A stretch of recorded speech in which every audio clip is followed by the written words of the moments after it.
Ladies and gents, welcome to the EGL Open Series Finals. It is Championship Sunday, and I'm so excited to have three beautiful gentlemen next to me to guide you through what should be a fantastic day. Toby through Reflections, all joining me to kick things off this morning for Reflections, but this afternoon, of course, for everybody watching over here in Europe. We have a champion to crown today, Toby.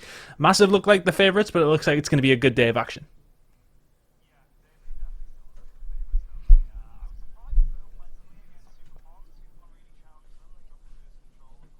My mic is muted. I'll unmute and say all that again. Massive, really, actually were really good yesterday, right? They're definitely the favourite still, but there's a big asterisk next to that, of course. They dropped their first control map of 8 weeks straight, right? Or 9 weeks now. And there are chinks in the armor, clearly, right? Sucopon equally weren't playing amazingly against Tweak. I think Tweak were also playing really well, but still, you know, you don't expect that kind of result. But they still played against Massive, had a very, very good game. And Massive, again, chinks in the armor, I think. Today will be very interesting. Are those chinks in the armor big enough, though, through? We're very much still in the Massive camp to take this away, I would think, with the majority of Europe. But do you see them being taken down today? I don't see them being taken down, to be honest with you. They're favourites for the tournament. I think they'll go unbeaten in terms of series. Yes, they'll lose a few maps here and there, but they'll learn on, and they just get better and better each time we see them. So yeah, I think it's a massive tournament today, and it will be that come through.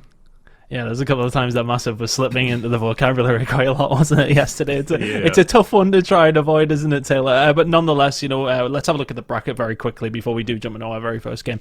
But let's talk about the conversation we were just having previously there, though, Taylor, that we feel as if the only thing that can really beat Massive is potentially themselves. Yeah, I really think that's going to be the case. You know, Massive is just on a tear. I don't think they've seen a Game 5 in quite some time. Sucopon gave it their best, but it was only for a Game 4. Granted, so close to winning Escalation Vascar. Maybe we see that come into the fold with Phantom T series. But everybody's saying, you know, or a lot of people saying Phantom Team, maybe the second place team, or maybe even the team to beat that of Massive. We'll obviously find out a little bit later, but good on them to at least make it into Winners Bracket Finals. But I think the biggest storyline, it's not necessarily Massive per se, because we all favor them, but it's that loser bracket ton. I think that is the biggest storyline for me. And obviously you have to talk about Johnny Walker and Coke and Tweak. We didn't have a chance to see Johnny Walker yesterday, but we did have a chance to see Tweak, and what a performance they put on. I think honestly, you know, there's this, you know, term being thrown around like, oh, you know, maybe Sucopon didn't play as well. Maybe it was a disappointing series for them, you know, but I think Tweak genuinely played at their best. And if Sucopon can go to Game 4 and almost take massive maps, huge maps off of Massive, well, then I think Tweak might also be a contender to make some big upsets tonight. And who knows, even challenge Massive if they make it back into Grand Finals. Well, to be fair, Toby, we have actually seen quite a lot of good performances from Tweak that we didn't necessarily expect at this kind of level. So do we see them going that one step further? I think they're in with a good shout of second here, it has to be said. I'll be honest, I had them lower on my power rankings, if you were going into this weekend, than I now have them standing. I really believe that this roster change, clearly having Breaker come in, it seems to be that combination of brains that Breaker brings, and also Jimmy B, you know, with his experience on control and ample experience and execution over the years. And so I think it's just really all come together quite nicely for this team. They've had some really good performances. They started off strong, riding high on momentum. What I'm concerned about now is Championship Sunday. All the pressure is on their shoulders. Teams of Breaker in the past have been known to not perform as well as they'd hoped and would predict on a Championship Sunday. Meanwhile, you have a lot of young guns on this roster as well, of course, in Zenji and Para. I'm just hoping they can perform today as well as they did yesterday. I think that's the question, isn't it? If they can come in and play very, very well, and we aren't going to see Tweak versus Johnny Walker and Coke to kick things off here through. If they play well enough, this is definitely an achievable one for them. We'll be jumping into the game shortly, and we'll get the maps up in just a second for you as well. But where do we sort of see this series going, though? Because I think this is the real litmus test for Tweak. Obviously, we've seen them in good series up against Sucopon yesterday, but for them, these are the games that they have to go on to win if they do want a chance in this tournament. It is. This is, you know, their next closest team essentially before they rematch against Pon. And to be honest with you, I think it's an easier matchup than that Sucopon matchup. So there's definitely an opportunity here for Tweak to go forward and win this. The question for me, are they enough to do that? And Tweak, to me, have been up and down in terms of their level. When they're high, they're almost unbeatable. There's not many teams that can really spar with them. when they're on a low, they don't look great, and they find it out of that rut. And we saw that in Game 4 and 5 against Suka yesterday. They just didn't look fantastic once they dropped. So the question for me is what level have they come in at today on Sunday? Toby said Championship Sunday, it's a different game. And can they hit that level they were at yesterday? It'll be interesting to see if they can do, Taylor. I mean, that's going to be the idea for them. It's going to be one of these things where it is difficult for them to go a great deal further. Let's have a look at the maps, though, to try and give us a little bit more of an idea of which way this one's going to go. So Tweak against Johnny Walker and Coke. We'll be going to Reactor first, then Clock Tower, Training Grounds, District, Checkout. So we're seeing a lot more of Reactor, Taylor, so I'm sure you're very happy about that, at least. Yeah, I am, but it was very showing that Massive, they haven't played on Reactor, but yet they win it in a convincing fashion yesterday. I think one of the things we can learn from that series yesterday between Sukupan and Massive was that on Reactor, obviously those close quarter combat fights are paramount. Even if you're getting the early rotation, even if you're getting the power weapon at times, the torque bow, right, the main focal point, it doesn't necessarily guarantee you success to hold down a hill and obviously gather those points towards ultimately the 300-point mark. So it's going to come down to who has the better CQC fights. Obviously rotations and everything are there, but that's to be expected. And then obviously we'll see Clock Tower next, which I do like. Tweak, even though they lose to Sukupan on Clock Tower 6-3, I still think they gave us a great look. I love seeing the multiple looks they were able to give us. I don't think any round was ever really the same, but sometimes being unique isn't the best way to be, and I think Tweak, their over-aggression hurt them on Clock Tower. We'll have to see that kind of, be backed up a little bit because they could be baited out. Training Grounds escalation, that's, kind of business as usual. We've seen that. I think Tweak is going to be just fine there. They showed us some phenomenal looks. I loved I think it was Zinji or was it Jimmy B who was going on. He ended up capturing Bravo and then going on the overextension, pulled into Mr. Krad's beautiful plays, and then District and check out to wrap us off. I think overall, if I'm looking at this, quite honestly, you have to benefit Tweak. You really do. But I know Johnny Walker and Coke with Dragons and Cougars, they want to play against Sukupan if Sukupan moves forward. So let's keep that storyline in mind as well.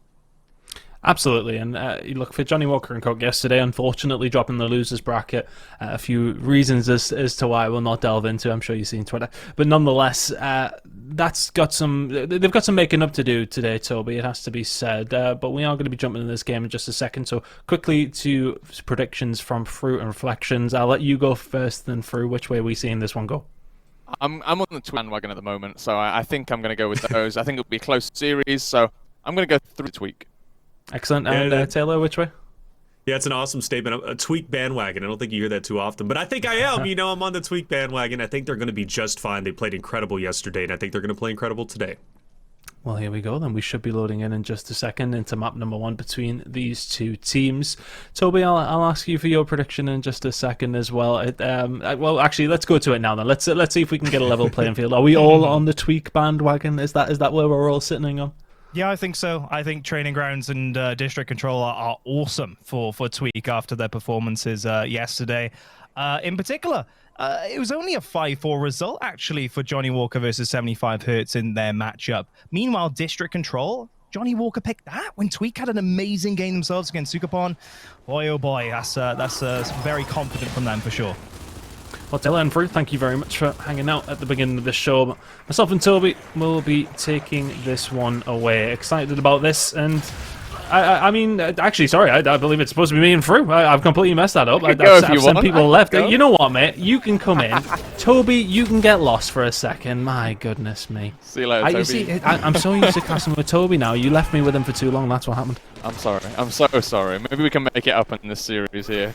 Yeah, it's supposed to be a good one, and hopefully for 8 weeks of absence, one game will make up for it.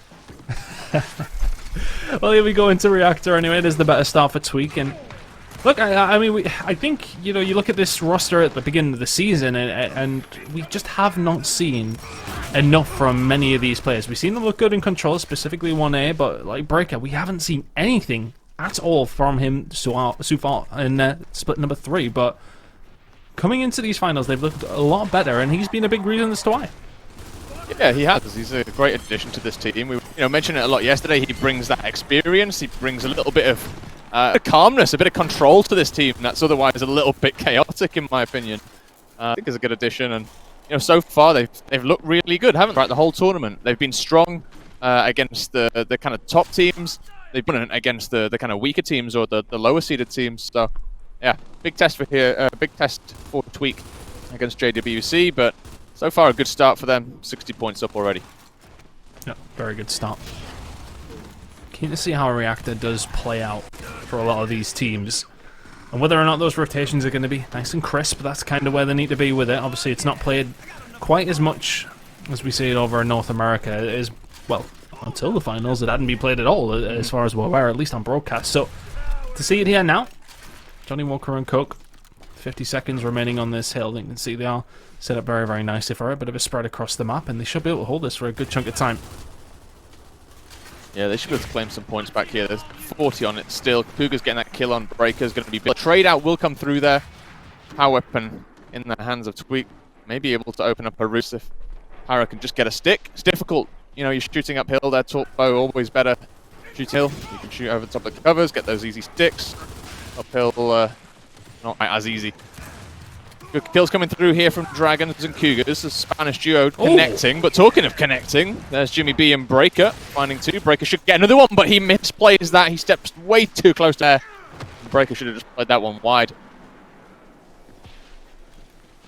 This player comes through. Johnny Walker and Coke get themselves back in a good spot. They're set up here for this third hill. Contestant likely to come in until things get pushed out just that little bit. Nothing really coming through in terms of points just yet, but those grenades going out are going to cause issue, and Dragons has timed that very, very nicely. Here comes the push. He's had to back on down. Jimmy B quite happy to make this push, but here is banged, and Dragons will clean it out. Now they're looking for Parrot. It's been a really good haul from Johnny Walker and Coke. Tweak with the better start, it has to be said, but Johnny Walker and Coke very much clawed that back quickly. Yeah, a couple of really nice holds from Astrid as well. Power weapon control of the Cougars. If you can get a couple more kills with that bow, this will secure them a really nice point lead here. Nice grenade coming through, and yeah, this is just textbook, isn't it, from JWC? They're looking good. Back here for Dragons. Just missed that one. Would have really liked that kill to come through. The down's going to come through. This might be an opening here for Tweak. Support is coming through from Saitama. Nice. They're going to find the kills here. Oh no, they are not. Fantastic stuff by Johnny Walker and Coke. They've defended this very, very well. Saitama, a big reason as to why they're able to lock that down, and that's a lot of free, uncontested points that have come through for the side of Johnny Walker and Coke. Still around 10 or so seconds. We're going to see the player leave off on that one to allow Johnny Walker and Coke to try and get this rotation around. And I tell you what, Johnny Walker and Coke have set up nicely for this one as well. For Tweak, we really haven't seen these rotations look good at all. We haven't at all. Something they were doing yesterday on District pretty well. They were rotating, finding themselves a nice setup, but I think also, just slaying-wise, they were a little bit more clinical against Sukapon. They have to do that here against JDB as well. It's difficult. It really is. A few technical mistakes just coming through from Tweak. It loses you a lot of points, a lot of positioning. Cougars with some more grenades here as well, Tunt. Yep. So helpful in defending this push. That's essentially another 2 pushes that Tweak need to make to get past those grenades and be set up on the hill. Johnny Walker and Coke just playing this a lot smarter by the looks of things. But here we go. Kill starting to come through for Tweak. Those grenades don't really come to anything, and bang, the Dragons will fall. Very, very clean break for the side of Tweak. They will get them on through. And Cougars then falls. Very, very nicely done. Cougars does take one with him, so Jimmy B will fall. Saitama now trying to battle back through here for Johnny Walker and Coke. Shots coming in. Saitama finding this push on the breaker. Can he find the shots? Not quite there. Johnny Walker and Coke will get it back momentarily and for the final 15 seconds or so, but in the end, it is going to be Tweak who just about stopped the bleeding for that little bit anyway. And I believe Fru has had a couple of issues, so I mean, Taylor, I don't think it's fair that they're bringing me and you in together here. My goodness me. Oh, I don't know if the people can take it. You know what I'm saying? I really don't know if chat's going to implode or not. But to be honest with you, Fru apparently is my son. I don't know how that happened. So, which we're around the same age. Yet he looks clearly younger than me. So I don't know if to be offended or like if that's like a good thing. But regardless, I digress. Johnny Walker looking great, ton. Look at this. Yep. I mean, they got a massive lead, and again, close quarter combat fights. Right? I mean, those are going to be incredibly important. And for Tweak, starting off with this massive deficit, granted, it's not too crazy yet. If Johnny Walker gets around the 250 mark and Tweak stays around 92, maybe 120, 130, I'm going to really be worried for Tweak. But our favorite team, or at least one we predicted to win, might be off to an early exit from the tournament. Yeah, Johnny Walker and Coke have just been better on these rotations for the most part. They've been the first one there, and they've been able to set up, but can they hold on here as Tweak now trying to make this push through? Saitama, Bang will both fall. Dragon's Co still here and fighting, though. It's momentarily a 2v2. Dragons turn around, finds one more. And Cougars from behind with the talk. Nicely done from Johnny Walker and Co. Can they hold the second wave, though? Tweak pushing in. Short spawn do come in from the side of Tweak. Shots are there, though. And Dragons, that's a little bit more like it from him. And he's a player that, I mean, he was literally at the top of Europe. He was probably one of the most entertaining players to watch. Oh, yeah. And my 100%. Goodness, mate. I mean, we just haven't necessarily seen that from him in split number 3. You know, I was really disappointed with Dragons, actually, whenever he transferred over towards, you know, the North American, Latin American circuit, playing alongside that of Krabby's and Co. with Elevate. And I, for what it's worth, I think he played well. I just think that entire roster just wasn't ready to play together as a team. That was their biggest thing. They didn't play together as a team. But on paper, individually, they were all phenomenal. I would love to see Dragons be successful tonight. They're well on their way to doing so. Beating Tweak would be one step forward, obviously, on the right foot in order to be maybe potentially champions. We'll definitely see how that's going to turn out. But I think for overall, a lot of people were supporting Dragons, but Cougars, beautiful two-piece. It's not easy to take down Power as he was playing yesterday, and also Zinji. Those two boys were incredible, and that was a 4-man wipe, a flawless wipe for Johnny Walker. They're well on their way to capping at 300. I don't see Tweak getting back into this. It doesn't look that way, does it? There's still 50 seconds remaining on this point. Look at the line that Johnny Walker and Coke have got. They're well and truly spread out. Tweak now pushing to the other side, just trying to 4-man in one direction. Zenji could have been doing with winning that fight. Surely Bang doesn't find another. Not going to happen. He will fall. Is that the first chink in the armor that needs to fall for Tweak to try and find this break? It's a long way to this hill, and it's a long way back into this game. Saitama will then fall, so another one dropping on down, and now the push is continuing there as well. Banged with a hold of this Togbo. Is this going to help the defense come on through? But it's really a really nice break from Tweak so far. They eventually get in. Banged will find one, but it looks as if Tweak will just about get control, but for what? 10 seconds, if that? Yeah. Of course, they're going to leave the final 10 as well, Taylor. It's just then offered the opportunity for Johnny Walker and Coke to set up for the next one. You know, I'm normally against fighting for scrap time, especially when it's that low. And it's obviously not going to be the best situation for Tweak as they do rotate into new, but good Lancer fire. Also a great shock as well to kind of bait out Saitama. He's down. Cougars looking at a wall of members. Frag's going to be missed. Fair enough. Cougars goes back in. No way he gets Saitama back up, but either way, Tweak goes in on the attack. Jimmy B leading the charge, and he's going to be successful. Banged will fall, and Tweak gets a great retake, and I don't think Johnny Walker achieved any points.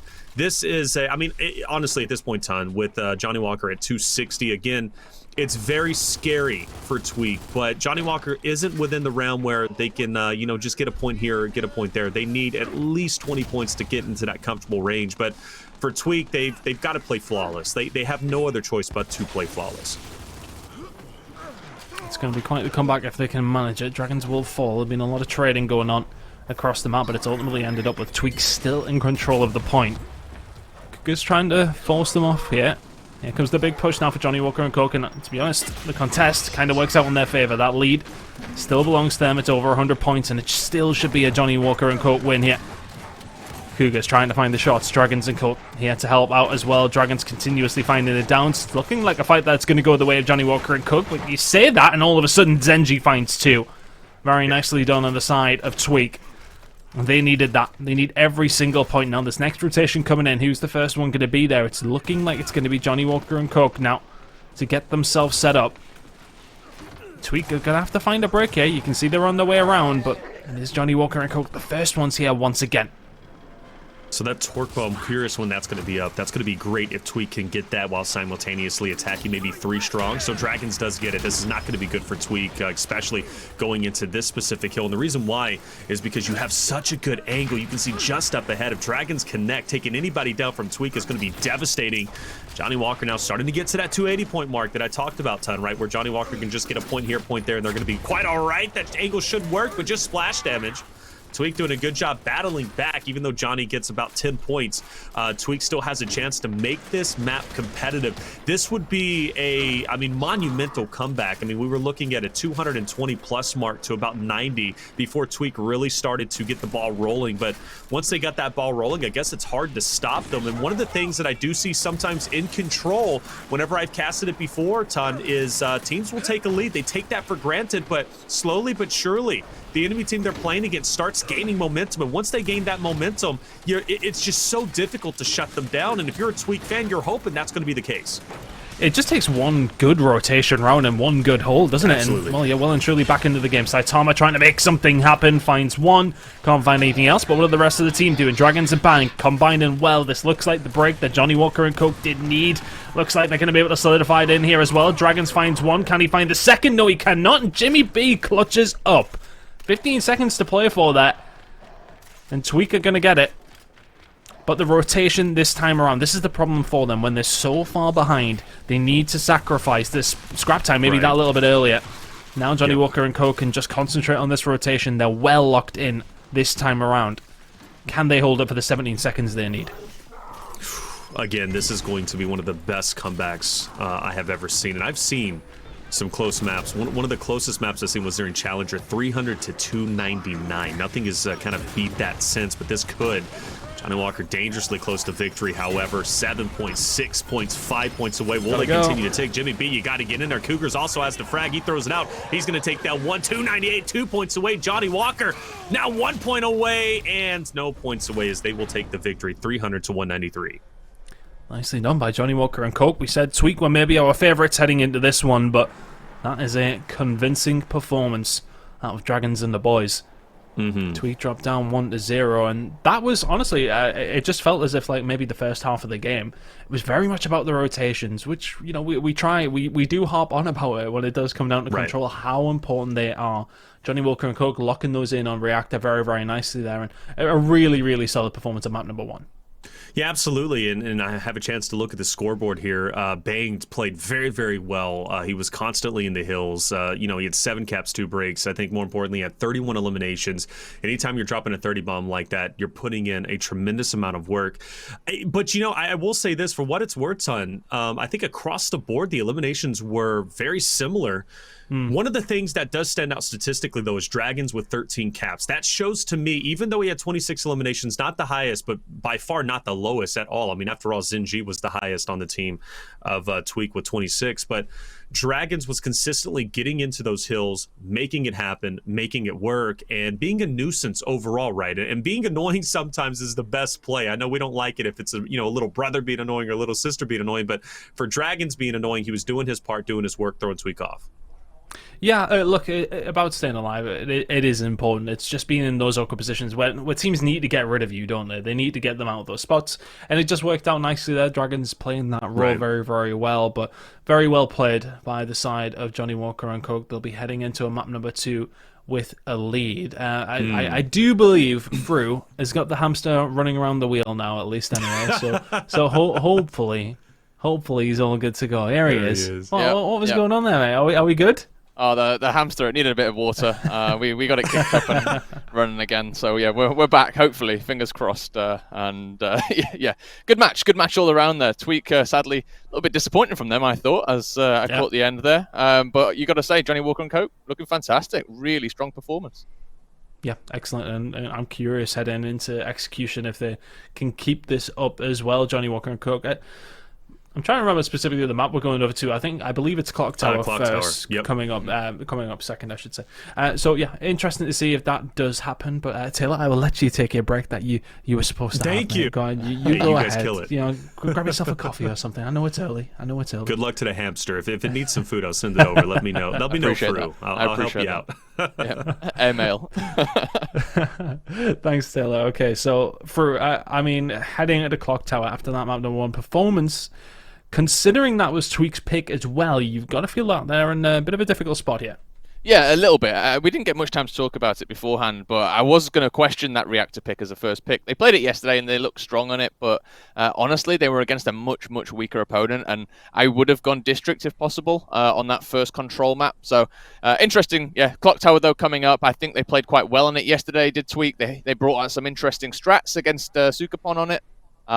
They did lose it. And to be honest with you, Sukapon did end up shutting down those strategies. So be interesting to see if Jimmy and Breaker have come up with something new for today. Well, let's see. Let's see if they can bring anything out here on Clock Tower. Of course, training grounds will be coming up after that, but I'm not too sure if we'll see District in checkout with the way that things were played from the side of Johnny Walker and Coke to kick things off there. But Clock Tower coming up in just a second. And to be honest, we did see nice stuff on training grounds from Tweak, so I'm interested to see if we will see a map number 4 at least. I'd like to think we will get there through, but heading in to this next map, it kind of feels like it's not a must-win for Tweak, but it'd be nice to get yourself back on the board and get running in this series. Yeah, I think it is. To be honest, I do see it as a must-win. I think going 2-0 down, it's so difficult to win 3 in a row against a team like Johnny Walker and Coke. They're just too strong, to be honest with you. You need to keep the maps close here, and I think you have to win Clock Tower. Honestly, after that Training Grounds District checkout, I don't hate those maps for Tweak, but going 2-0 down in a best of 5 is never great, and yeah, for Tweak, this is a must-win for me. Let's get into it. Clock Tower's been very entertaining so far. Let's see what the strategy is out of these two teams. Jamie B and Co. looking to try and get themselves on the board here. It's a big push down the middle. That is not something you see very often. And look at this flank coming in. That is not the typical strat that we do see come out with teams on Clock Tower. It's not typical, but it is the strat they were running yesterday. They like pushing up on this right-hand side. They don't want to fight on the left hand, and they're quite happy to run into that sniper rifle if they've got the frags up top. The question is what do Johnny Walker and Coke do? They should have known that this was going to happen, and for me, if they do know that, they should have had a rotation in quickly, and here we go. You can see that rotation coming in quickly now. Bang looking up with the sniper, does have the option for a headshot there. They are going to rush towards that torque bow, and this is what I wanted to see Sukapon doing yesterday. There is another weapon down here. It is the torque bow, and I think just leaving that on the map was a complete mistake from Sukapon, and that's why it felt so close yesterday on this round. Johnny Walker and Coke, I think they've done the right thing here. They now have 2 power weapons, and they should be able to win this round because of that. Grenades, though, coming in there from Tweak. Will miss the first one. The question is what happens with the second one now as Jimmy B starting to just put a little bit of pressure downstairs. Grenade going in. Oh, that's going to cause some issues. Is that going to display a Saitama? It looks like he jumped into it. So, Tweak now in a good spot. 4v3. Cougar's now going to be isolated. Looking to try and get the kill onto him. That flash is going to disturb things just that little bit, but now on the other side of the map, the other team members are in a tough spot. What a round of execution this has been as Jimmy B falls. Dragons and Co, they're trying to win this fight out now. 3v2. Tweak trying to get this done. Big fight in the middle. Now Dragons all alone, and you don't fancy him to win that one. Tweak will just about get this round done. An interesting one in 1 minute and 40 seconds. Yeah, it was an interesting one. Lots of rotations coming through there. A lot of fast play. A bit difficult there for 1A, actually, just to push down. And they had a really split team in Johnny Walker and Coke there to push, but they managed to do it. They found that opening kill on the frag grenade, and honestly, that's the key that they needed. That's the play that they're going for with that strategy. They are trying to get that 1-man advantage, that 2-man advantage with those grenades. If you can dodge the grenades on that strat, you're pretty much home and free and you're going to win the round. But Johnny Walker and Coke did not manage to do that. Tweak find themselves 1-0 up, and here we go. This is standard Tweak here, pushing that back pillar on the right-hand side. They like to play aggressive here. They will get those 2 downs. 2 downs on the floor for JWC, though. Revives coming through here. Breaker, can he clean up? He's got 1. He rolls in. Can he get 2? No, he cannot. A headshot will take him out. And Johnny Walker and Coke will even the score at 1 apiece. Yeah, that's a bit more like it, isn't it? 24 seconds is kind of more so the standard round that we presume we're going to get. Johnny Walker and Coke leveling things up here. Curious if Tweak maybe go back to what worked for them in round number 1. Let's see as we head into round number 3. It's going to be a good day of action as well. Kicking things off for the losers bracket, but then the winners bracket final after this as well. Should be an interesting one. Jimmy B and Co trying to survive up top here, but this firefight working out in the favour of Johnny Walker and Co. Jimmy B downed. And it is going to be Cougars who gets out with the snipe now. We've seen some big moments from him with this long shot. What can he come up with here on Clock Tower? Both grenades used in that play just then. Jimmy's in a bad spot here. He can get nicked over the top of that with the sniper. You see here, Cougars just trying to get that body shot on the go. As soon as he lands that, there is an opportunity for a push there. Dragon's waiting on the left-hand side, so... Still, Cougars just trying to find his target here. Tweak's starting to move up a little bit, and this is just going to stalemate a little bit until the next frag grenades come up. Unless we can find a headshot. Good crossfire coming in, but no one can really push up to the wall here. If they try and push up to the low side here on the host spot, Cougars with that snipe will rip a face, so banged in a pretty decent position. Cougars also. This will be a bit of a slower round. I'm curious if Cougars knows that Jimmy B is down there as well. Maybe it will find an angle. Yeah, he does know. He knows. He does now. Oh, Jimmy B's in danger. Oh, and the down's going to come through. Takes a few shots, and that's automatically put Johnny Walker and Cook in a really nice spot.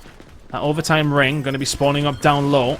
So the push is going to have to come through from Tweak up top. Saitama, if you can even find anything, that will be a bonus 1-2. Give him number 3 as well. Oh, Saitama nearly finds it the round. No doubt will go to Johnny Walker and Coke, but what a play from Saitama. Unfortunate for Tweak. They were just in between a rock and a hard place, really, weren't they? They were, yeah. As soon as that first kill comes in down low, Johnny Walker and Coke are walking away with the round more than likely.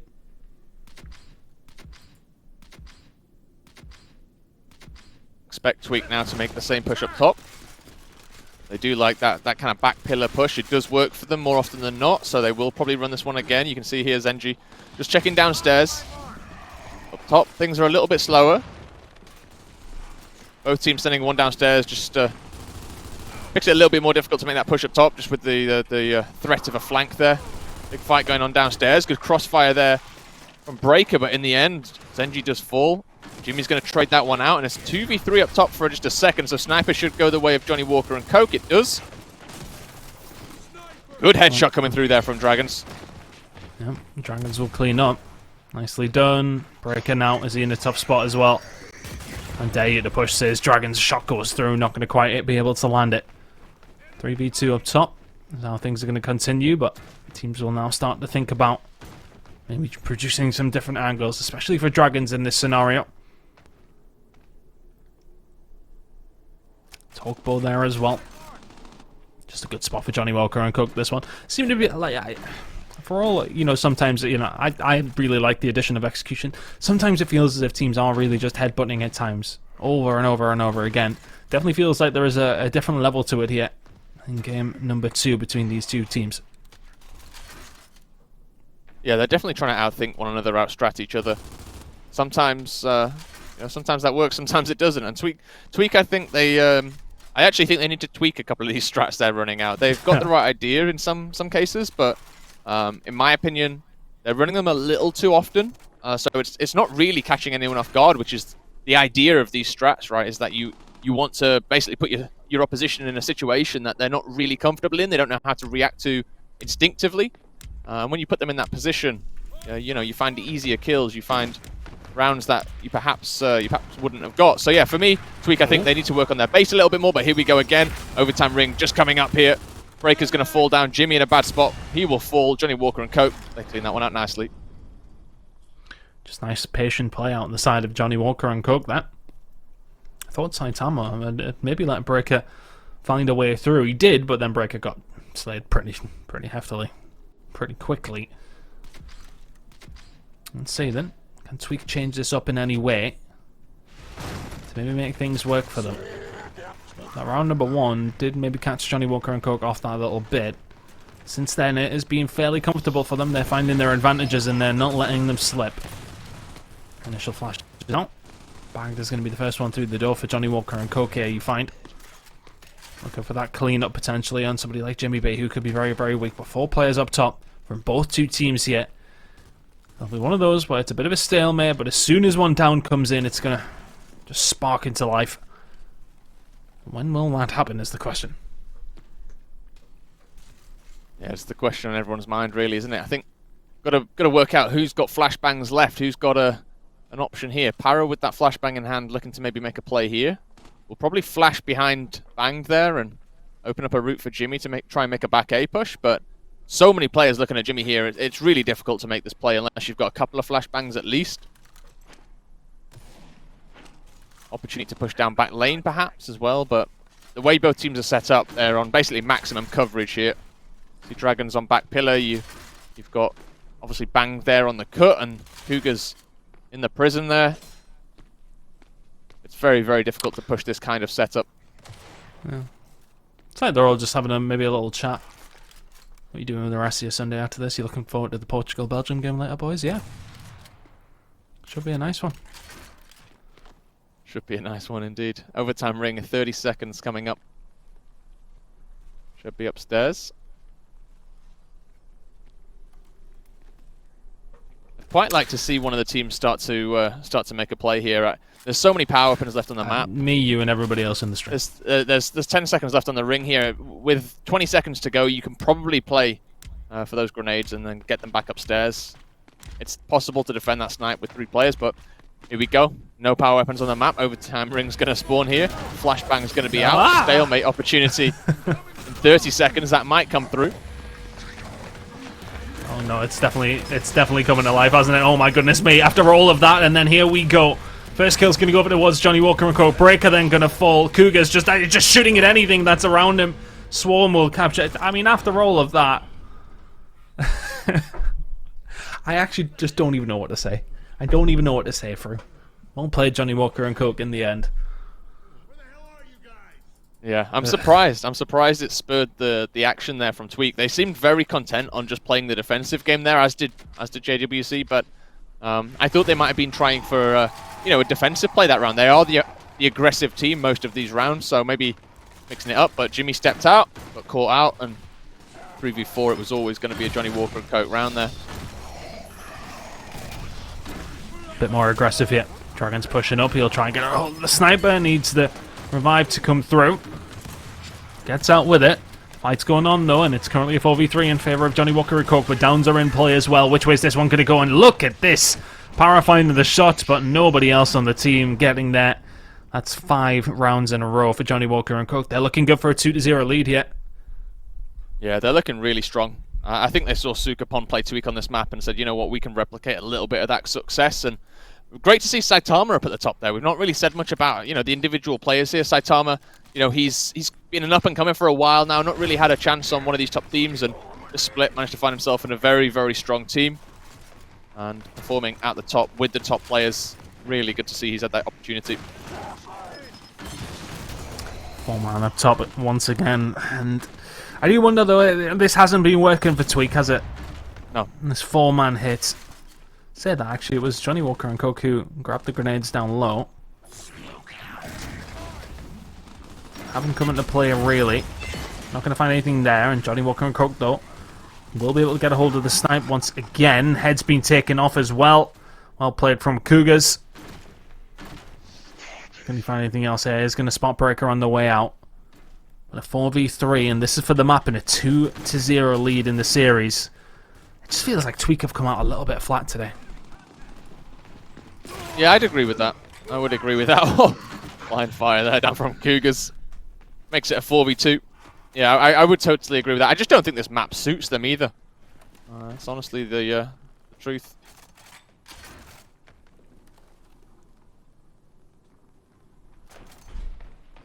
V2. And Tweak now in a horrible, horrible spot. 5-1 Johnny Walker and Coke, 4v2. They've got the sniper. They've got the tugboat. And what's the play here? Overtime starting in 30 seconds. Ring will be spawning, presumably from where Johnny Walker and Coke have been set up. Potentially down low. Yep, Dragons, I feel about the same way. So there you go. I mean, Tweak needed a push maybe about 10-15 seconds ago. Flash is going to go out. Grenades picked up. Para falls. Breaker will follow as well. Nicely done from Johnny Walker and Coke. They control that one all the way through, and honestly, a very, very flat performance out of Tweak. I didn't see anything there that gave me any hope they were going to win that game. No, I totally agree with you there, to be honest with you. They brought out some interesting things yesterday, but the same things they brought out yesterday were the same strats that they tried today, and honestly, I expected a little bit more, to be honest with you, from Tweak. But we've got to look at the victors as well, Johnny Walker and Coke. I think they played a really solid upstairs game. They didn't really need to entertain any kind of crazy strategies or make any strange pushes down low. They played a good 3-1, a good 4 up top, and ultimately their kind of competency in those base strats worked. Yeah, look, I mean, it just comes down to those gunfights going in their direction, finding the power weapons where they can. They got Dragons and Cougars a hold of that sniper, I would say maybe 4 or 5 of the rounds that we did see. So, I mean, that's good from them. They'll be happy with that. They played that one very, very well, and they'll take that one quite handily. Heading into training grounds, though, I mean... Yeah, okay, well, we seen this look alright for Tweak yesterday, but is it going to look good enough here considering what we've seen in maps 1 and 2 through? I'm not 100% sure. Yeah, I'm not too sure. If you just said, they'd have won the control earlier and they'd have lost the execution, I'd have said, yeah, maybe. Well, but yeah. Honestly, 2-0 down, they've lost their control map already. They got battered, really, in their execution map. Escalation, I'm not really too sure that that's going to be any better for them, to be honest with you. They did look good on training grounds. That's a saving grace, right? From now on in, you've got maps that Tweak have looked really good on for the last couple of days. So, yeah, I think there's an opportunity here for Tweak, but they need to step it up. They need to step it up big time if they want to get past Johnny Walker and Coke. And it's do or die for them now. They're 2-0 down. Yeah, it's not a good spot to be in at this moment in time. You are very right. Do or die. This is losers bracket as well. There are no second chances down here. There's only a few games to go as well, and we really did big them up. I don't have they got nervous off what we've been giving them. I'm not 100% sure, but it just feels as if it is very, very flat out the side of Tweak so far. We definitely seen more from them yesterday in some of their series, specifically against Sukapon. They really did push them the distance. However, coming in here against Johnny Walker and Coke, they do not look like they are kind of in that top 4, top 3 bracket right now, which is kind of where we had them at. I potentially had them maybe making their way up to that grand final, if I'm honest, with the way that they did play. Maybe another shot at Sukapon, then you see where you go. Sukapon 2-0 up in their series as well, by the way, and that was a few minutes ago, so I wonder if that is maybe even 3 now, but it'll be well and truly on its way. We very much expected Sukapon to find the win over on the other side of the losers bracket there, and of course the winners of those 2 games will go on to play each other this one, obviously, as well. And that'll be a very, very interesting one that we'll keep an eye on as well. But we do have the winners bracket final coming after this. Let's just break down what maps we have seen and the maps we have coming up in this series as well. There's potentially 3 more, but I don't know if we see 3 more for. Yeah, I'm not sure we do either, to be honest with you. It's 3 in a row needed for Tweak now, 1 for JWC, and the way they've been playing, they were dominant really on control there, on Reactor, 300 to 193. Clock Tower, a 6-1 victory. You can't get much sweeter than that. Training ground is going to be a very, very difficult game here for Tweak. And honestly, I think Johnny Walker and Coke, they might have had this one in the bag already. It is definitely looking good for them. And as I said, they've just come out the gates that little bit hotter. I haven't seen enough to warrant any kind of prediction going in the favour of Tweak so far. It would be foolish to go in that direction for them to win this map, to be honest with you. The way that things have been going, it very much is feeling like a Johnny Walker and Coke win and them advancing on into that top 4 placement. Looking good so far. Can they close it out here in 3, though? It would be a big confidence booster if they could here, Fruit. Yeah, it could do, especially going up against Sukapon, who are already 2-0 up themselves. These both teams coming through with 3-0s. Really cementing that top 4 position for the both of them. That would be huge. Both teams, though, they have a challenge on in this 3rd map. I'm interested to see how Twig play this. Obviously, we've seen a couple of good strategies out of the squad yesterday. Maybe they can make a series of it here. But as far as 2-0s go, Johnny Walker and Coke will be very happy with how this one has transpired. Just feeling out process to kick things off. Tweak with that. Oh, sorry, I should say Johnny Walker and Coke with that very, very slight lead. Getting a hold of B early. Yeah, Zenji just missed. Yeah, go on. I was going to say, Zenji just missed that cap there when he was on the D cap. And just moving out the way here now as well, he's going to just give Dragons a little opportunity to get in and get that recap again. So Johnny Walker and Coke playing this really well here, taking the advantages that they need. There's a big fight going on the other side of things as well, which has pretty much gone the way of Banged. Saitama free to go over to the Sea Hill. This should be a round over to Johnny Walker and Coke. A really nice, strong round from them from the start. No one anywhere near from Tweak. Nothing they can do about that one. Yeah, this is... It kind of feels like it's done. It just feels like when Tweak are on the back foot, that things just don't really feel like they're going to go in their direction again. It's almost like they need that momentum. They need to be in that maybe underdog status, don't they? And at this moment in time, we kind of give them a lot of credit going. I'm not saying it's our fault by any stretch of the imagination, but in a close game, they go behind. It just feels as if they maybe already beaten. Yeah, and that might be down to, you know, the kind of young nature of this team as well. Zenji and Para, they're both quite young players. You know, they're not all that experienced in comparison to some of the other people in this kind of roster at the top level. And to be honest with you, across the whole map as well, you know, you've got Cougars and Dragons there who have, you know, they've played around the world. These guys, they know what it takes to do well on a championship Sunday. They've done it time and time again against the best of oppositions, whereas Para, Zenji, this is kind of new territory for those guys, heading towards that top 4, and yeah, nerves might get the better of you. But also, you know, yesterday they might have spent a little bit too much of their energy, right? It's a game of focus, and if you can't bring that same level of focus today on Sunday, what's the point of being able to do it on a Saturday? It is frustrating, isn't it? Because you want to see them really do well. They haven't necessarily done well all the way through, although they're in a good spot to maybe get a domination locked in here. Saitama will say no. It's a good spread onto Jimmy B, but he will be knocked very, very weak as well. They stop the domination coming through. Overextensions come in over towards A, and that will be from the side of Dragons. So they're going to be able to grab a hold of that. Actually, it was Cougars who made the push. Saitama will eventually fall towards B, though. Now the push from Johnny Walker. Where's it going to come in? Well, not in many places, as a lot of them have just now seemingly fallen. Cougars has rotated around to try and decap here, just to try and slow things down. Needs some help from his teammates as well. The help is on the way. Good down coming in there from Cougars as well, and there you go. Saitama off the respawn will help Johnny Walker and Coke stay in the round, and they may well help them get a hold of B here as well. Yeah, that was a little bit of a miscalculation there, to be honest with you, from Tweak. They thought they could shut down that 2v1 very, very quickly. They were nowhere near in time.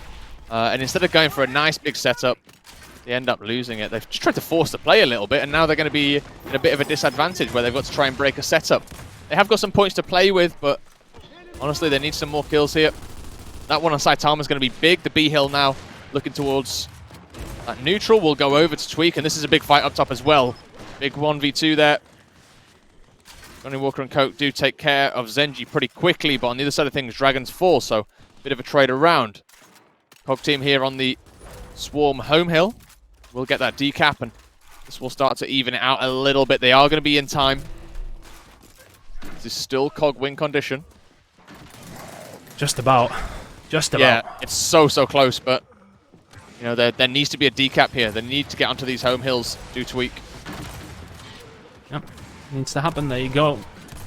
Tap in at A on their own home hill will do. It's going to be about the fight over towards B, and will can Breaker win this fight? Yes, he can. Dragon still finds one on his way. Saitama will get the decap here, but a one cap should be enough for Tweak. More than enough, if anything. And this will be a Tweak round, barring some sort of miracle of teleportation across the map from Johnny Walker and Coke. I wouldn't rule it out. For them. I would Never know what TC are going to put in next, right? That's it. Jetpacks. Could be anything. Just flying up to the balcony or straight over the top of the tower. Who knows? Who knows? Imagine. Imagine. No, but that was a much better round from Tweak. Got to give them credit when it's due. They did rotate very well at the latter stages of that round. They found the fights that they needed to fight. And even after a bit of a misplay there, a bit of an overextension, they come through and they do manage to sort themselves out around here. So 1-1 apiece. Retro's going to go down on both sides of things here.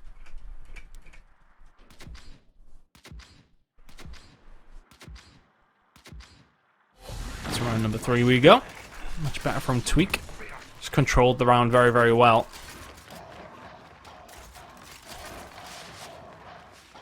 Big push over towards bridge side. 3-1 split. A little bit different with the way that Tweak have set up here, though. Bang's going to have to drop Saitama there to help out. The flash is going to come in and maybe the push with it. Dragon's going to have to back on down. Flash is coming out. Oh, it's beautiful. Oh, they are all very, very flashed. And oh my goodness me, that is the worst possible spot That is so for nice. any of Johnny Walker and Coke to be in. That flash disables every single player. Now to push into Wolves B to try and save them. Zenji will wait. Zenji will stop Kugas getting anywhere near, and that. Some good shots coming out of Zenji and a 2-1 lead for Tweak. That's more like it. That is much more like it from Tweak. Zenji winning the 1v1 over at the B hill just gave so much opportunity for the rest of his team on the other side, and a beautiful, beautiful team fight there. Perfect flash placements, great shot management, you know, timing it well with their teammates. That is exactly how you win a 3v3 fight. We'll get there in the end. And exactly how you win a round on training grounds. Really nicely played by Tweak. And yeah, a little bit more like what we saw from him yesterday. And they keep it up, though. Make this a series.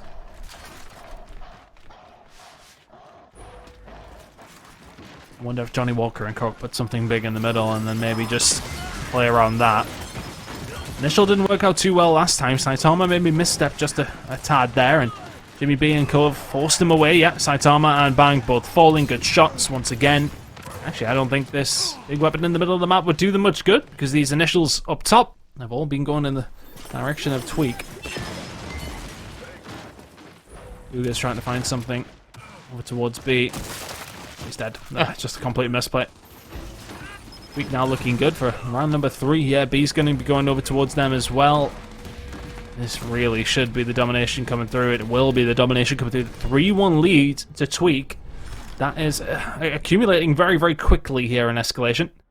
We very much could be heading over to map number 4 very quickly. We could as well. 2 really nice rounds in a row from Tweak. A lot better from them in those initials. Starting to find these downs early on. Not getting slayed out as well when they lose one player. They managed to keep their lives on the go. Overlook going down here. Nice little block, and that's just to stop anything getting placed underneath there. Tweak want to keep this fight up by that U shape. They want to make sure it stays on the northern side of the map. That's all that weapon is down there for.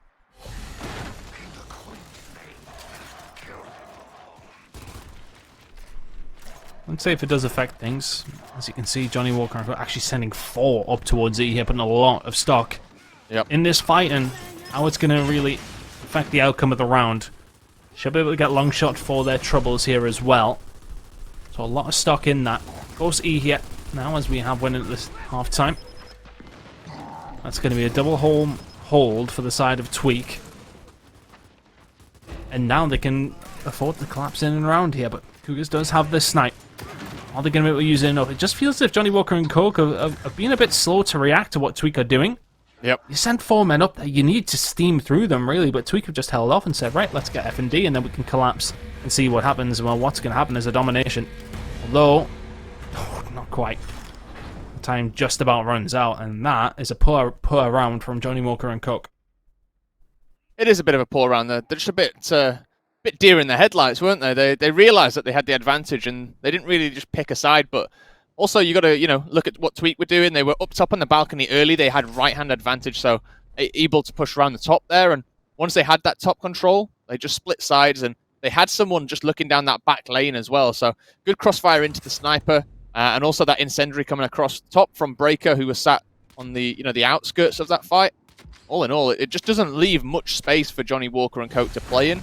They need to be much quicker there. They need to get that top control. Maybe put 3 people up there and just hold the incendiary back. One way or another, they need to do better. Tweak now 4-1 up. Alright. Trying to lead this initial push. He's going to back on down. Seems if they're going to give Johnny Walker and Coke that hold that they did desire and did get a hold of last time around, but not much else. This time around, Johnny Walker and Coke will win the fight, though. Good start for them, Fruit. It is a good start from them, and a good fight win. I mean, it was a 4v3, and Zenji did manage to get that home hill, so point lead for Tweak right now. He has been decapped as well, or rather not capped. Dragon's now pushing around, just trying to flush Zenji off his home hill. Zenji been a real nuisance here, but some good shots coming through. Down on Saitama, cleanup will come through, and Dragons now with that incendiary has an opportunity for a double kill. Does not connect with the incendiary, so that is going to be the F-hill locked in once again. Someone needs to go and grab that D-hill from the side of Tweak. That will be Jimmy off spawn, no doubt, as they've now got a really nice home hill setup here. And they will not be moving. They'll not be moving at all until Johnny Walker and Coke make them. And the flash could be something that does make them. Goes out one side, they push the other. Zen's just trying to stay alive, just being a nuisance and just finding the kills as well.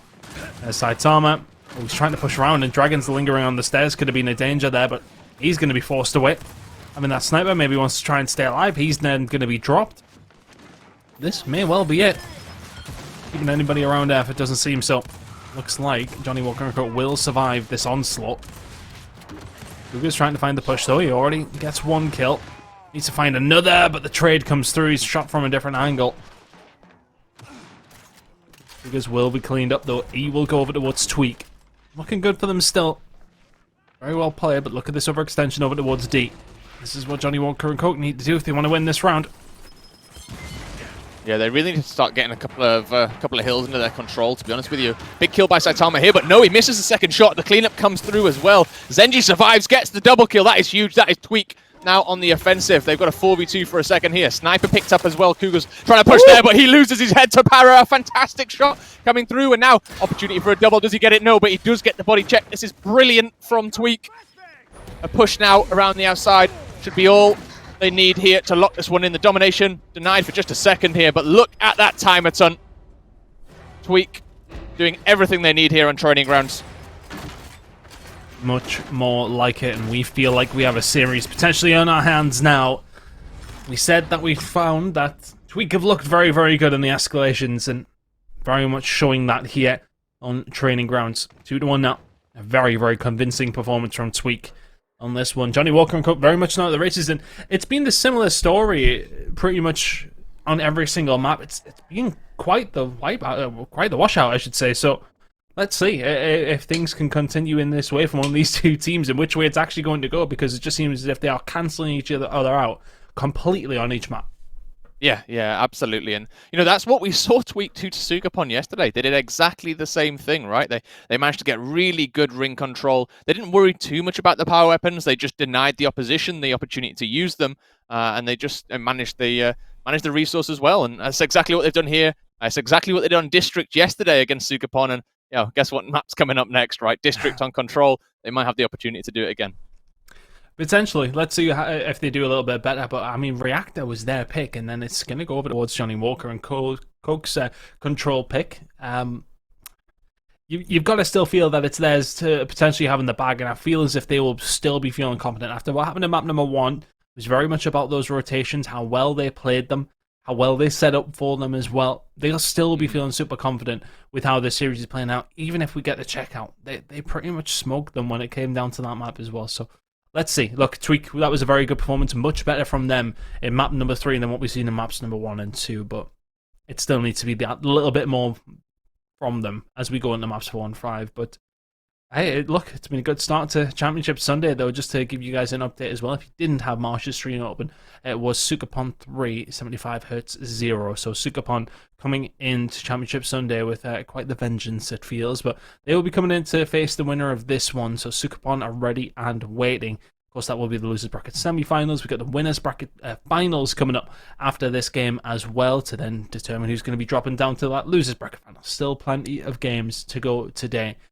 It's going to be interesting. Still, Massive have got to be the favourites, but I think, you know, this is one of those where you look at it. We sort of talked Tweak up at the beginning of the show.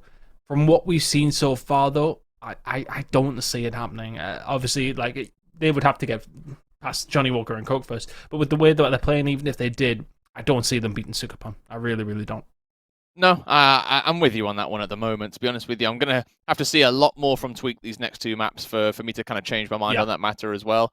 Yesterday, they went 2-1 up against Sukapon, and you know what? That's kind of where I had them pegged at going after 3 maps, but after that, it was anyone's game. I didn't really know how they matched up on those last 2 maps, and quite honestly, Sukapon showed up and they turned the table, didn't they? They flipped it, found the reverse sweep, come through and knock Tweak down into that loser bracket. So yeah, I really do see Sukapon as being the kind of the next best team after Massive. The question I really do have at the moment is where do Phantom T sit on all of this? We haven't really seen them. Yeah. And they've not really been tested either. So looking forward to that matchup as well. I think that's next on stream, I believe, after this series. But yeah, that really is the biggest question for me is what happens when Phantom T come up against Massive, and if they drop down into the loser bracket, how do they also match up against all these teams that we've got in the running?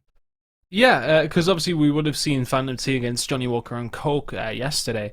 But unfortunately, there was a disqualification there because one of the players couldn't make it to the game from the side of Johnny Walker and Coke for whatever reason that was. And then we are now in the situation where we need to see Johnny Walker and Coke find that redemption in a certain kind of way to then go in against Phantom T potentially later on.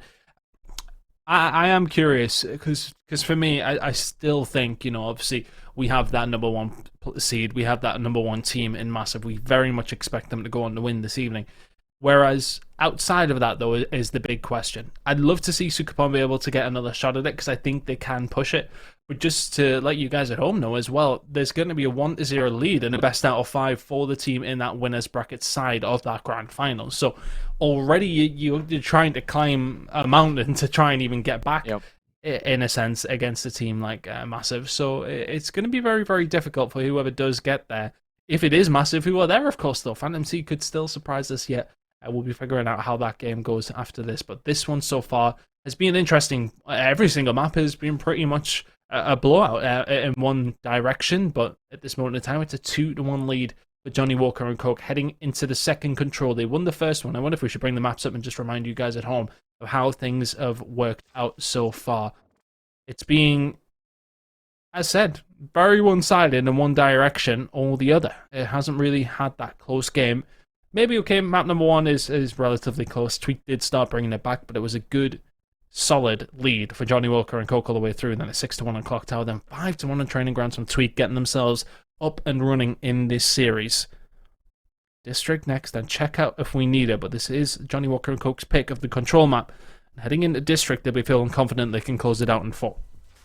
Yeah, you would think so, right? You would think that District is, it's their pick. They've decided they want to go that way. Tweak have had their opportunity on control to take their pick, and Johnny Walker, to be honest, spanked them on it. It was 300 to 193, not even a close scoreline, to be honest with you. So yeah, Johnny Walker and Coke will absolutely be the ones that are hopefully in the driving seat for this one, and will want to close it out here for sure. If they lose this, though, Tweak will have all the cards essentially with that momentum going into map 5. So yeah, big map here for Johnny Walker and Coke. They need to win this one. It's all about this opening fight as well. Let's see what happens here. Some good crossfire coming through. Saitama, the first one down. Lots and lots of redness all over the kind of pitch here, isn't there, the map? Every single player playing well, but in the end it is Tweak that come out with that win. Johnny Walker and Coke, and banged specifically. Just trying to keep Zenji off getting a hold of that boom shot. That's kind of what they're going to put their resources into now. Tweak here to answer back though. Bang trying to find the shots where he can on the breaker. He could do with getting rid of amount of green. Here comes that boom shot though. Kugas is back up and running. They could do with getting rid of breaker here as well. Good shot from Kugas. Stays alive. Boom shot behind him as well. Ooh, that was maybe nearly a very, very dangerous prospect for the side of Johnny Walker and Coke. Zenji now looking to try and clean up here, but Kugas keeping the team alive pretty much single-handedly. Good break back comes through from Johnny Walker and Coke, but we can see Tweak already setting up for the second hill. Yeah, they've decided they want to make this fight as well. You can see on the other side of things, they've noticed that Cougar was making that rotation round, and they had a little bit of a power play there, a 4-on-3 advantage. They pushed up top, they take the kills, they set up, and they don't go anywhere near that boom shot. That's Tweak's game plan there. They've executed it pretty well, and they're forcing Johnny Walker and Coke to come through the bandstand side. They will manage to do that. Both teams know that they have an opportunity here just to stall this ring out for a little while. And to be honest, for Tweak, this for me is actually a really good situation for them to be in. They don't mind being 40 points up. As long as that, that boom shot's in play, they can sit on that neutral. So Breaker will eat that boom shot now out of play, but big fight coming through here in the juice room. Back A for Parrot. Jimmy B finds a Gib as well, and now a rotation round onto the hill. Getting that spawn control as well. Parrot just dodged that first shot through, but Jimmy B's going to eat the brunt of it. A bit of changing of places here. Breaker could do with a bit of a Lancer Fire here to help his teammate out. Good movement coming through from Parrot. That's beautiful, isn't it? He's done very, very well. He's going to be pinched out, though, as Johnny Walker and Coke made the push around from Bandstand's side, but it looks as if Tweak are going to survive this. Very well played so far. A 25-point lead. Dragons will be dropped, and then next boom shot removed of his head immediately after Breaker, and they're in a good spot here. There's still 29 seconds or so to play with. They get caught out. Oh, well, it was nearly something going for Breaker there, but Saitama just about gets the better of him. This rotation round towards this next hill, though, is well and truly already in for Johnny Walker and Coke, and that's where they really found the majority of their points in game number 1. These rotations are locking it down. Sightlines, etc. are maybe not quite as long as what we've seen on Reactor, and that is potentially what's hurting Johnny Walker and Coke here, though. They now get themselves set up and ready for this next hill. Yeah, rotation through for Saitama here. Will get control of the hill, but boom shot in the hands of Jimmy B. So we can get out with this one. They might have an opportunity here. A good kill coming through on Cougars would be necessary, though. Down coming through there. I'm not sure what Jimmy was up to there. Just leaning over the top of the cover, but either way, he gets out with that boom shot in hand and has the opportunity to get a kill with it. There's Dragons being taken out. Perhaps didn't need to do that. That was a bit of a 4v2 scenario. I don't think the boom shot was really that necessary there. Either way, boom shot used. Hill has been claimed by Tweak, and now 100 points up to 40. They find themselves almost a full ring lead here. This is a really good start for Tweak, to be honest with you. A really strong start on a map that's usually quite close. Very good start. They've kind of stifled the early rotations of Johnny Walker and Coke, but here we go. The aggression coming through. Parra trying to survive as best as he can. Can't survive for long. Jimmy B's the only one to answer back with a kill. Breaker comes in with a down, then the cleanup as well.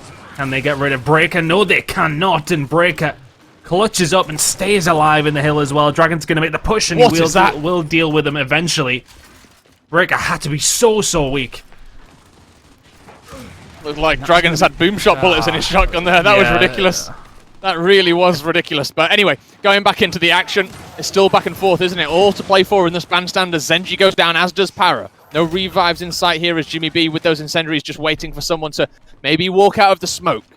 He is positioned here to try and get himself out and have an opportunity for his team to rotate through that corridor with him, with those incendiaries in hand. He can maybe force a push here onto the bandstand, but the question is what's going on the opposite side of things? We can see some cinema control. His teammates are going to start to push through, down through middle here, looking maybe for this next boom shot. Flashbangs up. Parra and Breaker making the push into Juice here. Saitama taken out. That's really nicely done. Mid control now for Tweak.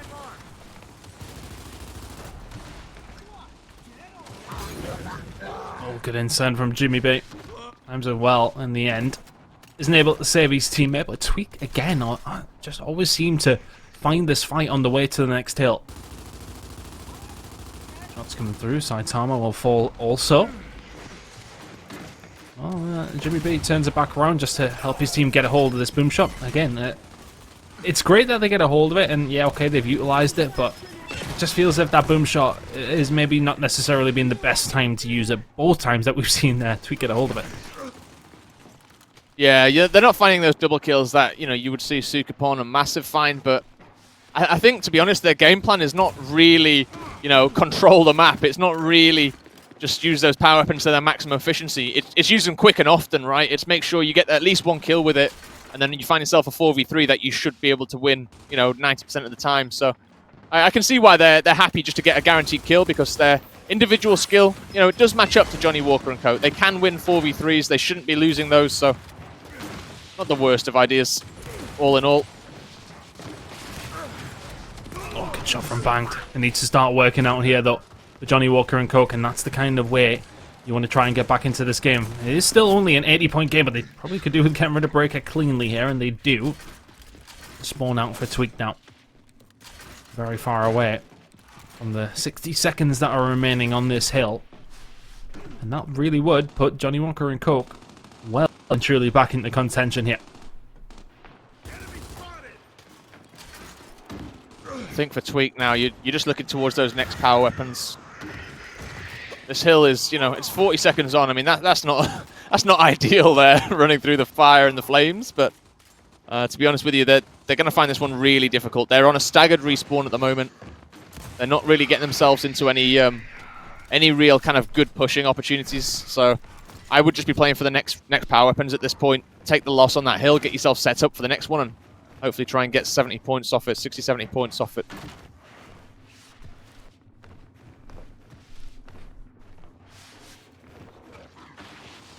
For this next rotation, do this next hill. Breaker looking well for blue control. Banged will get a hold of this boom shot though, and will just about get out with it by the looks of things. Dragons will be dropped. I think Banged will be happy to have a hold of this boom. Doesn't want to waste it. We've got this locked in. Killing Breaker with it would maybe not be a bad shot, but they're looking to try and get a hold of these spawns towards the back initially. Breaker's going to make the push. Breaker will not be dead, but he'd be very, very weak. Can he get rid of him here as well? This is a big fight. Bang needs to survive. Breaker survives the boom shot. I think Bang kind of missed the boat there, didn't he? Oh, okay, never mind. Breaker's head's been removed. And Bang will hold on. I mean, just like that, though, we spoke not too long ago through how it's an 80-point game lead, and looking like Tweak were walking away with it, and all of a sudden, Johnny Walker and Coke will take the lead here on map number 4. Yeah, just some bad decision making, to be honest with you, from Tweak there.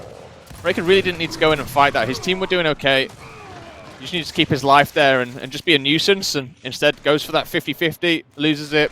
All the pressure on the bandstand side then is lost, and his teammate who was coming in to support him ends up in a 2v1 situation as well afterwards. Unfortunate really for Tweak, but for Johnny Walker and Coke, they've done the best they really can out of this situation. Find themselves 2 really strong hills. They managed to get these kills. They're wolfpacking around quite nicely here. They've got control of that boom shot as well a couple of times, and realistically, this is exactly the moves they needed to be making to get themselves back into the game and take the lead. Back over towards the first hill. 2 players from both teams sitting there as well, but this boom shot fight is going to be coming in very, very shortly. Dragons are going to fall on the push over into green though, and that instant doesn't land. Actually kills Dragon with it, does Saitama, and he's going to fall in the middle as well. So ultimately a very, very good start to Tweak here into this second rotation of hills. Kugas, oh, he survives well. Zenji will get a hold of the boom shot though. Is he going to get out? Yes, he is. So Tweak in control of the hill. Boom shot, and there's nobody there to get him up though. And is on his back, so it will not be available towards the side of Johnny Walker and Cook, but that's something that Tweak would really like to have a hold of now to defend the cinema push, but it's a hell of a flash in. Johnny Walker and Cook all cannot see. Dragon's now pushing through. Can he find anything? Which way is this fight going to go? Parrot playing it very, very well, but ultimately it will be Johnny Walker and Cook coming out on top. Still 37 seconds or so remaining here as well, and Zenji, I mean, he's pushing all on his own. Yep. It's this other side push, the pinch coming through from Jimmy V to be a little bit quicker. It just felt as if Zenji maybe sacrificing his life there a little bit.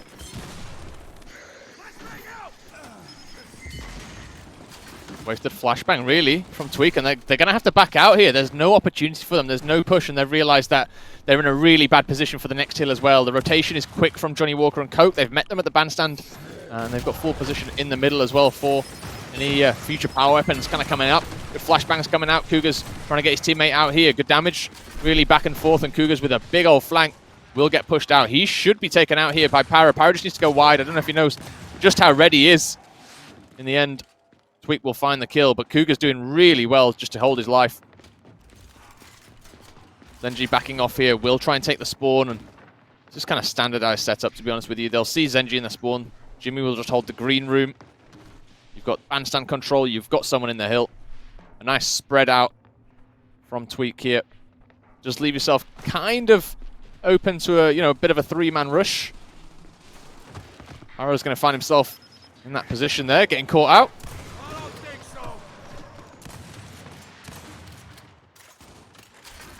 They're trying to survive here.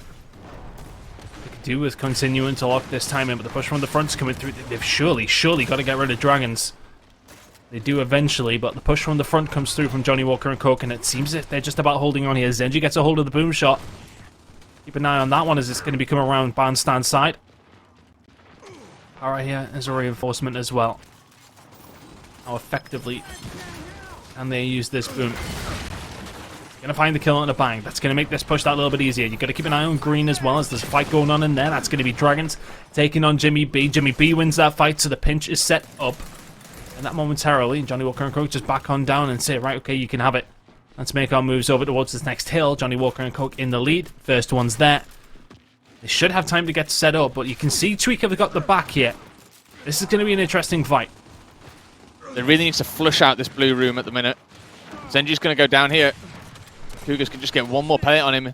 Done well there to stay alive as Zenji. Para with backup as well. This is now a good position for Tweak. They've got that spawn control, as you mentioned. They've got the 3v4 advantage here. They will be able to push up. Some damage coming through. Para cannot go down here. That's the main person. He's getting that angle. He's got that crossfire coming through, and you can see the downs coming through from the Cog team now. That is a brilliant team fight. Really well played. Para out to the spawn. Zenji will take the bottom side of things as well. They just got to manage these next power weapon spawns nicely. Find out where Johnny Walker and Coke are spawning. Funnel them into the position you want them to be in. And just hold on to this hill now, Tweak. You need to really kind of keep this hill and find the lead off this hill, because this is do or die, really, for them. If they lose control here, the next rotation is going to be good for Johnny Walker and Coke, and that might be the end of the map. So, big hill here for Tweak. Third Lance of Fire once again coming in. And Dragons and Saitama just putting themselves in horrible, horrible spots. It's another clean fight. Going over towards the side of Tweak, and Johnny Walker and Coke have sacrificed nearly everything there. Boom will be coming up shortly. Everybody falling down. Kills-wise, it's very much a Tweak lead on that front. After two very, very clean team fights. Breaker's going to find the shots there onto one as well as Parrot will get the pick. And oh, it's good movement. Once again, though, Bang will find the kill on the Breaker. Keep an eye, though, as Parrot is that one with that boom shot. And that could be massively influential heading into this hill.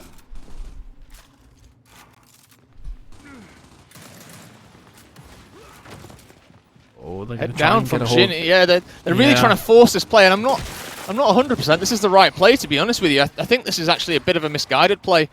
Maybe trying to bring a couple of people into Jimmy so Para can find the double kill, but ultimately, you know, you're giving that mid control over. Points are now definitely in Johnny Walker and Coke's hands, essentially, aren't they? They've got full control here. They're set up around this hill, but here comes the push. Here comes the push. The boom shot's going to be key here. Needs to be used well. Problem is Para can't really get himself in a position to use it, and that's awful. That really is a bad shot. And they do on the offset of things, though. Para Breaker combining well. Saitama, can he find anything? Can he just delay this? Stop it going on.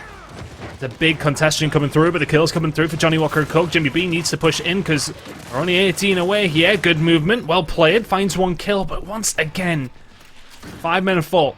15 seconds to go here. Tweak need to set up, and they need to do it quickly, and they need to find this break. 10 seconds. It's down to 5. If you're Tweak, you've got to go, and you've got to go now. You've got to contest as best as you possibly can. There's not a lot of time remaining on this hill. 25 seconds. A big fight going to be coming in here, though, as the most of the teams that are falling is Tweak. It's only Zenji to answer back. He falls as well, and Johnny Walker and Coke will continue on. Tweak will fall out in 5th to 6th place. Johnny Walker and Coke eventually get it done after a fantastic start. A little bit of a blip in that escalation, but a very good map number 4 between these two teams. But ultimately, they will advance on. And Tweak will fall, as said, in 5th to 6th place.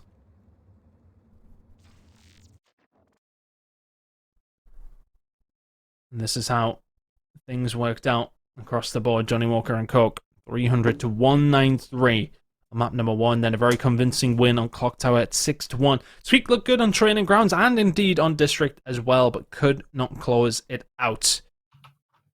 What a series. Taylor, Toby, we'll bring you back in. We'll talk about this. And honestly, Johnny Walker and Coke for me just looked super impressive. We didn't see enough from Tweak at all, I think. Honestly, specifically in maps 1 and 2.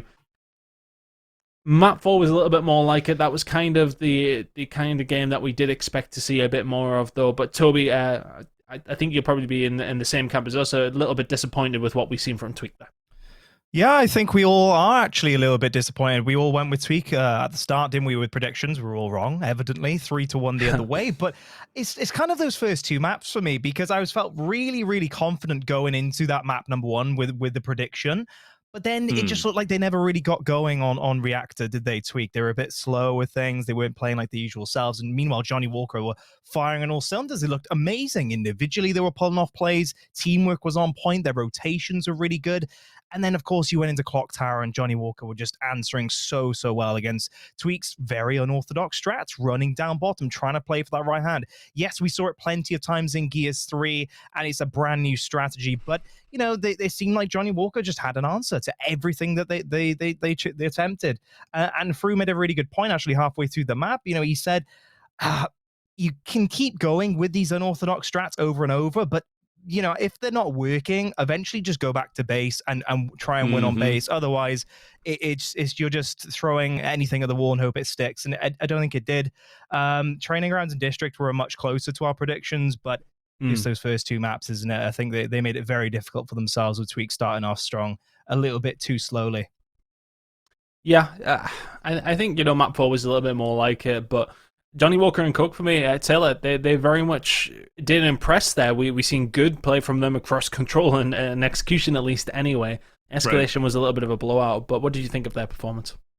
Yeah, I think they look great. I was really impressed specifically with Banged. I think he played very well. Loved watching him play in general. I think overall for Johnny Walker, they just wanted to win today. Tweaked. If Johnny Walker, in my opinion, played Tweaked that was performing yesterday, I think Tweaked would have won. I really do. But today, Johnny Walker wanted it a little bit more. We talked about the storyline, obviously, of Dragons and Cougars. They want to move forward. They want to play Sukupan. They want to show, look, that's my old team. We want to shut them down when it matters most. We want to take that money away from them. That's the big storyline, obviously, heading into the next match, because Sukupan ended up winning theirs against 75 Hertz. But I think overall for Tweak, they do fall very flat, and including that Clock Tower losing 6-1. They lost 6-3 yesterday, and then they lose 6-1 today. Something just isn't working with that roster. And one of the things that I'm just curious is, did that loss to Sukupan yesterday, did that hurt them more so heading into today? Because if they beat Sukupan, do they feel like the champions they are? Maybe, but today they just weren't. Yeah, it was unfortunate. Fru, before I come to you, I've got a surprise for you and everybody at home. The Talkboard Team Phantom skin is now live. So the Fru, delighted with it. Look at that. Absolutely fantastic. Let me go sign in 1 minute. So everybody who does have that quest available on live.gearswar.com, please do claim your skins, and we have 3 more to give away today. Let's have a look though at the brackets to see how things are now lying throughout the rest of the tournament. Let's have a look at the loser side though. Sukupan will get their way through up against Johnny Walker and Coke, and obviously advancing through into losers bracket round number 6. What are we thinking about that matchup though, Fru? That will be an interesting one. Of course, that's going to go on off stream once we do the winners bracket final. We'll keep an eye on how things are going. We'll jump to it if we do have time as well. But Johnny Walker and Coke taking on Sukupan and loser bracket round number 6. How do we feel about that game? I think that's going to be a barn burner, to be honest with you. I think it's a fantastic matchup, and I'm really excited to see the result of it, to be honest with you. I think Sukupan going into it, I think will have the advantage just slightly. But Johnny Walker and Coke, you know, they are the higher seed, aren't they? So it's difficult to say. My question really about Johnny Walker and Coke that I had before going into that last matchup was, how are Banged and Saitama performing? I'm not too worried about Cougars and Dragons. We know they are competitors, and we know they can perform at the top level. How did Banged and Saitama perform? They performed really well, to be honest with you. They were standing out. They were looking really good across that series. So I think with them on fire and Dragons and Cougars playing well as well, they match up well into Sukupan. I think it's going to be a really good series. Excellent. Well, it should be a tasty one, but let's have a look at the winners bracket final. That is now on our minds, it has to be said. Massive taking on Phantom T after a big run from Massive all the way through, and a big result for them against Sukupan Toby. I think that was a one that they would have wanted to get out of the way, but now going in against Phantom T, they should be feeling very confident. Oh, absolutely. They're going to be super confident about this. And honestly, the thing that's on my mind for Phantom T in particular is they're seed number 2 coming into the tournament, of course. But they yet to have a game against a top 6 team. Yeah, of course they had the unfortunate error, the DQ happening with Johnny Walker yesterday. As a result, they've got to the winners bracket final pretty much unscathed. They've not really been tested. So I'm actually very curious to see how they perform on Championship Sunday for the first time in their first challenge of the weekend, right? So hopefully they're warmed up. Hopefully they're feeling good about themselves because, they've only got the best in Europe to play against now in the winners bracket final. And if they can somehow do it, what a huge opportunity it is for them. Massive, massive opportunity for Phantom T. Can they get something done in the winners bracket final against Massive? It's going to be a tall order, and we're going to find out the answer to that question after this quick commercial break. Do not go anywhere. We'll be back with the winners bracket final after this.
Ladies and gents, welcome back to the EGL Open Series finals. We're nearly at the grand finals. We've still got a few games to go. I was about to say grand finals, but it's the winners bracket finals that we are jumping into first. It's been a long week. It's been a long week. We've just been talking about it. But look, we're getting into the thick end of the competition now, aren't we, boys? And we have this winners bracket final.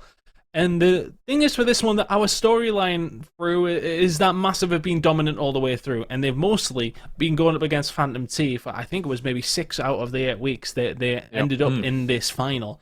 Whereas this time around, yes, okay, we are probably expecting the same result, but can we see maybe something when it accumulates all towards the end that puts Massive under pressure here? Yeah, I think that's the thing that Phantom T have got to hold on to, right? Is that they've made it to that final every single time. They've practiced against this team a lot in tournament setting, and they know what they do. They know what Massive are about. The question is really for me is, have Phantom T adapted? Have they managed to progress any further than they have been the last 8 weeks? And that's yet to be seen, because we've not really seen them challenge this tournament yet. So it's going to be a really difficult one. One team we know a lot about. One team we know they're firing on all cylinders. They look great. The other team, completely uncertain, really, as to their current performance in this tournament. Yeah, we haven't really seen much of Phantom T yet, have we, Taylor? And yeah, okay, they made quite a few finals, but they've got quite the task to beat a team like Massive, haven't they?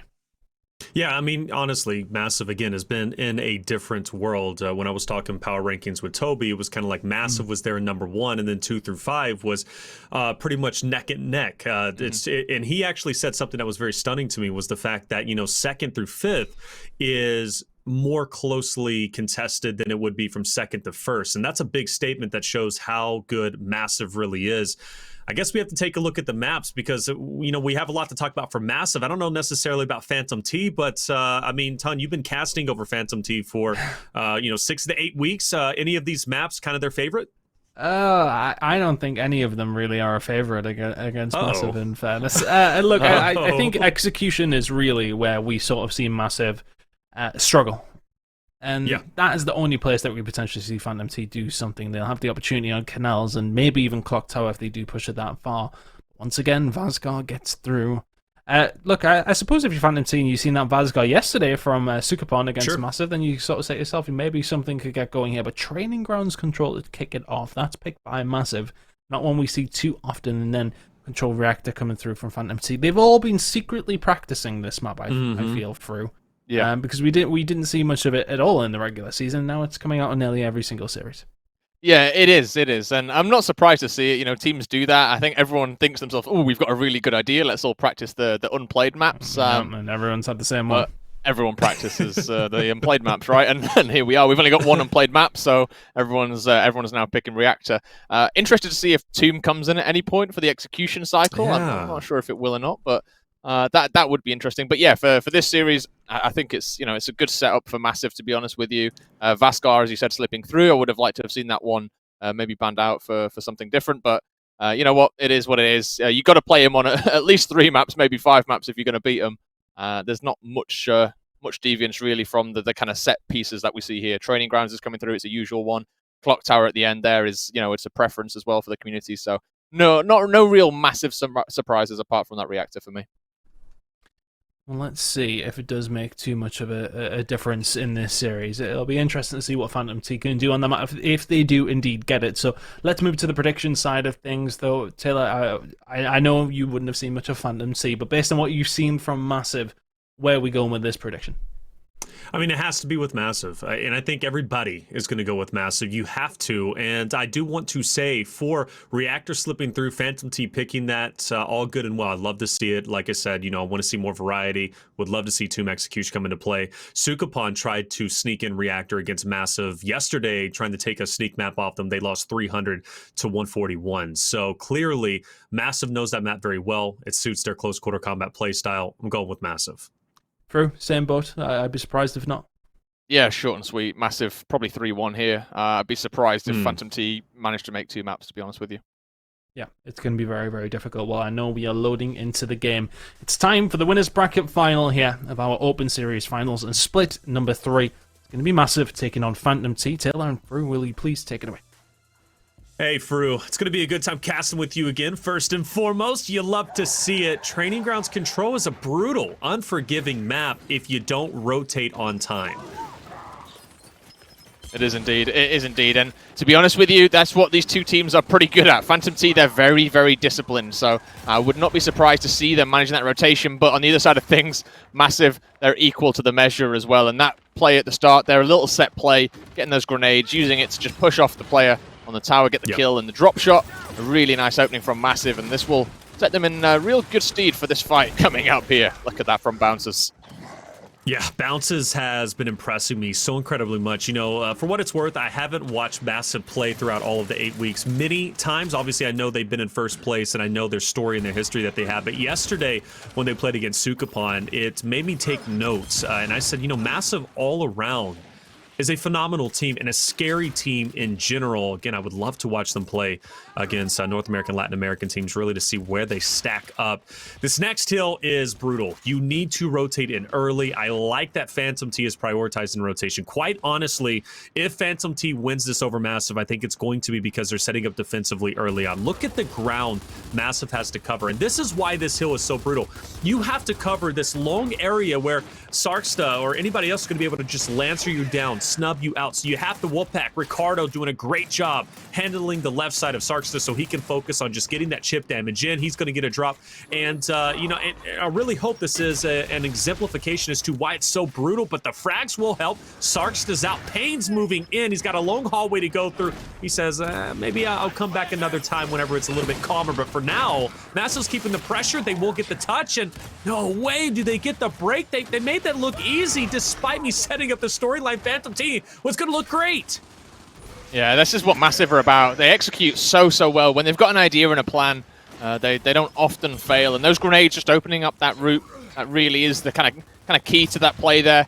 Forcing them off the top cover, making sure you can move up through the neutral where the old B site is in escalation, untested. That's really important. And they managed to do that twice now. Just getting that grenade up there. That's something that Phantom T really needs to take stock of, is make sure that they're timing those grenades, getting them out of Massive's hands, because they do use them really well to get this control, both for the hills and for these power weapons. Second time drop shot's been up. Second time Massive have locked that in for themselves, and I assume the frags as well. But either way, though, that drop shot is huge for breaking positions. Now, for Vision, I like the spot for him. He knows Massive is going to be rotating into Phantom T. It's a lot of ground to cover. You got to keep your head on a swivel, especially on training grounds. You got to assume someone is going to be in this position. But if Visions can get a trade, maybe two, that's going to benefit them greatly. Training grounds is a relatively large map, so let's see what Vision can do. He's going to get the down on a couple. He needs a Lancer fire from the cross to help, and he does get a trade. And even, and the finishes from Sarks. A beautiful job with the nades, and Vision gets picked back up. That is a hero moment. And Massive spawning all the way across Overlook. That's why training grounds is so brutal for you. If you die off going for the retake, you're going to be on the opposite side of the map, and you're going to be wasting 10-15 seconds just rotating into new. Yeah, you really have to be careful, wary of those timers and those spawn places, because if you don't, you can get caught in some really awful situations, just like this. Nice play by Phantom T. Good defense coming through here. That's 3 kills for them. This is going to be Massive, essentially going back to the drawing board and working out what's next for them, because quite honestly, that hill, it's quite a difficult one to push, and especially if you've got you know, members of your team stuck all the way back here on back lane, where he's going to go down there. Second push attempt here for Massive, same play. Yep. And this is kind of the last attempt they're going to have. Vision impressing me so much. Again, his placement on the last hill, or at least from the transition from second to third, staying there, holding his ground, getting the 2 downs, obviously in conjunction with Sarksta picking up those Lancer finishes as well, was just huge for Phantom T. Very close to retaking the lead for themselves. Massive is going to have one hell of a first round on their hands. Let's not forget, in their series yesterday versus Sukapon, they did lose the first control. Not saying it's going to be the same thing here, but regardless for Phantom T, any map that they can get off of Massive is going to be beneficial. You called a 3-1 scoreline for Massive. We could well be on that way, but well job from Ricardo and Death Dancer. And for the first time in this round, Phantom T will pick up the drop shot. And I love the confidence there from Phantom T. They actually set up on that defense with 3 players rather than 4, and they had their 4th just capping the points on the kind of tail end of that last hill. So really nicely played. Drop shot going to be used here. Headshot coming through from Ricardo will save his teammate for just a second, but on the other side of things, Crimson's able to pick up that lone kill. Trade out essentially will come through. That's a bonus for Massive, to be honest with you. They've got the player off the hill. They've wasted that drop shot as well, and they only traded 1 for 1. That's a really nice play from Massive, and now they will start to push forward towards this hill. Try and get some points on here. But Ricardo, what you up to? I know 13 eliminations to your name. Good spacing, not enough. That's kind of surprising. Craze gets that elimination. Fair enough. That's going to give Massive the opportunity to close out that deficit. This hill, you wouldn't think you could get a lot of points from, but what makes this hill so difficult is when players get into that God spot. That's that corner spot, right, that we see utilized so often during escalation on this neutral hill where it's currently at. It's hard to take them down. You can't really get an angle on them, and especially if somebody has that higher ground, it's just hard to get the penetration power. But regardless, though, from Massive, they've covered the deficit, they've retaken the lead, and it looks like we're going to be setting up and fighting for new. Player 1 is going to be there a little bit earlier on, but he's going to have a wall of Massive members pushing him. It's important for Ricardo to hold his ground here. He's got the rest of his teammates in the back, unfortunately losing his life. That's going to give Massive an opportunity to get the break here. Vision and Co are going to have to go big. Let's see if they can. Vision picks up one. Sarksta as well. Death moves in. Last one from Massive remaining. He should be finished off here, albeit a miracle, and he's gone. That is a great hold from Phantom. Yeah, good play by Vision as well, just to hold that ground, to get that kill, and not really get himself caught out too much there. A lot of players in that 2v1 situation would panic, but full confidence in his teammates there. In the end, Phantom T come out on top of it because of it. Another good play coming through here, though, by Bouncers. Gets his teammate up, but look at the crossfire coming through. That's all blue. That's all Phantom T. Drop shot does go the way of Massive, but quite honestly, a nice little play here from Vision. Might be able to get a sneaky kill or two. Yeah. Everyone's checking the corners. Oh, Play by Massive there, yep. They realized there, they had the count on the numbers, right? Craze was up top, he only saw 3. Pulled out to his teammate. They had to check the corners. Craze moving in on Death Dancer. Opportunity to take him down is here, but either way, Massive has a good foothold on this hill. Albeit, though, you got one from the flank. Ricardo comes from Overlook, takes down 2. Crimsons and Craze, well done. Vision fighting for the new hill. And this hill, just like on the other side, is just as brutal. For Phantom T to be here early on, I guess it's a matter of holding down or holding their ground. Massive broke the hill on the other side. Just plays a lot the same way, so maybe Massive can have success here once again, but I do feel it's going to be different. Massive forced to Wolfpack through this small alleyway. Vision trying to get that damage. Ricardo will get the down on Pains, but Massive once again through the Wolfpack. Their Wolfpacks through are what's making the difference. I think again, breaking these hills for Massive is so successful because, yes, they have the slaying power, but you assume that from every team currently still in the bracket. But for Phantom T, they get overwhelmed. I think any team would get overwhelmed in that moment. And if you're not, I mean, even if you do Lancer everybody, you can't focus on all 4 of them. So inevitably, they're going to get the break, and then you just got to pull out the Nasher and try and fight them. But Massive does such a good job wolfpacking that it's so hard to defend against them. Yeah, they do. They time it really well. The revives are always on point. They're flashing for each other as well, so when they know that first player is about to go down, the flashbangs, they're up. They're making sure that their teammates aren't getting cleaned out.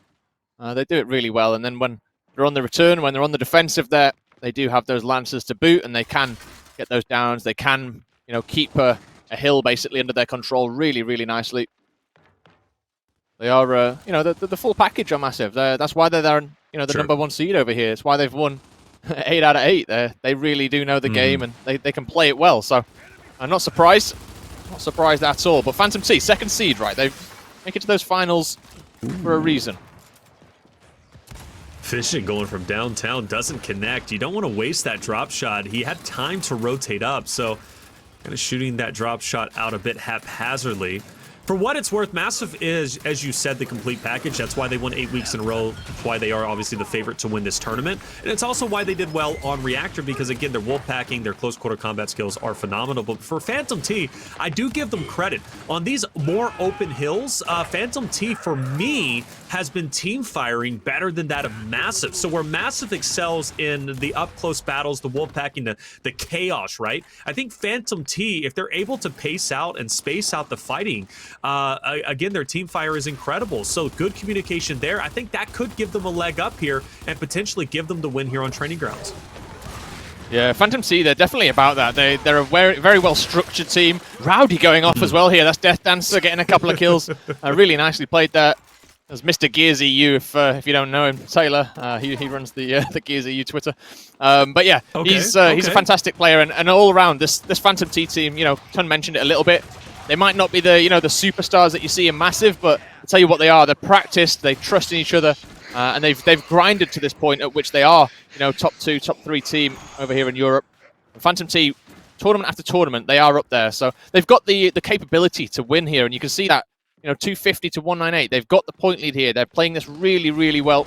Rotations are on point. Question is whether they can break this hill. Last time, Massive managed to break their hold on it. Phantom T now, they have to be the aggressors. Yeah, this is going to be, I think, a trouble hill. Quite honestly, Sarksta has to go. What do you what?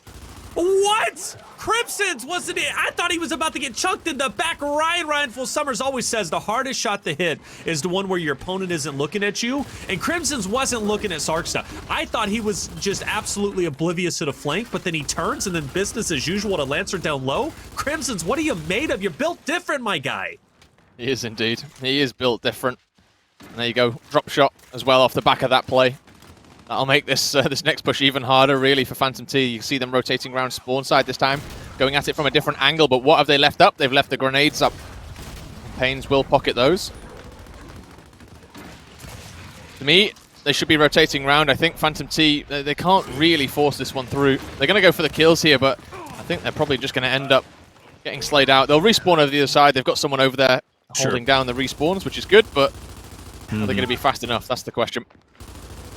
Yeah, and that's where people might get critical. Why is Phantom T pushing the trash points? Well, they have the number count. They know Massive is fully committed 4 strong on that hill. So Phantom T, they go for the push. If they die, no worries. They're spawning on the opposite side of the map. And lo and behold, that's where the next hill is going to be.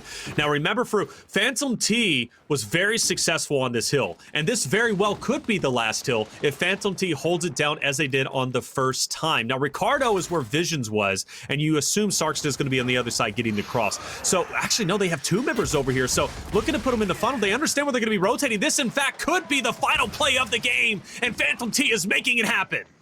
Yeah, really nice play there from Phantom T. Good setup, the bait at the grenades. Player hidden around the corner. 285 now. There's going to be one last attempt from Massive, but I really don't think they can get anywhere near this. They're going to have to sprint. Vision getting cut down will be a big play here, but 7 seconds left on the clock. They've got to get into the hill. There's only 5 seconds left. Ricardo's doing big here.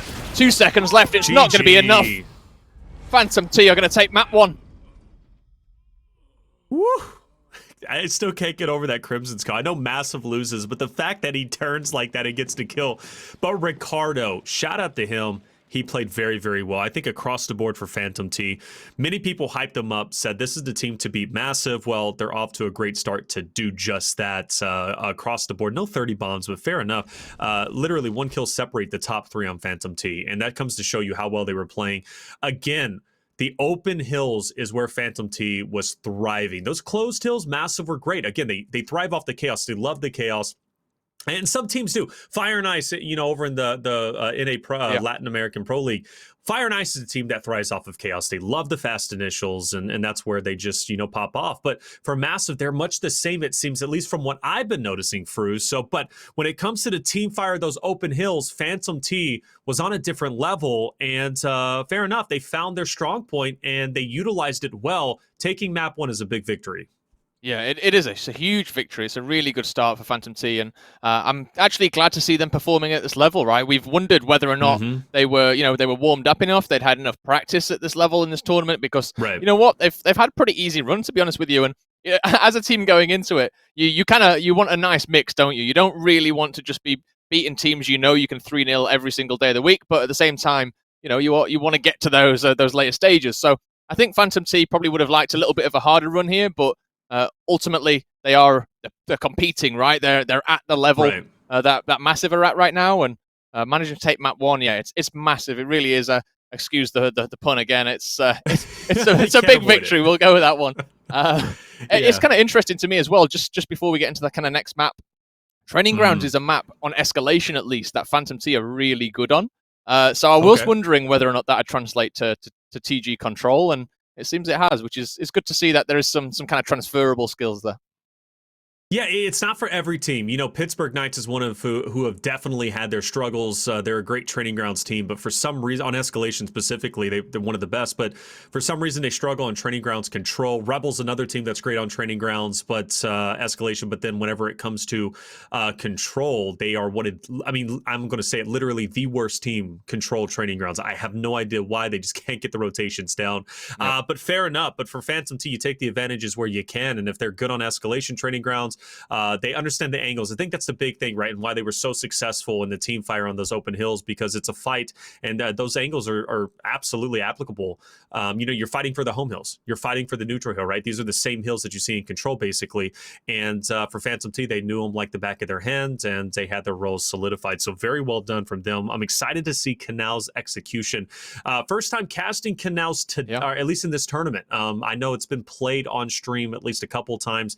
I believe off the rip, if I'm not mistaken, first series. And it was very interesting, or very curious to see why the torque bow was gaining so much attention. That's not something you see in quite honestly, that's very punishing. If a good team gets control of the mid bridge, they will dominate you regardless if you have torque bow control. One prime example of that happened recently last week in Pro League was Rise versus a United. Rise was consistently battling for the mid bridge. It was Detox who was just tearing it up. Whereas EU Kenny, for some reason, was always trying to go for the torque bow, and he would get it, but he only achieved 1 kill with the torque out of the entirety of that 11-round execution. So if I'm watching these two teams, get rid of the torque bow, fight for mid-bridge control. That is the standard play where you'll be successful. And Fru, you're no slouch to Canals. You understand this map like the back of your hand as well, and you know mid-bridge is very important. Mid-bridge is, it's hugely important. It's going to be interesting to see if the teams do put any stock in that torque bow. I think so far we've not really seen any players be that good with the torque bow, and it's my favorite weapon. People will know I bang on about it all day. And I think that there is some use in that torque bow if you can get it out and get in the right position. But you've got to have someone who really is, something special with that weapon for it to be, a strategy that you're going for time and time again. Maybe off the bat once, twice, yes, but not 5 rounds in a row, 6 rounds in a row. We'll see. I think those grenades, when they're placed nicely, they kind of counter that push right downstairs. So the mid-bridge control is what I'm going to be looking at between these two teams. And whether or not they put stock in that torque bow, we'll see. Yeah, that front spawns, right, are going to be huge. I was referencing, obviously, Detox. Power is another one who was kind of in that Rise EU matchup, most likely just butting heads consistently for that mid-bridge control. In this moment, I'm curious who is going to be the front spawns. Obviously, we have a lot of stock put in onto Vision, and for good reason. Opposite of Bounces and Pain, and Bounces might be the one to challenge them. It's going to be a good one. Crimson's will pick up the torque bow. Pain's is already going to be dropped up, but picked back up. Ricardo's going to be up top. So for Phantom T, it seems as if they will have the advantage. Plus, they pick up the nades, but Crimson's in some trouble, but it's immediately picked up from Pain's Massive. Will have the man advantage, but they got to dodge the torque. They do have to dodge the torque, and this is a big situation here for Massive. They find themselves both sides of the river. They're split up a little bit, so 2v1s are on the cards, but Ricardo not able to get away, will get taken out in the end. And gonna go back to what Crim did there. He picked up that torque bow. He found that bow pretty easily, but after that, he didn't back out. A lot of teams will try and back out, get towards their teammates and end up in a bit of a chokehold and get grenaded out. Crim didn't. He pushed forward. He went forward, flashed out on the opposite side, and made that push with his teammates coming from the side. So he found those those perpendicular angles. That's what you want in Gears, right? The 90 degrees, and he made it work. He found a kill. All right, let's get into round number 2 for Massive, already leading 1-0. Phantom T, can you have an answer back? Still very early on. Smoke is up, but the players have been marked, and Pains is definitely wanting to take down Rowdy. Visions will rotate down low, but unfortunately for Phantom T, already losing 1. I think that torque bow's still on the ground, if I'm not mistaken. Nobody able to get it, but the battle is still underway. Crazed will take down Ricardo, and Phantom T well on their way to taking the second L. Death Dancer with a headshot will help things out just a little bit now. 3v2 situation, but torque bow and grenades in the hand of Massive. See what Crimsons can do with this bow. I said, we've not really seen anyone that I really consider fantastic with this weapon on it yet. And, to be honest with you, I'm expecting at least a couple of sticks from it. That's kind of, the kind of challenge I set myself when I get this weapon is, boom shot, we say 1 shot, 1 kill. I think Tortbow, if you're getting 2 kills out of a bow, you've used it pretty well. So we'll see how Crimson plays with it here. He has got those grenades as well in massive panes there to try and help flush people out. But ultimately, they're probably going to wait for this overtime hill, right, and try and play defensively here. Right. And you can contest it from up top as well, so Massive in a pretty good spot. Trying to get that crossed bow, but not going to be able to hit, though, as we see Vision trying to go big. Crimson's will angle him out, dance around, and take him out. Rowdy last alive. 1v3, not a good spot. Bounces should be able to get the down air. Oh, but the torque will finish him off. So, you know what? Again, I started this narrative when I came into the tournament. I started watching even the first map between the first 2 teams. And I believe it was you two casting, Toby and yourself, Fru. But regardless, though, I was so happy to see different looks that Europe brings to the table, and this is one of them.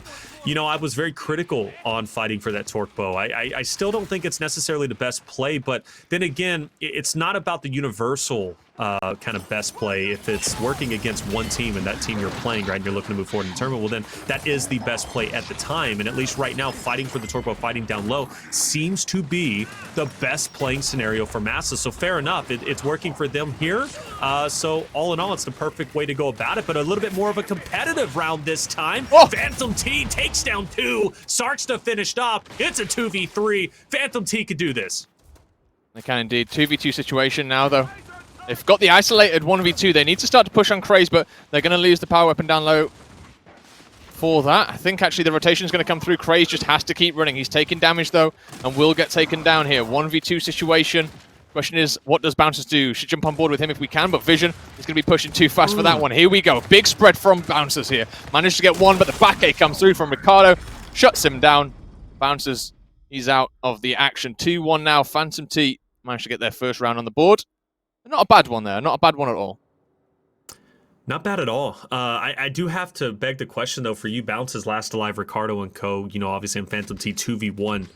Should they make that push and put themselves in a chance to get chunked? Or, you know, obviously they're playing the numbers accordingly, but a lot of times I'll see teams back off and, you know, maybe wait for the solo player to make a mistake as opposed to putting yourself at risk going for the fight. What is your game plan in that moment?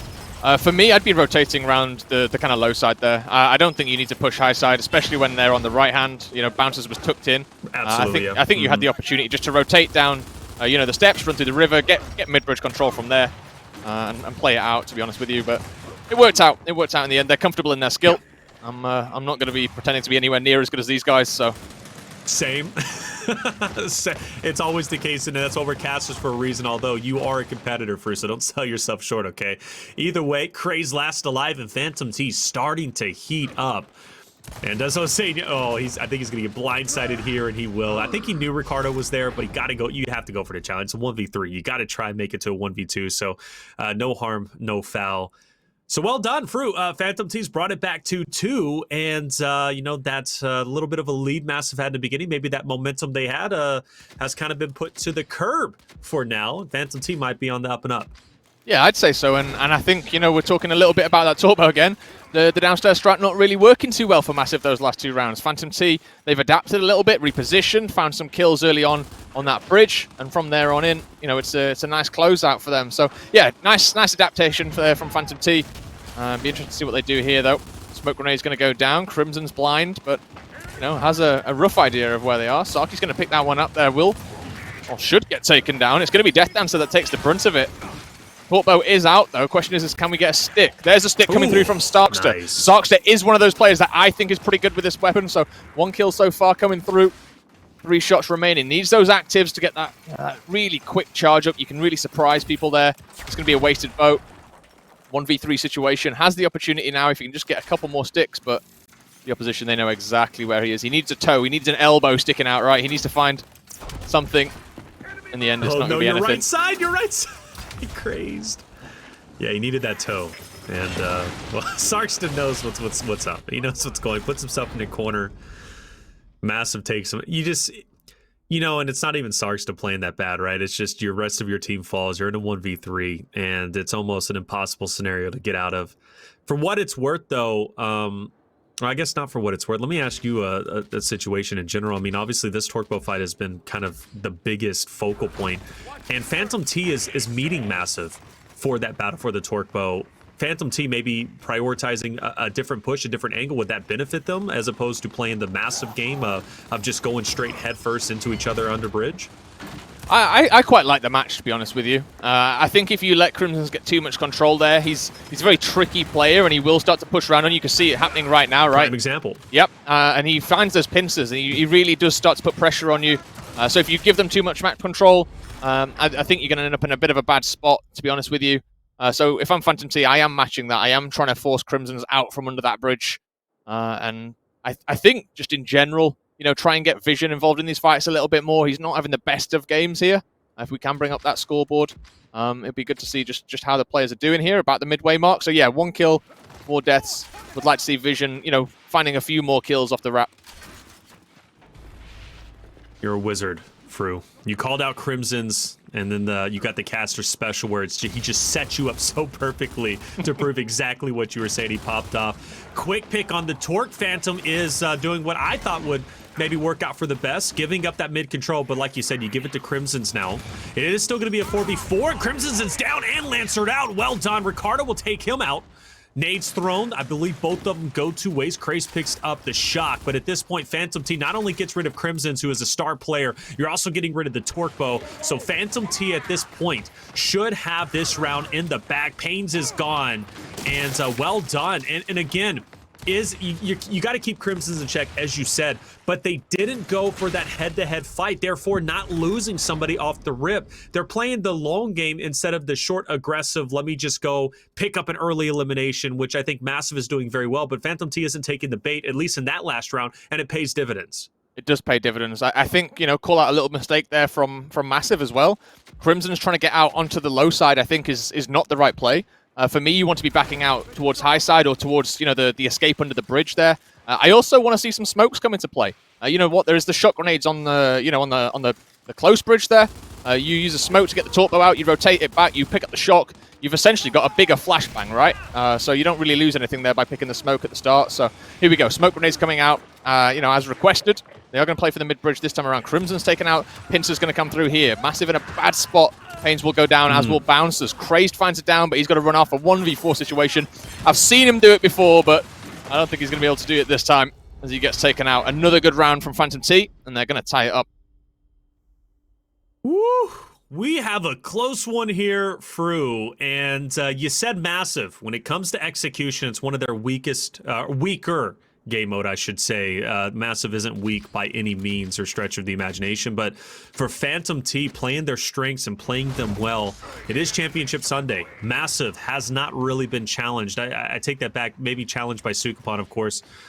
Great series, 4 maps in general, but not map 5. But for Phantom T, I think they're making Massive sweat a little bit, Fru, and maybe it might be off kilter. It could tilt them, in fact, and Massive. They gotta be. This is where composure is at the utmost importance. It's easy to stay poised whenever you have the lead, you're winning. Now you get to really see what a champion is made of when you're losing. Yeah, they're definitely being put against it here, aren't they? There's a lot of pressure being thrown their way from Phantom T. Phantom T with full mid control here. They have used those grenades, though, so they've kind of given up their card there, but a nice rotation from Ricardo will find a nice angle coming through. Bouncer's doing the right thing on moving up here. Crimson's going down, but does have someone in tow to get that revive, and this is the rotation that I was kind of looking towards, you know, a couple of rounds ago. Rotate towards the high side, get yourself in the pocket. I think it's a bit of a better option there. 2v3 situation. Vision here just sneaking up a little bit. Crazed will have seen him, or should have seen him coming through. In the end, a nice play by Vision just to get some complete control, but now we've got a little bit of a high side, low side split. And naturally, you have to pay attention to Crimson's with the Torque Bow. I'm interested in Ricardo, though, because he has the Bull Talk. And I understand the Bull Talk isn't as special as a Torque, but a couple of well-placed shots, get it down, maybe even a headshot, brings it down to a 2v2. That would be wonderful to see. An opportunity presents itself. He's got to connect at least a couple more. Craze, though, has been under a lot of pressure, but staying up, I think that's the important part. Overtime will start in 15 seconds. It's going to be just down below, and you have to benefit Massive in this moment. Every time on the Canals, from what I've noticed, when Overtime Hill pops up and a team has a man advantage, typically that's all it takes to take the victory. Crimson's also picking up the nade. So here we go. Overtime is in for it. Yeah, overtime's in. I mean, there's a push coming through from low side here, but it's not going to be enough, is it? It's not quick enough. It's not really put into play anywhere near enough time for Phantom T to get anywhere near there. And Massive now 5-4 up. 1 round away. Okay. This is big for Massive. It really is. If they can take this victory, obviously Ricardo, hell of a game, 10 kills to his name. I think he's leading the charge. It might be someone just up above him, but I like this. Aggressive, going in, trying to maybe get that early pick. He's going to be opposite of Crazed. Ricardo isn't slowing down. I do like this. When you know your back is against a wall, the opponent's at map point, a lot of teams will turtle up and play passive. Ricardo's not taking that page out of the playbook. In fact, he's getting even more aggressive, but for Crimsons, will punish Vision. Brought down to a 4v3. Ricardo knows I need to even up the odds. He's going in on a Craze. He's going to be really weak, and Craze will take him down. Death Dancer, Rowdy, whatever you want to call him now, last alive. 3v1, and Massive is about to tie up the series 1-1. Oh, no. A little bit of disrespect there at the end as well. A little bit of disrespect from Massive. But you know what? Rightly so. They played a good game there on Canals. They've had doubters. People have said, execution. Maybe not their best game mode, but this time around against seed number 2, they come through and they tie up the series 1 apiece. And as you said, against tough competition there, Ricardo, 10 kills, 6 deaths, looking real good. But you know what? Good KDs across the board from Massive. And a really strong performance, and a bit of an unorthodox one on the low side of things as well, the low side of things, to kind of come through and win that. Really nicely played. Yeah, I mean, well said. Crimson's a big influential factor as to why Massive was so successful. I'm blown away by his ability to oftentimes not only get the torque, even if he drops, obviously he's got, full faith in his teammates to pick him up, but at times to get onto the flank as well. Bit of miscommunication mainly, but also not something you see too often. Again, Europe playstyle is very different from what I've been seeing, but different is good at times. And I think this is one of those good things to kind of take note of. So very well done. You win one of your weaker game modes, and getting kind of flashbacks from their series against Sukupan, right? They lose control early on. Execution, though, they were able to turn it around and take the victory 6-3. I think that was on Clock Tower, if I'm not mistaken. But then now you're about to head into your best map and one of your better game modes, right? Escalation, Vaskar. We could see Massive take a 2-1 lead here. Yeah, we absolutely could. Vaskar is a map that Massive are, famously good on. Every time it gets picked against them or ends up in the cycle, I see Toby and Sun, their hand over face a little bit, and they're just worried for the opposition team. So, I'm a little bit worried for Phantom T here, just a little bit. This is a good map for Massive coming up, and you know what? If I'm Massive looking at the kind of remaining maps now, we've got Vaskar, and then we've got Reactor after that, and then Clock Tower. Right. That's not a bad 3 to have ahead of you. Yeah, not bad at all, right? And Reactor, again, they've already won that in the tournament yesterday versus Sukupan. So I have good faith that Massive can win that. Again, it favors to their play style, the wolf packing, the close quarter combat fights. It's everything Massive could ever want, and they played it well yesterday, a dominant victory, and I think they're going to have one again today.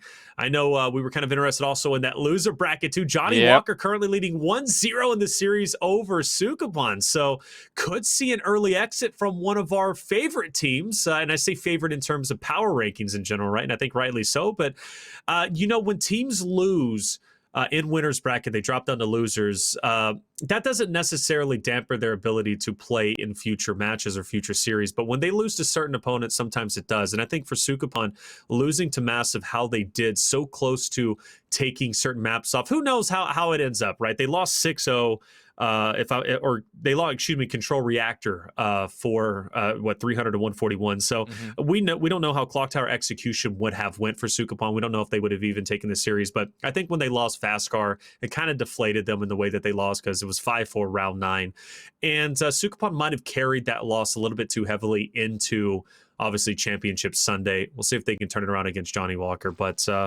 A lot to be seen here, ladies and gentlemen. Heading into Vaskar escalation, get your predictions going in chat. Let us know.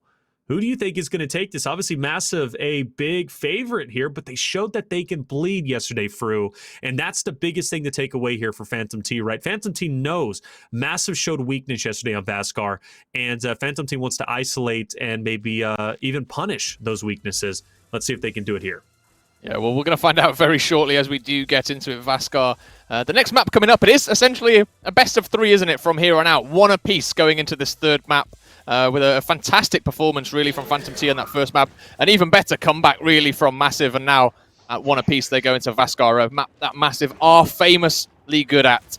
We'll see how they start to approach this one, as we are going to get a really aggressive home hill push here from Phantom T to kick things off.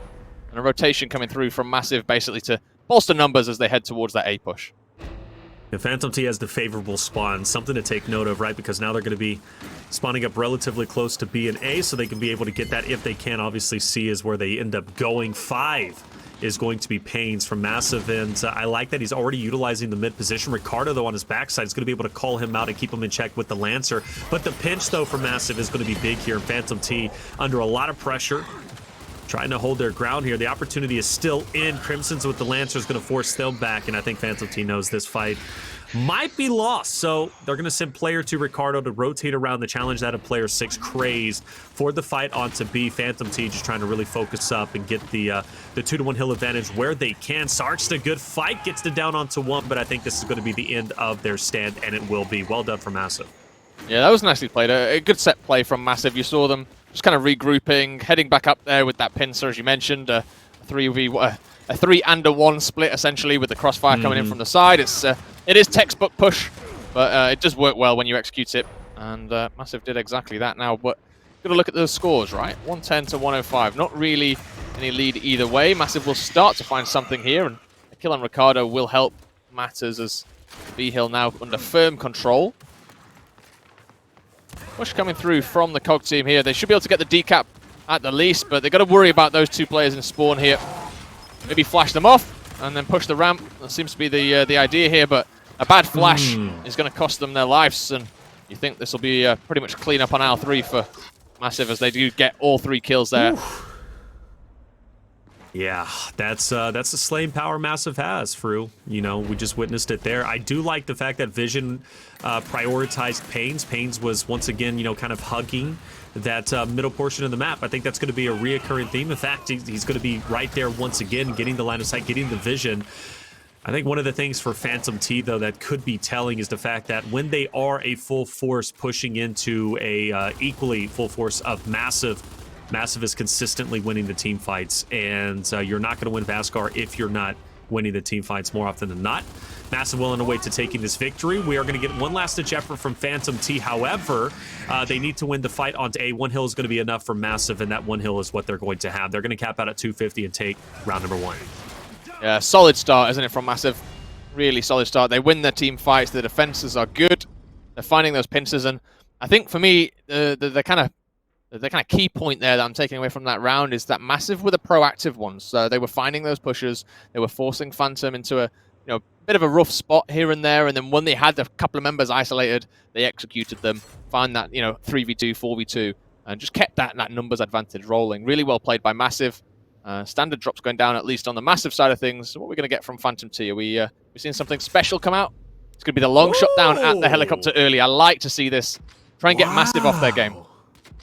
I'm going to be honest with you. I don't think I've ever seen a long shot at helicopter. Always it's on tank. That's the biggest fight. But helicopter, fair enough. Very, very different strategy. At least in my eyes. I don't know, Fru, is this something that European teams do often? Or is this kind of like their ace in the hole? This is a bit of a Phantom T special, to be honest with you. Okay. They are, as a team, they are kind of known for placing strange things in strange places. and they do it every now and again and surprise people. The problem is they do it a lot, and they don't really have that much practice on any specific one, so sometimes it doesn't quite work out for them. all over the place. Yeah. Hey, throw out a Hail Mary. I like it, though, I mean, sometimes you do. Unfortunately, no one's catching the Hail Mary. It seems like Massive is doing just fine with the random long shot across the map. Phantom T special or not, might have just made a Massive special, and Massive could capitalize here with the domination. They're well on their way to doing so. Really worried now for Phantom T over on the C Hill. There's a headshot coming through from that sniper. Crazed on that. One of the best snipers in the game. Full stop. Any region, it doesn't matter. He really can use this weapon well. Crazed, you know, he's been around long enough to be on people's radars, and he's still playing, still keeping up with the you know, the very, very top end of the game. 10 years running, really good to see. All right, see how now, obviously, Phantom T staying alive, fair enough, but for Massive, they do have that point lead, the 2-1. They have control overall, I think, of the map presence, so Phantom T's gonna have to fight extra hard to get back into it, and A is going to be where they are at. Crimson's staying alive, but just barely. And unfortunately for him, it's a bit of a mismatch, 3v2. He had to wait for his teammates to come back into play, and they will. And look at that, Payne's just pretty much textbook timing. He's always hitting these off angles. I respect that from him. He's kind of the ace in the hole for Massive, the linchpin, if you will, as to whether or not Massive is successful in a fight or not successful in a fight. Case in point, taking that angle through Phantom T a little bit off, you know, because you're always going to have people on that cover, right? But when he is able to challenge those baby steps, push up, Lancer out that angle, it takes that advantage away and forces, or really puts the team who's trying to set up defensively kind of in haywire. This could very well be the end. You also have player 8 Bounces, who's going to be on the flank. Sarkston needs this push. He needs to win this fight against Crazed. Luckily, he has help to his left, so Phantom T will stay alive, but I don't think they're going to thrive. Massive still with a tremendous lead. Even with Phantom T getting a 2-1, it's not going to be enough. Phantom needs a complete domination. Yeah, it's little kills like that as well, where Vision has ended up, you know, falling. His team have won a really nice team fight up top. They've got the advantage, and then out of nowhere, Massive do find a little 1v1 kill, right? And I was going to point this out earlier before that last team fight. I'd like to see a little bit more presence just on the 1v1 side of things from Phantom T, because these big team fights, more often than not, will probably go Massive's way on this map. They're just too good on this map for anyone to really kind of keep pace in those big scrappy 3v3s. So, you know, why not put a little bit of pressure on your 1v1 player and try and see if you can eke out some home hill advantages whilst the rest of the team are scrapping. It's a bit do or die for sure, but to be honest, I just don't see these big fights going Phantom T's way on this map. It's just not their map. Yeah. Try something different. Try and force the fights elsewhere. Maybe you're going to find a round or two. I was waiting for Phantom T to play something else weird. I just want to see him across the board. You know, I don't know if you had a chance to catch the all-female tournament that took place for Gears, but one of the things that I did respect and really enjoyed watching them do was immediately off the rip, they were placing centerline weapons. That's, I mean, long shot, drop shot, boom shot. And I know Blaze was tickled to death about it because it reminded him of the old Gears fights, right? Where you had those big centerline power weapons that you would always see, especially in Gears 4, right? We were always fighting for a drop shot, always fighting for a boom shot. We had the Fiesta with the drop and the boom. And Phantom T could have very well be doing that, especially if they like weird placements. This fight, though, is going a lot better for them. They do get away with the long shot, and Crazed and Co cannot push up because the pressure is too real. Ricardo looking to end this fight. Massive pushing them back immediately. Great shot from the corner for Ricardo. He will drop off, but you got Rowdy there to be the hero, and now maybe not so much. Pains comes out of nowhere, clotheslines Rowdy and Ricardo, taking them down, and Massive in return taking the advantage that Phantom T had away. Yeah, just prioritizing the kill there, the meat shield rather than the revive. It's not good from Rowdy, to be honest with you. There was always going to be pressure coming in from that spawn side of things, and well, in the end, the timing was just slightly wrong from Phantom T. They're going to pay for it. They lose their power weapon, they lose their map control, and now they're in a real rough spot here as they're going to get slayed off spawn. Good play again from Massive. On the other side of things, we're looking at the C hill here. This is the home hill for Massive. A little bit of a push, but there is that crossfire. If you see the minimap, you've got number 8 there, just looking straight across, and as soon as they push up, there's going to be some crossfire coming in from the side. It's a bit difficult to do, but well played, well executed here by Phantom T to push over onto the C hill. You're glad you talked about player 8 and also 2 Pains, player 5 who's kind of been utilizing mid. For what it's worth, Massive has in my opinion, use the mid portion of the map more efficiently and better than any other team that I have seen so far on Vaskar. I think, you know, it's hard to break old habits, right? We had Vaskar being played competitively since the beginning of Gears 5, but Massive is kind of breaking the mold by, you know, utilizing that mid sec, which I think is a valuable portion. You have to respect mid, especially in 4v4 where things can be pretty chaotic. Having that player on the flank and, you know, leaving your team maybe in a 3v4 is fine, but then having that player on the flank could absolutely dictate how that fight goes for your roster. And for Massive, I don't think it's all mid-control. Obviously, it's those big team fights. Pains went absolutely massive, taking the advantage away when Phantom T looked great off of the fight for the long shot. But for Massive, I think all around, clearly, their best map for a reason. We've been, you know, sounding like a broken record, kind of harping on that, but they've got a 3-0 lead. And you said it last round heading into, you know, the third round, you don't see Phantom T getting back in this. I don't either. I haven't seen anything from Phantom T that says, I'm going to take the advantage. I'm going to be able to turn this around. It's just not happening. Yeah, I mean, by the way, Sark's got 0 kills, unfortunately. Yeah, I mean, across the board, right? You've got 12 kills as a team in 3 rounds. I don't see that being, you know, enough, really, to topple Massive on this map. You're going to need at least 2-3 kills per person per round to beat Massive, rather than, you know, over 3 rounds. So, yeah, it's not helping, for sure. I'm not going to call out, you know, Sarkster. He's a good player all round. He's probably been left in bad situations, and you know he has his good days for sure. But at this point, yeah, he's definitely down there. Definitely needs to step up. As do the rest of the team. All right, Sarksta is in fact going to be on B. Bounces just up ahead. Ricardo's going to be able to help Sarksta push forward. 1v2 Retro for Sarksta. That's going to be great. Obviously, Retro usage could be massive, especially if you could take a little bit of an advantage. So where did he come from? Holy craze, just rolling out of nowhere, getting the side swipe. 4 down for Phantom T, and another domination inevitably is going to happen. And Massive takes a 4-0 lead. Fru, make sense of this for me, brother. Phantom T was fighting very well on B, then all of a sudden, I'm looking at Massive fly through the map, and there's 4 down for Phantom T. What happened? I mean, that's just the power of Massive. They find plays, they find kills in situations where realistically they shouldn't have the opportunity to. And one of the kind of key things they do really, really well is they survive in those weird situations. They manage to get themselves in pockets that allow their teammates to filter in, and surviving for, you know, just a couple of seconds more, 2-3 seconds more than your opposition in those fights. It just gives your team so much more time, so much more options to come and help you. Massive do it so well, and you know what? That was another kind of key fight for them. They looked to be in a rough situation out of nowhere. 1, 2, 3, 4. Goodbye. That's a round for Massive. All right, let's see how Phantom T reacts to this. Obviously, the pressure is the utmost high, and I think when you're down 4-0, the biggest thing is, you know, mentality-wise, you're like, man, it's over with. We're done. Let's just give up and quit. I don't think Phantom T's doing that, but I don't think they have a choice either. Sark's the last alive. Craze will pick up the long shot. Massive off to one of their phenomenal starts, as they typically are. They did lose 2 players off the rip, so they don't fully commit for the domination, but at least as of right now, there's a lot that Phantom T has to get through. Craze, great body shot. Ricardo will push the issue as well. Another great body shot. And he, you know, honestly, Blaze says it best, Fru. Body shots sometimes are more valuable than that of the headshots, because if you have a teammate, prime example right there, Crimson's, who's been playing so incredibly well, pushing up after that body shot, getting the elimination. He's going to do the same thing. It's like clockwork. Look at how quickly he pushes it onto Visions. Granted, he's finished off, but again, Crazed and Crimson's a great combination, putting in phenomenal work. They will lose that hill, but they already have the 2-1 once again. Yeah, I'm super surprised that Phantom T managed to win that fight over there, to be honest with you. The amount of body shots that were coming out, you know, pretty insane, to be honest with you. A trade out there coming through. Phantom T will win that scrap, and 1v2 advantage. Sarkster finds that first kill, and 1-10 now. Still not the best of score lines, but on the record now, he has got that kill, and maybe this is the start of a bit of an upward trend for him.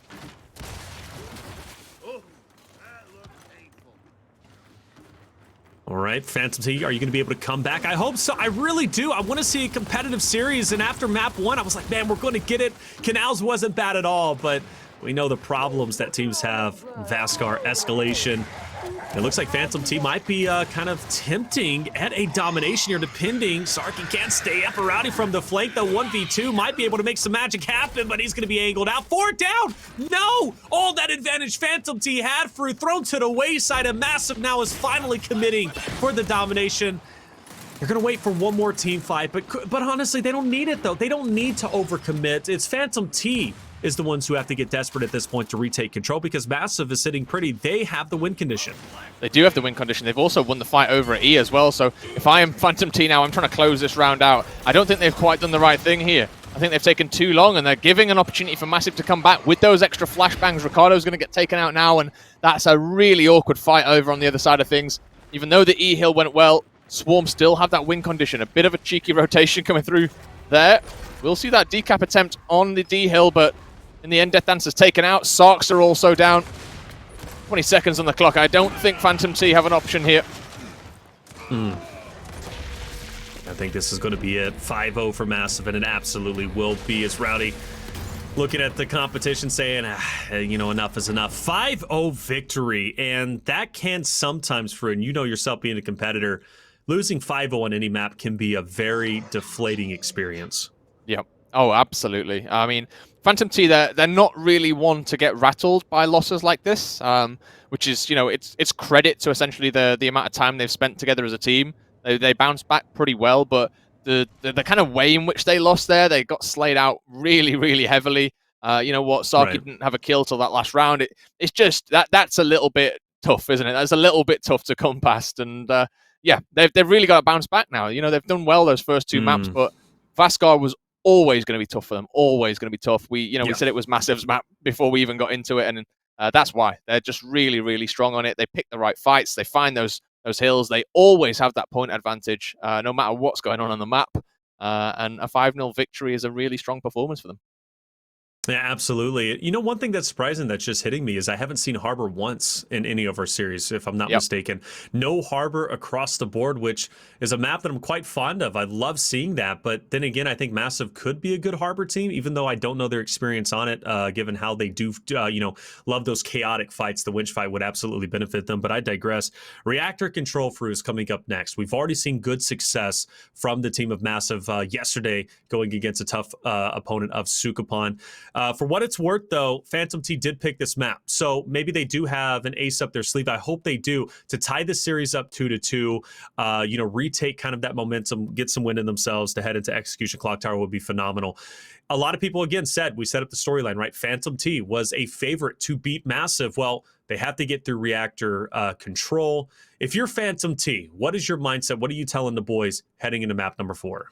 I'm telling them to forget the last couple of maps, right? They've basically got to win 2 in a row now. That 5-0, it was always going to be tough for them. So I'm just trying to get them back. Their spirits lifted up a little bit. Trying to get their heads back in the game here. It's a different map, right? It's Control. It's a different game mode. So trying to make sure that they're ready for a different experience on a different map. Sure. That's kind of where I'm at with my team. I don't really want to be dwelling on that last map too much because there's a long way to go. And if you want to win this tournament, as I'm sure both of these teams do, they need to forget about that and move on to the next one. I'm kind of curious to see how Phantom T is going to utilize Teamfire on Reactor. There are certain hills where you can do so, but again, you are going to be forced to get into those chaotic up close and personal fights where you have to benefit Massive. So for Phantom T, I'm going to need to see a different level.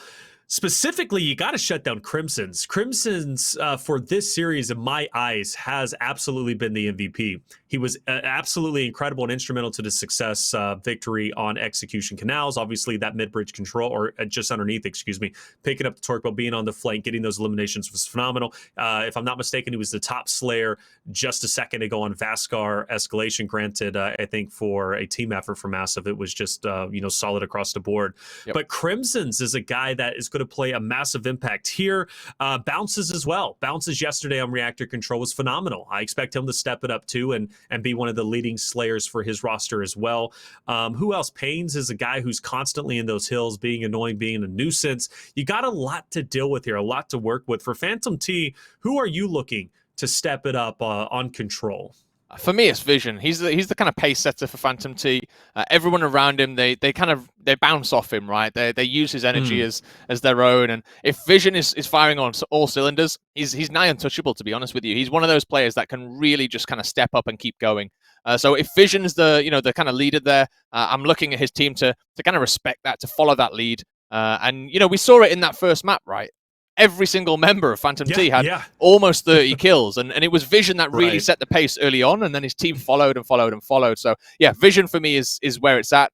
He's really got to get going early, and you just cannot let Massive set up. If Massive get the hills, this is the kind of key thing that I'm looking at here. If Massive get the hills, the rotations through the middle, the power weapon control, Phantom T are out. They're done and they're out. So yeah, Phantom T, they've got to be at those hills first. Sometimes they're going to have to relinquish a power weapon or two, but they've got to have good control there as well. You bring up a lot of great points, and I'll touch on them, right? So Vision's first and foremost, absolutely the guy that we have to look out for. Training grounds, he was phenomenal, and one of the main reasons they were so successful. One thing that I do like about Reactor is how many angles you can kind of Seeker Man. I use that term incorrectly. I get roasted for it. Fair enough. Okay, you can hide in a corner, all right? There's a lot of different angles you can hide in. That's what I'm saying. Yep. And Visions does it very well. He was doing it on TG. Remember the transition from the second to the third hill. He was camping in the spawn around the corner and getting trades. Now, granted, Sarky was doing a wonderful job getting his cross in conjunction. That was just a perfect combination. But Visions all around was, really not scared about hanging in those corners, being by himself, being a lone man out. And I think on Reactor, that could pay dividends for him, especially for shutting down and even surprising Massive as they rotate through the map. Now, second point you said, power weapon is going to be key. More often than not on TG, even though Massive takes the L, they do in fact get their hands on the drop shot more often than not. On Reactor, it's more punishing if you give up the torque bow more often, because the splash damage is deadly with the closely contested hills. Obviously, you have the 360 look that you have from mid. With the guy with torque bow, he's just going to constantly be harassing your teammates. You got to keep your head down. So Massive should be capitalizing more on the torque bow. Obviously, that's where Phantom T needs to kind of pick up the slack, if you will. So that was the second big thing that you said, Fru, that I need to see Phantom T step it up on. If they can do those two, it's still not a guaranteed win, because again, at the end of the day, you take away the torque, you take away the sneaky plays, it comes down to Nasher on Nasher fight, close quarter fights. And again, that's where Phantom T is quite honestly going to have to step it up even more so, because for Massive, I know they can outslay this roster of Phantom T. They did it on training grounds in the closely contested hills and Reactor. That's all you have. Yeah, it is. It is. They've got to be careful to manage that, right? Do Phantom T. If they do get kind of caught playing Massive's game plan, they're gonna suffer. Mm-hmm. They really will. They'll have a really bad time of it. So yeah, they do have to avoid that. But I think Phantom T as well. Not a lot of people often give them credit for their ability to slay out.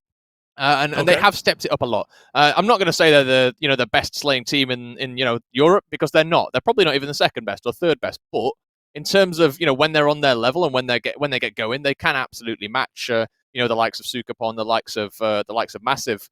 But it is that getting going. Sometimes they don't really manage to step up. So it's something I'll be kind of keeping note of throughout the splits, throughout the seasons. We've seen Phantom T get better and better in that regard. And they've got some players on that roster that are really well known for it. Sarky's had some fantastic games in his past where he's really kind of pulled the rabbit out of the hat rather. The rabbit out of the hat. He's pulled the hat out of the hat. He's that good. He's got another hat. He's that good. Hat inception. No, he has pulled the rabbit out of the hat sometimes and really showed up. So yeah, be interesting to see Sarky's kind of point of view on this one. They really do have to kind of step up in that regard though.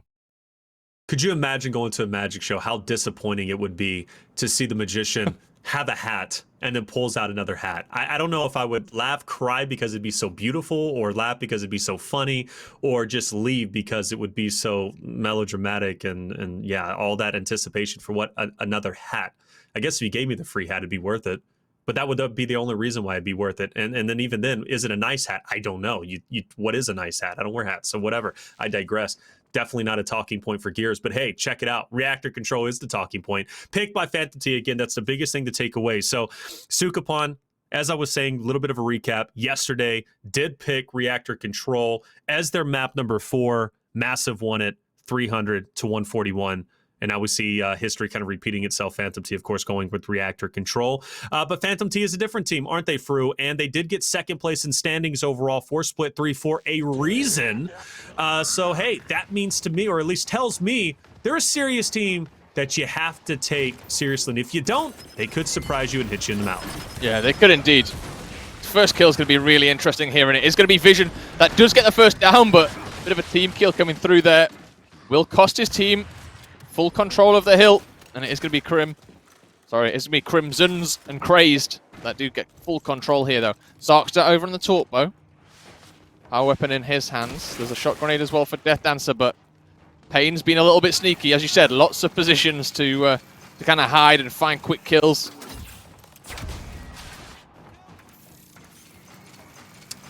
All right, Zarkster, what you got? Torque bow in hand.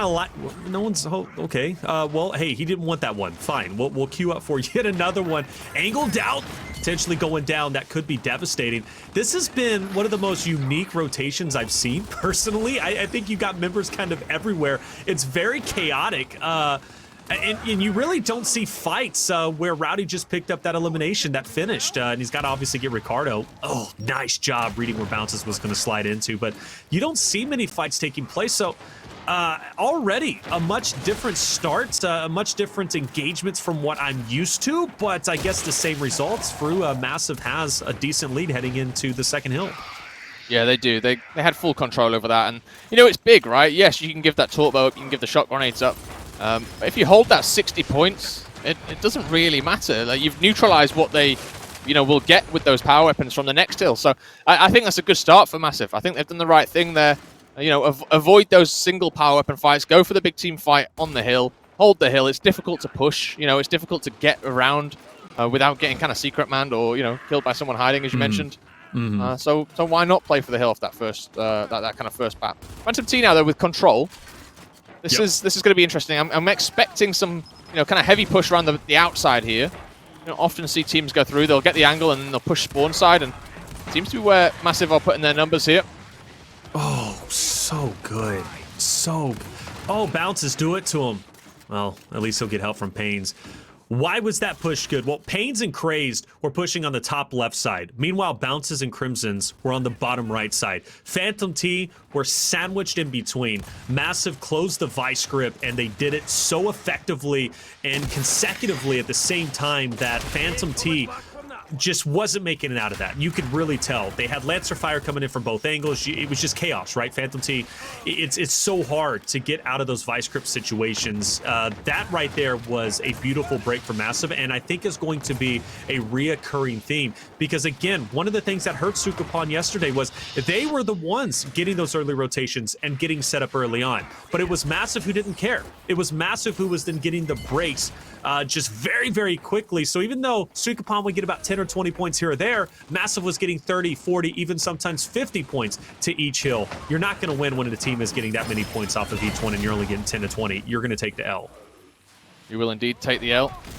Talking of, Phantom T folding a little bit too easy, in my opinion, here on this hill. Torpbo out as well. That will come and put some damage down. Back A coming through will not connect. Crimson's will fall with that Torpbo on his back, so that is out of play. The rest of the team still dancing around the hill. It's a bit chaotic here, to be honest with you, but Phantom T getting one kill. Bounces falls, as does Pain. Craze, though, doing a lot of work here on the little steps. He's going to have to run off, and a cleanup here from Phantom T would be big if they could find that, but with Crimsons in support, I think they do the right thing there. Just back off, get that set up. Live to fight another day. Crimson's going to be influential here. Obviously, we know he can break hills very well. Good shot onto one to back roll, then Bounces moves in. Try and get the finish overall. 30 more points still here. That's a decent chunk of time that, well, Phantom is going to get. This is one of their best hills they have had yet. Well done. They will close that gap to a more manageable just 20 or 30 points. By the time they rotate off, they should have, or at least should be very close to retaking the lead. We'll rotate over towards new. Player 8 will catch one off the rip. That's Ricardo. Or excuse me, player 6 will take down at least Crazed off the rip. Crimson still picks up the Torque Bow again. And again, that was one of the things that you harped on and that I'm harping on as well. Torque Bow, Phantom, you gotta fight for it. You can't continue to give it to Massive. Yeah, it's just too much, especially on these maps where, a lot of players are rotating through quite close quarter spaces. It's too easy to land those shots and to force people out into the open. So, yeah, I'd like to see them put a little bit more stock. You know what? I would also like to see them rotate faster there and be a little bit more cautious of the spawns. They won 2 really big team fights on the previous hill, but they didn't really understand where the ring was going next. You saw one player rotating out towards that original cog spawn on the east side of the map, whereas actually the ring was heading up towards the north side. And For me, I would have liked to have seen Phantom T push up through that western side of the map, take that northwest corner, and get the spawn up there before Massive spawned up on it. That way, they would have been in a much better space to set up for this and set that defense up essentially before Massive do. Crimson's hasn't died in quite some time. This entire hill, he has stayed down, 10 toes down, in fact. Crimson's obviously there, 13 eliminations. We don't track the deaths, obviously, in control, but I know he's died, but he hasn't died in this hill specifically. But he has played so very well, 14 eliminations. I want to say he's picked up about 5 since he's been in this hill, in this spot. Plus, he still has some Torque remaining. Flank attempt coming out from Ricardo, going to be unsuccessful. And again, Crimson's just padding the stats. Once again, Pain's obviously helping him out. The deadly duo making it work. And Massive has just about amounted a double the point score lead, that of Phantom T. Both teams going to be a little bit more even this time through in terms of the rotation. This is an opportunity for Phantom T to really fight back here, but I don't know. Massive is already picking up the elimination. Pains and Crimson's again, the deadly duo making it happen. Bounces will pick up Sarky. Ricardo will turn around the corner. He's going to be finished off, and that was Crimson's taking him down. And a team ace once again from Massive, and they are absolutely on their way to 300.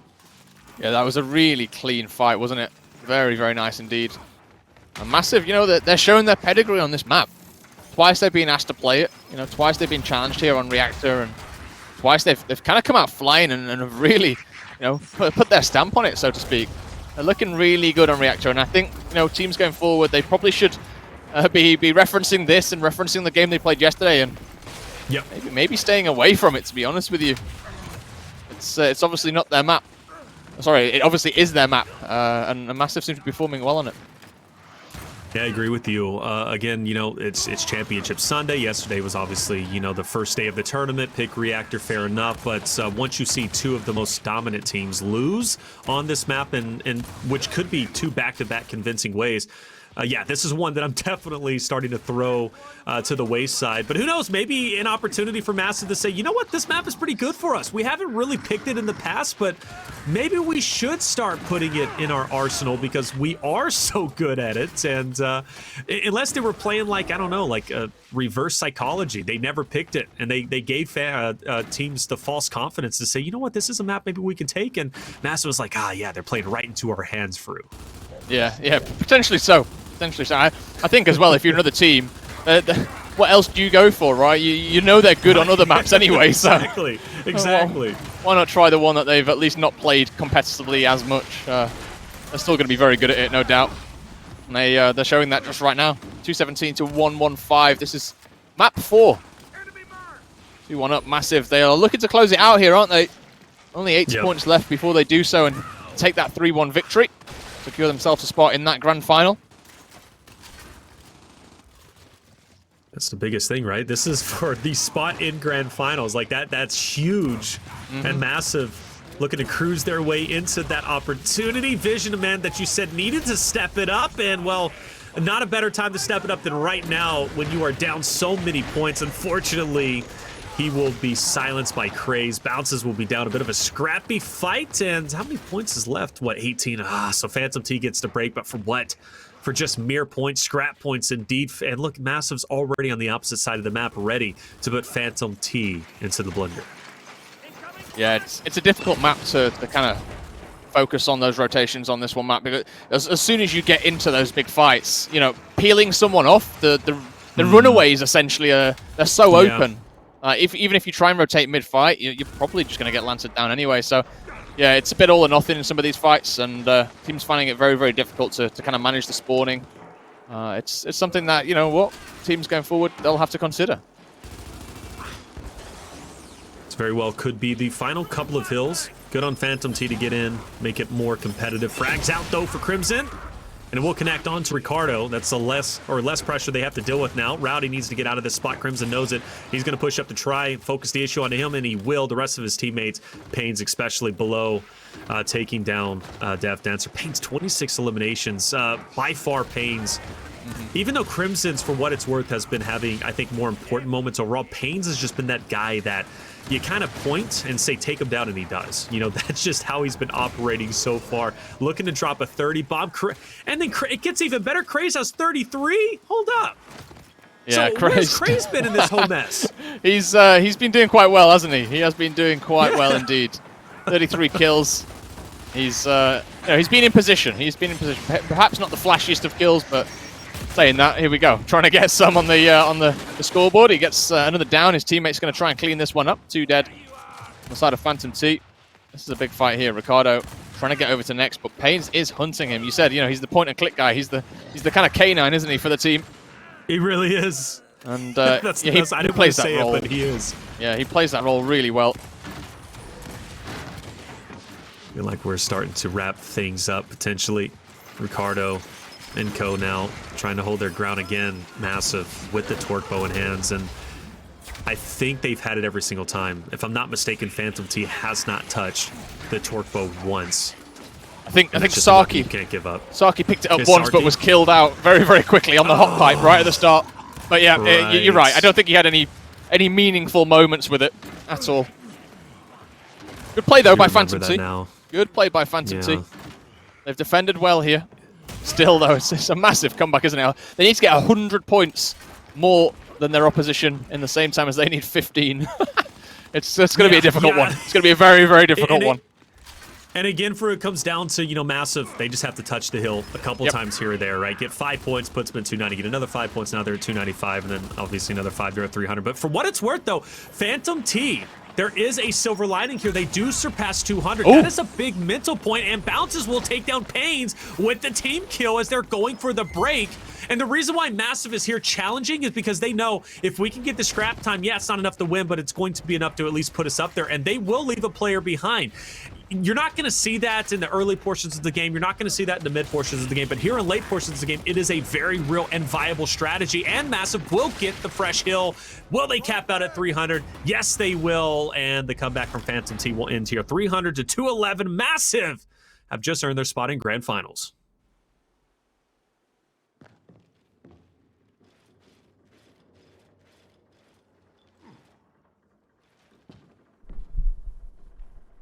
Well, what a performance from Massive there in that game. But Phantom T definitely made something of it, didn't they?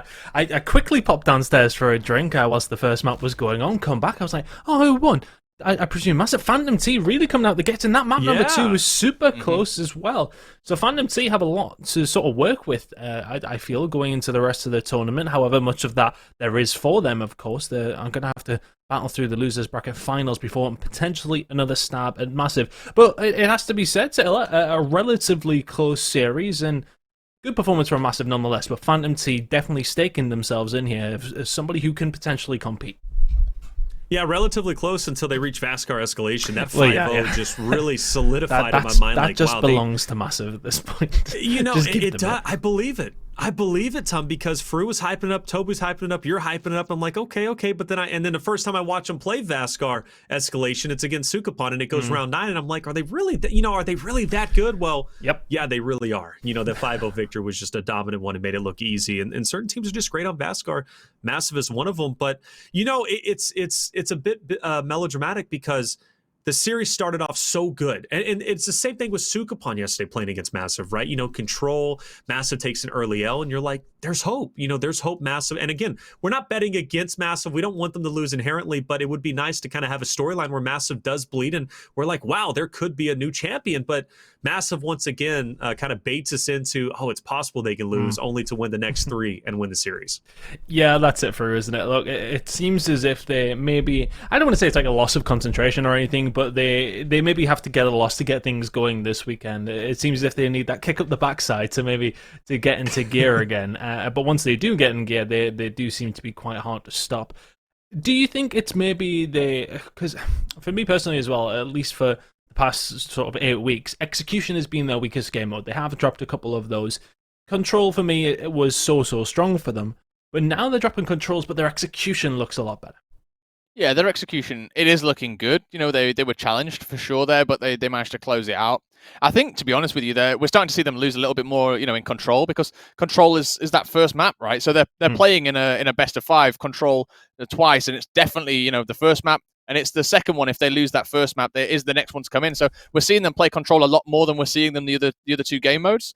So I'm not reading too much into it, to be honest with you. I think they've They've got a good control game. I think, yes, they slip up a little bit, but even the one they lost just now, right? It wasn't exactly a burnout, was it? It was like 300 to 260. It was, it was a very, very close game, to be honest with you. 300 to 263 exactly. And it's on training grounds where, you know what, Phantom T are a good team on that map. And if they get set up on those hills, it is a difficult one to push. Reactor, different map, right? No, I was just going to say, Reactor's a little bit of a different map. Yeah, it does look really good for the side of Massive. But let's maybe move away from this series because the Phantom T squad have got a team who they have to play. And that losers bracket game is still ongoing. We're going to try and jump into it when we can. I'm just double checking. So currently right now it's 2-0 to Johnny Walker. And I'm not too sure if the third map is started, if production confirm. Oh, okay, so we're joining in for the third map. So there you go. So 2-0 to Johnny Walker surprises me a little bit. It has to be said. Fru, I'm not too sure what you think of that one, but based on how Sukapon and Johnny Walker have been playing across the season, Sukapon late into it, but looking very much like the second favorite team this weekend, seem to be faltering here. Yeah, I mean, it was always going to be a tough matchup for them, right? Johnny Walker, they're a very, very good team in their own rights, and I think they had the harder matchup, right, in the round before. So they've had a bit of a better warm-up. I think Tweak, they did push JWC quite far, whereas, 75 Hertz versus Sukapon, it was a bit of a one-sided affair, and Sukapon, they were waiting for a little bit for that other semi-final to kind of come through. So yeah, I'm not surprised it's 2-0 right now. Sukapon, they might come back into it, they might not. I was really happy to see that Banged was playing well earlier and Saitama as well on the side of JWC. So, yeah, I mean, they've got the talent on the team to be able to push through, and they're doing it at the right time, for sure. Excellent. Well, let's have a look at the maps and how things are broken down so far. As I said, we are going to jump in to map number 3, but a win on Reactor, we're not too sure how that one went, but a 6-2 on Canals nonetheless. So that's a really good start, and considering that's the execution map picked by Sukapon as well here, Reflections. Heading into training grounds, they're going to be feeling good about the series, you would think. Yeah, they definitely are. Johnny Walker and Coke, they've been surprising us. First time seeing them just a little bit earlier, obviously, for the tournament in general, and we weren't disappointed whatsoever getting a decent victory to start off against Tweak, who, quite honestly, we all thought was going to win that series. But for Johnny Walker and Coke, they said, well, that's not going to be the case. We're here. You have to take us serious, and you better take us serious because now they have the 2-0 lead.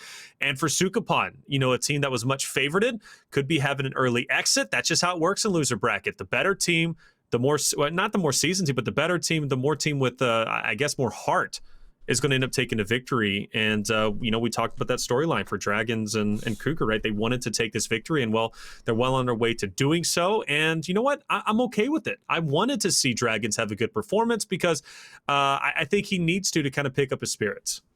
Yeah, no, I agree with you. I absolutely agree with you. And it seems to be that Johnny Walker and Coke are in the ascendancy on this one. And this would be for a date against Phantom T. And Johnny Walker and Coke didn't get that date yesterday when it was well scheduled. Unfortunately, somebody couldn't make the game. So things didn't work out for them. They had to drop in the losers bracket, but they've worked their way back through. And I think many would have taken Sukapon to win this series. However, we will head over towards a training grounds escalation. I think, you'd probably agree with me here. It's not out of the realms of possibility that Sukapon can bring this back. It's not, but the maps that I see coming up are actually a little bit worrying for me. Sukapon did not look great against Tweak on training grounds. Tweak absolutely dominated them, and it was on escalation as well. So, yeah, I'm not all that convinced that Sukapon are going to come back into this, to be honest with you. We also know there's been a little bit of a mishap with the maps there, and actually Clock Tower accidentally went to JWC as well in a very, very emphatic fashion. So it's technically, 2-0, but we know actually JWC have won 3 maps in a row, and they're really, really kind of flying through Sukapon at a very, very fast pace at the moment. So I'm kind of against what you're saying here. I don't really see Sukapon coming back into this.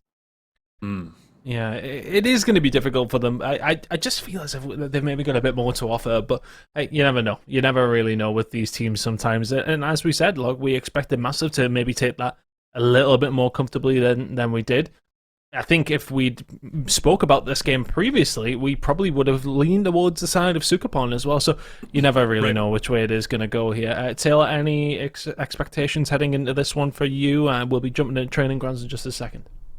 Yeah, very well could in the way of 3-0, quite honestly. And the reason why is because I go back to day one when Sukupan played against Tweak. They did lose 5-2 on training grounds. And well, they didn't play it earlier versus Massa, but regardless, though, for Sukupan, they did lose already. And they lost in a way that was quite surprising to me. They didn't look sound. They didn't look good.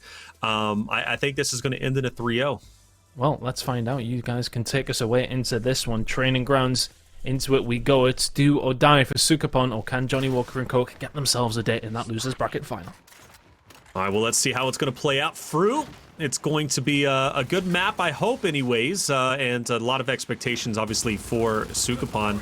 But for Johnny Walker and Coke, all the momentum in the world. You mentioned that mishap, and they've already, well, they haven't won, excuse me, not officially at all, but they did, in fact, have a little bit of scrim on that map 5, which obviously could play into, you know, the heads of Sukupan, thinking, man, we've already lost the 5th map. Even if we do go to map 5, we've already lost it once. Can we win it again? So I think Sukupan, at this point in time, their worst enemy is going to be themselves.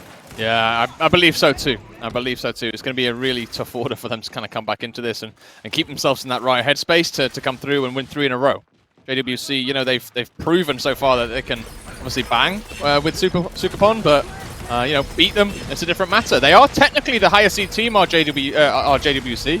Sukupan, they're our 4th seed team, whereas JWC our 3rd seed team. So, you know what? On paper, JWC should go through. It's a difficult one, isn't it? Because seeds aren't always quite correct. And a good first round for Sukupan here, closing it out. 100 seconds on the board, a domination coming through, and a round under their belt. And they won that very convincingly, you know, very convincingly. Well done. So let's see how Sukupan will be able to continue from this point forward. Almost a flawless round for JWNC, kind of all the way down. 0 eliminations. I think there's only one with 1 elimination, so well done. And that comes to show you how dominant that first round was for Sukupan. They continue to win that Overlook fight. We could be good. Johnny Walker, what you up to? Don't get too crazy. Placing a long shot on Rage off the rip. You said Phantom T places random weapons. Well, I guess Johnny Walker does too. I'm here for it, though. I love it. Yeah, it's nice to see, isn't it? A little bit of different play coming out from these teams. It's not going to change things out all that much. They still need to play for this top side. They're still going to try and get this control over balcony. You know, the cross angles are good here, but something else to consider on the map, isn't it? Yeah, it's interesting. I swear to you, if I'm watching NA Latin America, they're flying for that long shot, but not the case here. Europe, you're different. I like it, though. I'm like I said, this is great to watch. It's like a kid in a candy store just seeing these fresh new looks. Keeps things interesting. Bit of an awkward fight for Saitama. Will finally take down Eduardo. Mind you, Slaps last alive on the opposite side of the map. JWNC do win the long shot plus the Overlook fight. They're well underway for getting this this domination in. Cougar's going to have the cross. Dragon's going to be up close to Lancer, and this is going to be over with. You have to assume. Yeah, you would have to. Some nice play by Cougars. He's got that option there. I thought that was a headshot for the sniper. It was not. It was one of his teammates, but 3 headshots in a row. None of them from the sniper. We'll take those. Domination coming through. A 1-1 round, and both teams kind of closing out in very similar fashion there. Yeah, you know, it's interesting. So the fight doesn't really change, albeit it's not a 3v3 on Overlook. You did have the 1 players down low kind of fighting across from each other from Hell, who are maybe trying to get the cross into for the long shot. But why does this strategy work so well for JWNC? You know, what was up with that first play? Why is the long shot changing the map so much to where Sukupan wins round 1 but doesn't win round 2? I think for me as well, it's a little bit towards the right-hand advantage as well. They like to push round on that right-hand side. It's a little bit easier to push homes on that side, so I think that plays into it. But also just, you know, player management. When things are split across a little bit further, JWC, you know, they have the numbers. They're obviously competent in keeping track of everyone, whereas, you know, Sukupan seem to have lost their ground a little bit there. Start for Sukupan, though. They will, in fact, pick up the long shot with Marsh. Marsh is going to be down, picked back up, though. That's going to be important for him to stay alive. They could win much the same way that Johnny Walker and Coke just won before. Great fight against Saitama, taking him down. 1 on Overlook. Marsh could get the cross. He's going to set up for it, but either way, Sukupan's going to slowly start closing that vice grip and, again, try to close this out in a way of domination. Now, one benefit, though, is that player off the respawn for JWNC does make it over towards B, but quickly gets his head blown off. That was Dragons. Marsh up close and personal fight, but it doesn't matter. It's all for naught because Sukapan will lock it in the way of domination, much like JWNC did just a round before, and they'll take the lead once again 2-1. Yeah, very, very back and forth so far. Very back and forth indeed, and a nice headshot there to kind of clean it up. A little bit of a mishap, I think, from JWC at the end. They're both trying to push Marsh out of the tower, no one really going for the hill. And they really needed someone to be in there a little bit earlier, stop that domination ticking through. Incendiaries now, though, on the side of Sukapan, so that will help things out a little bit, as they'll probably get rotated around. Maybe on that second respawn, I don't know if they'll take them off the bat here. Got to consider the time it will take to go collect them. It looks like we are going to see Eduardo go pick those up, so they will be involved in the fight. Question is where is he going to take them? It's move it towards this big fight over at the Yuhan side. Ooh, maybe a good placement. Yeah, Saitama immediately goes in there, gets down. Dragons also finished off as well. Sukapan much more successful in the Overlook fight in the previous 2 rounds.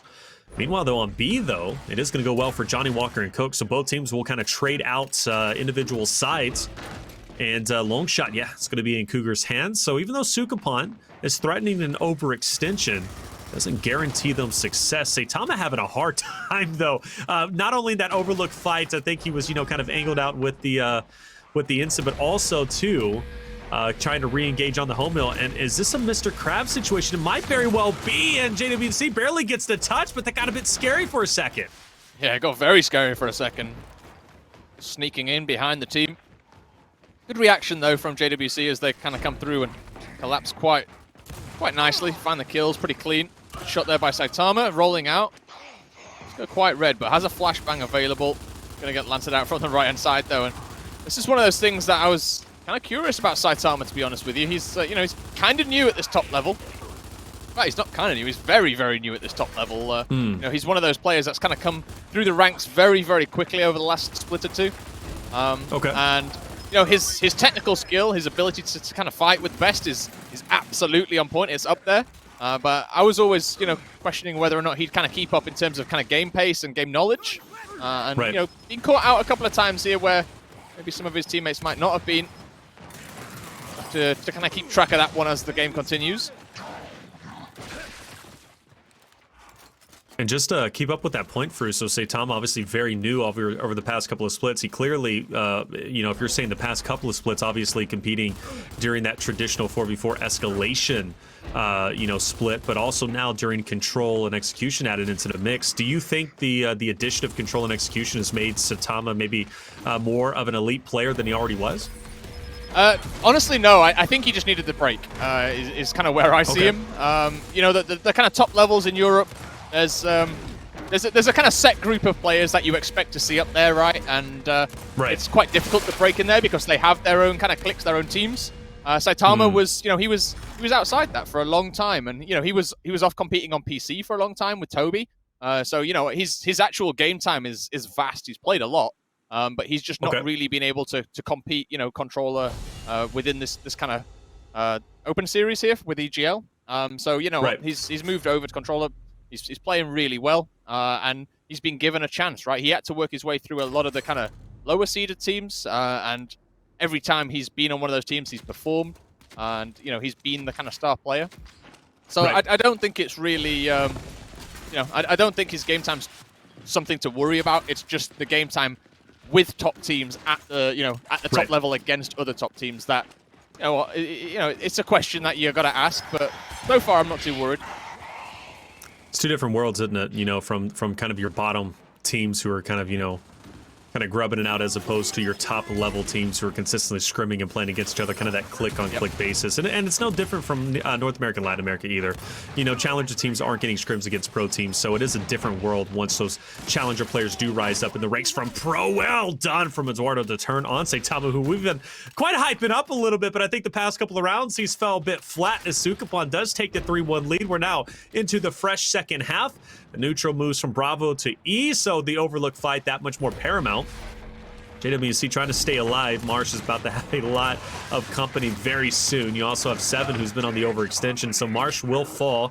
Player 7, Cougars, does have the long shot. He's going to probably backpack. Yeah, that's the smartest play, obviously. Force the 1v2. If he gets out, best case scenario, but he won't tough spot to be in, back against the wall. But for Johnny Walker and Coke, Wolfpacking off of the respawn, if they can retake E here, closing a 40-point deficit isn't undoable. They can be right back in the driver's seat, and Sukapon could be the one fighting for the advantage again, but it looks like Sukapon's quite all right. Yeah, they're closing out this fight quite well, aren't they, up here? Dragons is going to fall as well. He's in a 3v1 situation, so not surprised to see him down and out here. And yeah, this round for Sukapon is looking good. You know what? They've started to extend this lead, but home hills have gone over to JWC, so this is something that we've got to kind of take account of here, is what happens now that they're forced to play over the other side. Does Sukapon have to kind of come back? And they do very well. They found a 2v1 there, taken out Banged. Home hill's going to go back their way, and it's just opportunity. This just open an opportunity, sorry, for the Swarm side to start to fight over towards E, but rotations are plenty, as you can see Sukapon now making haste over towards this F hill. There's rotations of plenty. I think is the best way to say it. Marsh can't get the 1v2, but back in the fight, but immediately chunked. A bit of a tease there for him, maybe thinking, oh, I can be the hero. Oh, I'm down. Oh, I'm back up. I'm out. So back to the respawn screen he goes, slaps up close. Who's he going to be able to get? Dragons potentially, but no, once again, JWC coming back really at a roaring pace.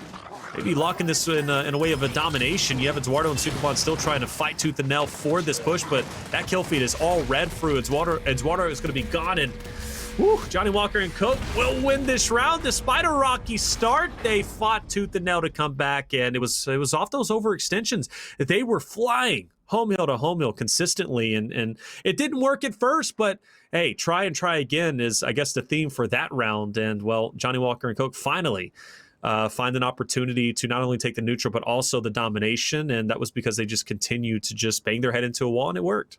Yeah, eventually they broke through, right? A couple of bricks displaced, and here we are. A 3-2 game now as JWC do get a little bit closer.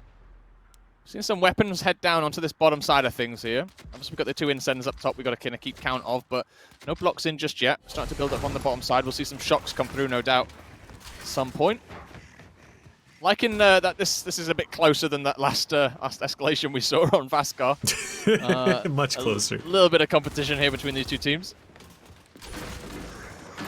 Yeah, to be expected, right? Both teams so incredible at their craft, obviously, witches gears. For Johnny Walker and Coke, though, they do have the D and E heal, the 2-to-1 already. Marsh forcing the overextension and making it happen, but the instant will finish him off. Dragons, good connection. And that's going to alleviate that pressure and maybe open up an opportunity for Johnny Walker and Coke to take the advantage on this overlook fight. It is going to be a 3v2. Marsh will be off the respawn now, and he's going to be joining into the fight shortly. Hydron rotates in with the long shot. Could, in fact, dictate the pace of this fight, depending if he gets a kill at this moment. Johnny Walker and Coke finding Slaps. Slaps will drop. He does get picked back up. Great shot on the body. Does that give the confidence for Sukapon to push forward? Where there's a flash as well, and they're going for it. Yeah, they're having to go for it here. They need to push through. The points are getting a little bit out of control here. Hydron, though, doing good work. He's found it down. He did get a lot of damage down with the sniper. The cleanup would be there. Does have an option here as well on a kill for Dragons. Eduardo's going to clean that one up as Slaps gets the down there. Now, they've got the sniper on the overlook, but Cougars, he's found himself a home hill. This is going to keep that point lead going. Luckily, Marsh on the opposite side does have the alternate team's home hill, so this is going to be a bit of a strange one, as both teams do have control of their opposition's hill. Marsh with a kill here would be huge, but he just gets taken out in the end, a 2v1 situation. On the other side of things, though, what's happening here on the F hill? There is a player around. Eduardo knows it, but where is that player? That's the question. Is Cougars. He's underneath. Is he going to go for it, or some patience? Okay, I think he'll wait for the next player off spawn. Fair enough. There's Marsh. Yep. And Marsh just comes off respawn. Oh, there he goes. Oh, no! You wait all that time. You set it up perfectly. And then Marsh says, brother, you're not fooling anybody. What are you doing there? Go away.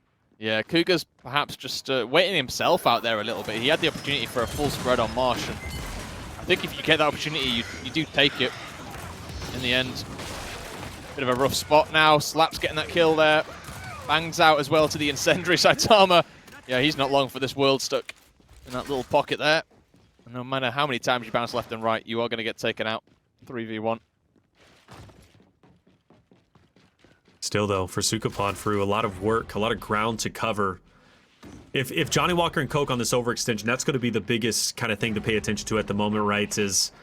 Sukuban needs to hold on to this. Any decap is going to put them in advantage. Looks like they do hold on. In fact, Sindo will take down Slaps. Any decap, and the decaps are coming through. Johnny Walker's about to win this round, and they're going to. There's no way Sukuban gets back in it, and there it is. 3 gone, and just an amazing collapse of Sukuban. Like, they had that. They looked as if they were going to take it. They were on a knife's edge, though, in terms of points, because they started coming back a little bit too late.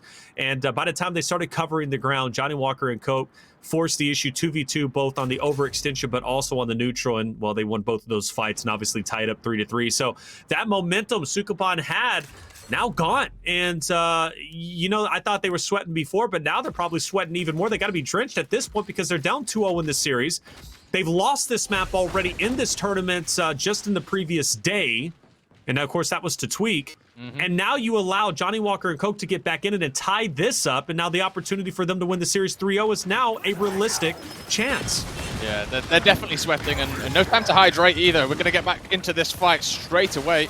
Incendiary's down, going to heat this one up a little bit as the kills do come through from Sukuban. So this will be their E-Hill.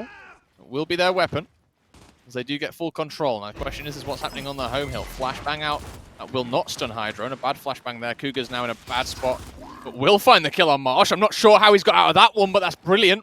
A trade out in a really bad situation is exactly all he could ask for, but that's even better from Hydro, and now looking for the third. He has the damage, he has the spread. Will he get the kill? He will indeed. Man. A bit of help from a friend there as Slaps gets the down, but brilliant play all around there. And now we're on the hills. A triple cap in the cards for Sukuban here. Cougars has to go crazy here, has to go big. Hydron had me doing a double take. I was like, is that Hydron or is it Jason Bourne? At this point, I don't know. They're both just interchangeable names, I guess. And that's all that hard work. Those big eliminations will pay dividends for Sukuban. Obviously, taking a very quick round, 1 minute and 11 seconds, and putting themselves at map point, an opportunity to turn this series around. Still a lot of work to be done after they win this map. Obviously, being down 1, they've got to send it to game 5. That's their only chance to take this map and move forward. This is loser bracket. Ladies and gentlemen, if you're just joining us, the winner moves forward to the loser bracket final. The loser, they go home. That's it. Done. Dusted. Now, granted, they walk away with some money through, but not as much money as you would by just winning this series alone. Yeah, that's it, right? And for JWC, 2-0 up right now, 2 rounds away from going 3-0 up against probably their, one of their closest 2 rivals in kind of Phantom T and Sukuban. They want to close us out here. You don't want to see this going to map 4, map 5. It's definitely still in JWC's remit to win this, but it's going to be one of those where the comeback starts and it's just not as clean as you want it to be. You want to play less maps, to be honest with you, in these long tournaments. You don't want that fatigue to set in. Stamina. Yep. Especially now with how brutal the competitive flow is, right? Control is just all about stamina. Execution is blazingly fast. You really can't catch your breath there, especially with how quick the rounds go. Escalation is quite honestly the one where you have a better chance of catching your breath with how long the rounds go and how long the maps are. But obviously you have that weapon selection that kind of takes some time. But for the most part, you're right. Best of 5s now. This is a brutal split. Cougars will get the down onto Hydrone, who in that spot just last round was popping off. Still, though, over on the opposite side, bit of a different story. Sukuban looking as if they're going to have the advantage here. Bang needs to get picked up, and he will. Slaps. It's going to be getting this decap plus full cap potentially. He probably gets pushed. No, he's sticking it. He's sticking it. Yeah, they've got the 3v2 for just a couple of seconds here. Rotation from Sukuban was a little bit quicker, but Saitama's here now. This makes it a 3v3. Flashbang's out, but nothing really gained. A little bit of map control here, and now Saitama trying to get the down. Will find that one, but the revive may potentially come in. No, good crossfire coming through from JWC as they are going to clean up this E-fight, and they will start the rotation round. There is already someone on the F-field. They've got to look at Holmes. They have to look at Holmes because that is where Hydrone is. Saitama in a bad spot here, does find the down, but going down himself. Banged is there in reply. No hills capped at the moment for JWC. What happened there? What looked to be a 4v2 for them ended up in having no hills whatsoever. But this is a chance. This is a chance for the retake the win condition. They've got 3 members set up on Overlook. Sukapon's opportunity is to go for the OE. That's exactly what they're going to do. And I think for a short period of time, they may have a 2-on-1, but no, they won't. Player 8 will get there just... I don't agree with this. Why is player 5 rotating for a 3v2? You're leaving player 6 now in a 1v2. You need to be up there defending the neutral. This might be some oversight. Sukapon easily gets in and get the decap. That was a bad play call, in my opinion. They will be 3 strong to make this the push attempt possible, but again, that was just a bit of a misplay in my eyes. But they'll recover quickly. Yeah, they'll recover quickly. I mean, Saitama needs to get this kill. He does manage to do just that. I think as well, you know, out of all the options, you have to stay there and defend the E hill. You have to go back and help the fight at D, or you have the option to just sneak through the middle and get that decap on F. Maybe F would have been a better play as well than go and fight that home hill fight, because, you know, you stop the bleed on the other side, right? You catch up quicker if they're gaining no points whatsoever. Sukapon now for is going to have to kind of go all over the map multiple different ways. The decap is obviously the most optionable play, and that's exactly what they're going to do. Hydron has been finished off, so one less player Sukapon can deal with this late in the game. Hydron's not going to play an impact. Eduardo, 1v2, forced to clutch up, 1 down, can't get the second.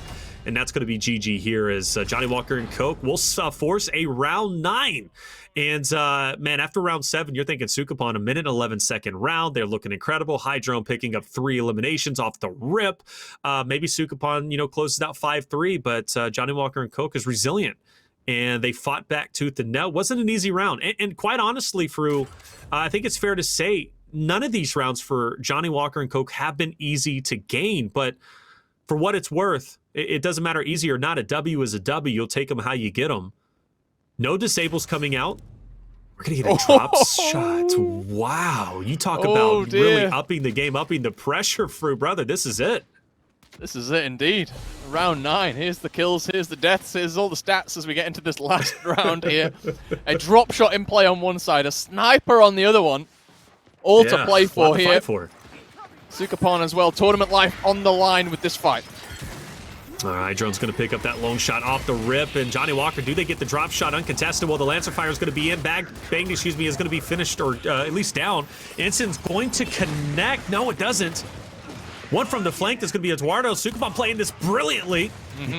Drop shot still in nobody's possession, but if Sukapon can get away with this drop, they're going to be quite all right now. The long shot is gone. That was finished off just a little bit earlier, but Slaps does pick it up. 1 to his name. Oh, but already immediately being challenged. He's going to be down. Does he get it back? I don't think so. Will he get picked back up? No.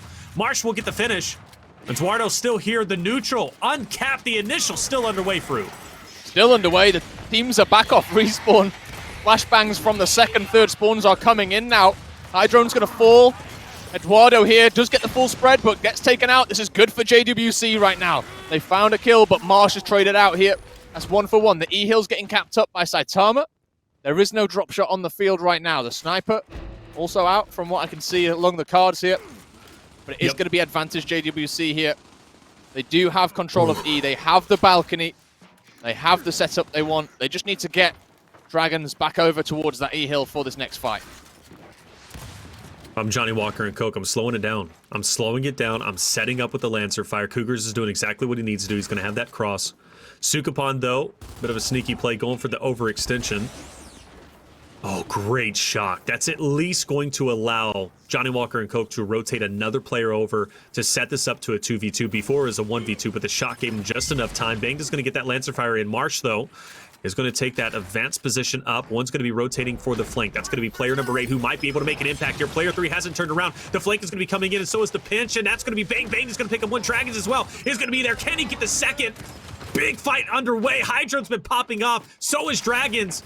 And really, you got 2 dominant Slayers fighting, and Hydron will win the important one. But was it enough? Johnny Walker and Coke has a decent lead. Sukapon should have the win condition back through, but just barely. They're going to have to fight extra hard now to win. The fresh drop shot should be coming up shortly. Yeah, it should be. They've got to consider that. Also the sniper as well. A big fight going down on the other side of things as well, as Marsh has lost his head. Slaps trying to put in some damage here. Does get the down on Saitama. Second down coming through. Saitama should be cleaned up here. Cougar's also very, very weak. Really well played by Sukapon here. We've got to look at that scoreboard. Will that win condition head over towards the COG team? I think it might just... They might have a second or 2 on it. No, it's not enough. No, it is not enough. They need a decap. They need a decap, and Need a Sukapon here, they're doing brilliantly to keep this E-Hill decapped.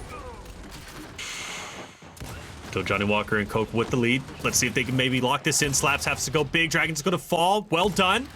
The opportunities here, getting this cap onto E should be everything, but then again, they're wasting so much time. Maybe one is enough for Johnny Walker and Coke, and I think it's going to be. That's why Sukapon's going to be flying over. Marsh is going to be instrumental in this fight. He's going to take one down. The decap on F is going to be there. Johnny Walker and Coke's going to be at 243. Johnny needs to win this fight, but Marsh is not going to allow it. The domination is coming through. Player 8's going to be moving in. He's going to pick up one, but no, Marsh is going to answer back by taking him down. But someone struck over to E. Is it going to be enough? No, it's going to be neutralized, and it is going to be Sukapon locking it in, keeping Johnny Walker and Coke at 243. They'll take it 5-4, and the series will continue. Jesus. True? Jesus, indeed. Yeah, I'm just trying to take all You that in, love to to be honest see with it. you. I mean, that was a fantastic performance by both teams. You know, shout out to the players there. 19 kills from Slaps, 10 deaths. That's a really strong performance. I think Hydrone with 21 assists as well. A fantastic performance from both teams, to be honest with you. I've got to question the kind of logic there by JWC at the end. They had that win condition, then they kept piling people towards that E-Hill. And to be honest with you, I think they'd have been better off as soon as they realized they had the win condition on one hill, trying to play the home hill side, trying to play that back street. You know, you've got Parking three the bus. players. Yeah, exactly. There's 3 players from Sukapon at that E-Hill. You know they've got to come to your home hill. Give them the option, right? Give them the the difficulty of making the choice. Do we go back to defend our home, or do we go to their home? And in the end, the turtle, it just did not work out for JWC, and now they find themselves in a bit of a rough spot. They could have won 3-0 there. Yeah, they definitely could have. You know, they definitely could have. Now they're going to have to fight extra hard heading into the next map, which is going to be Control Regency. We know that one is pretty much bread and butter, I think, as far as control maps go, whether it be, NA Latin America, also, of course, over in Europe. It's a map everybody's familiar with. M-Bar is going to be fought for quite well. It's going to be great to see. Just going back, though, to training grounds, Marsh at the end, just really the hero, holding his ground, holding it down. The respawns from Johnny Walker and Coke consistently coming in, but Marsh just sending him right back to the respawn screen saying, sit down a little bit. I really, really like the way that he played that. You mentioned parking the bus, right? Was that the right play? Who knows? In hindsight, it could have been, but you do run the risk of obviously being down 2-1. The team's going to be able to catch ground on you. We have a long shot that's still yet to come up. We have a drop shot that's obviously going to be there. So maybe if you park the bus too hard, you give the opportunity for Sukapon to get the drop, to get the long shot, and that's a lot to work with when they only have to break one hill and one defensive setup. But you're right, though. I mean, it could have played a million different ways, but it ended up playing only one way, and that was the way that was beneficial for Sukapon to win, and they needed to get that win. I think a narrow victory like that definitely puts more wind in your sails. And I think for Sukapon, they say, okay, the hard work is done. We were down 2-0. We still need to force a map 5, which we technically lost during that, advanced scrim they had. However, now it's round number 2. And the chance to continue the series and move forward in the tournament is 100% here. They just got to want it more, though. They really do. Yeah, they really do. And Control is going to be a difficult one for them. Sukapon, they've not looked fantastic on Control throughout this tournament, to be honest with you. They've had a couple of hurdles. They lost against Tweak. They lost against Massive. They lost earlier in this series against JWC. So it's going to be difficult for them, to be honest with you. They really need to pick themselves up a little bit here and kind of sort their Control game out. They've been on different maps though, so that's the kind of thing that I'm looking at here is we are going on to a different map. It is going to be Regency. They've had bad times. They've had bad times on Training Grounds. They've had bad times on Reactor. They've had bad times on District, but Regency is a map we've not really seen too much from Sukapon on. So yeah, hopefully, fingers crossed, this is a really good map for them. We get to see that final map, that map 5, and we get to see if they can they can redeem themselves and come back on Clock Tower, that map they've already played once. So it'll be going to be interesting to see how the series plays out. Yeah, you said we haven't seen Sukapon or Regency too much. Fair enough. We have only seen it once in this tournament, for what it's worth. They played against Tweak, and for what it's worth, they beat them 300 to 125. So Sukapon did beat them down, But Tweak isn't Johnny Walker and Coke, and that's apparent because Johnny Walker and Coke beat Tweak. So granted, you did beat Tweak at 300-125, but can you replicate that against a team that's already beat the team that you beat? It's kind of like Inception. Okay, I was mentioning Jason Bourne earlier. Now I mentioned Inception. Let's see how many movie reference we can get here. I know you mentioned that too, but you know what? For me, I think actually Sukupan could be quite all right here. I really do. But I don't know. Johnny Walker and Coke has just some dominant slayers that have just been playing so incredibly well, and I really wish we could have had maybe picture in picture. It's too much. It's too much to focus on. But I wanted to see that reactor control and see who popped off for Johnny Walker and Coke to really kind of tell a story and set this up, because why was that one won but not the other? And close quarter fights maybe benefiting Johnny Walker more, whereas Regency could be more spread out, could be benefiting that of Sukupan. What do you think, Fru? I think it's going to be just a mix of everything, to be honest with you. JDBC obviously came out flying after a really hot round, to be honest with you. Whereas I think it's taken a little while for Sukupan to kind of get really back into it. I think they had a much easier game before. I mentioned it a little bit when we were talking with Tun.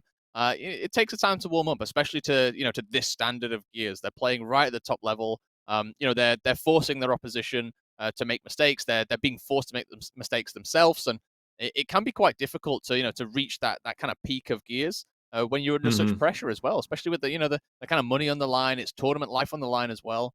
I think, to be honest with you, I'm not going to read all that much into that first map, especially without having seen it. Sure, obviously, fair enough, yeah. They're not doing fantastic. And that game against Tweak on Regency you mentioned, I don't think Tweak played all that well on that map either. So I don't really think they've really had a good challenge on Regency just yet.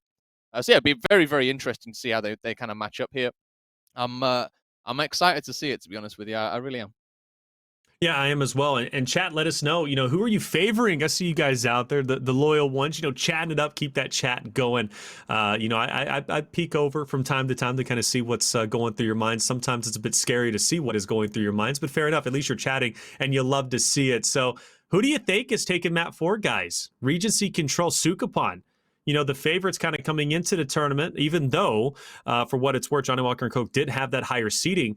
Do you guys think we go to map 5? Or do you think it ends here because Johnny Walker and Coke wanted to end here, right? I think the ball is kind of in their court, and obviously on the opposite end, it's the ball's in the court of Sukupan to keep this series alive and force a Game 5 execution on Clock Tower. But let's get it going, Fru. I mean, I'm tired of speculating. I want to finish to this series. I want to finish to this map, and I want to know who is going to take the victory. Yeah, me and you both. And well, we're on here. We're in Regency.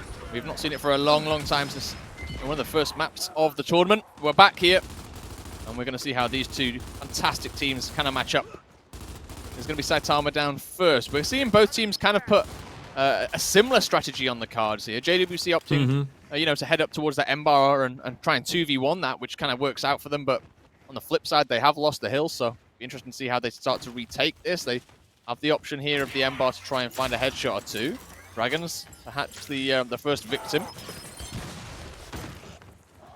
I'm okay with losing points off the start. That's a common thing. Like, don't be scared to lose points off of the first hill. The first hill doesn't define how the rest of the map is going to go. And quite honestly, getting that early lead, that early advantage, doesn't really help you either. The second hill and third hill is kind of where you start setting in that storyline of, okay, well, now these guys, they have a decent lead. They're setting up the rotating earlier on. That's where things can get a bit worrisome. For me, though, I think that battle for M-bar, again, is something that needs to be prioritized. I'm glad both teams at least send one player up each, and obviously one of them, I think Johnny Walker Coke going for 2 players up there. Fair enough, fine. But Dragons rotates a little bit early. He's by himself, but now he has help from the backside. But one of the things that Johnny Walker and Coke have that's going to be beneficial is obviously they have the spawns and slaps, the M-bar. You can see why it's important, man. Getting that headshot, that's one less player that's pushing into you. Now you only have to deal with one that's currently in the hill. You still have Sukupan in front of you, but they're more manageable. Very well done. Sukupan should be able to close, or should be Johnny Walker and Coke should be able to close the gap now. Yeah, they should. They've got 60 points basically under their feet here, just waiting for Sukupan to try and push in. I think the M-bar as well, especially when that's the weapon that's up for grabs. You have to put some kind of numbers over there just purely for the amount of shots it gives you as well. It's not a one-shot drop shot or a one-shot boom. It's got 5, 6 shots in it, and you don't have to shoot them all at the same time as well. So I think even just with the actives as well, the kind of stun potential it's got, it's just a weapon that you can't leave on the ground. You really can't leave on the ground. I know a lot of pro players are kind of frustrated with the M-bar. It's one of their most, I guess, unfavorite weapon. I don't know if unfavorite's a word, but you know what I'm saying, non-favored weapon. But for me as a spectator and as a caster, there's a lot of value in the M-bar. The body shots are great. You have to take note of them. If that player is weak, naturally you get chunked from the M-bar. Headshots, much the same as a long shot. The M-bar charging up, even the charge, makes your opponents reposition and think twice about leaving cover to go for the challenge. It's something you have to command respect to. Obviously, you know, pros are upset with, you know, the accuracy bonus and things like that. But I mean, it is what it is. It's a mechanic in the game. It's something you have to deal with. But I think the M-bar is very valuable, if not one of the strongest power weapons that we have, given that it has 6 shots, it has the active and everything else. So if utilized correctly, you can absolutely dictate the pace of the fights, the pace of the map, and so on and so forth. Well done from Sukapan to be able to obviously get the break onto the hill. Now 40 seconds, they can close that gap. Yeah, they've definitely got the opportunity here if Eduardo manages to stay in the hill. You got to be in the hill to cap it, right, to get those points, and he realizes that one pretty quickly. That there's no one else in there.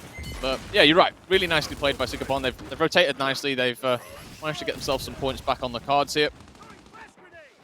They're going to set up and start to defend here. Good crossfire from Marsh. Should be able to get the down here on Cougars.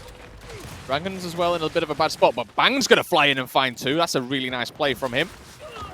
And that's going to change hands. The hill now over towards the cog side of things.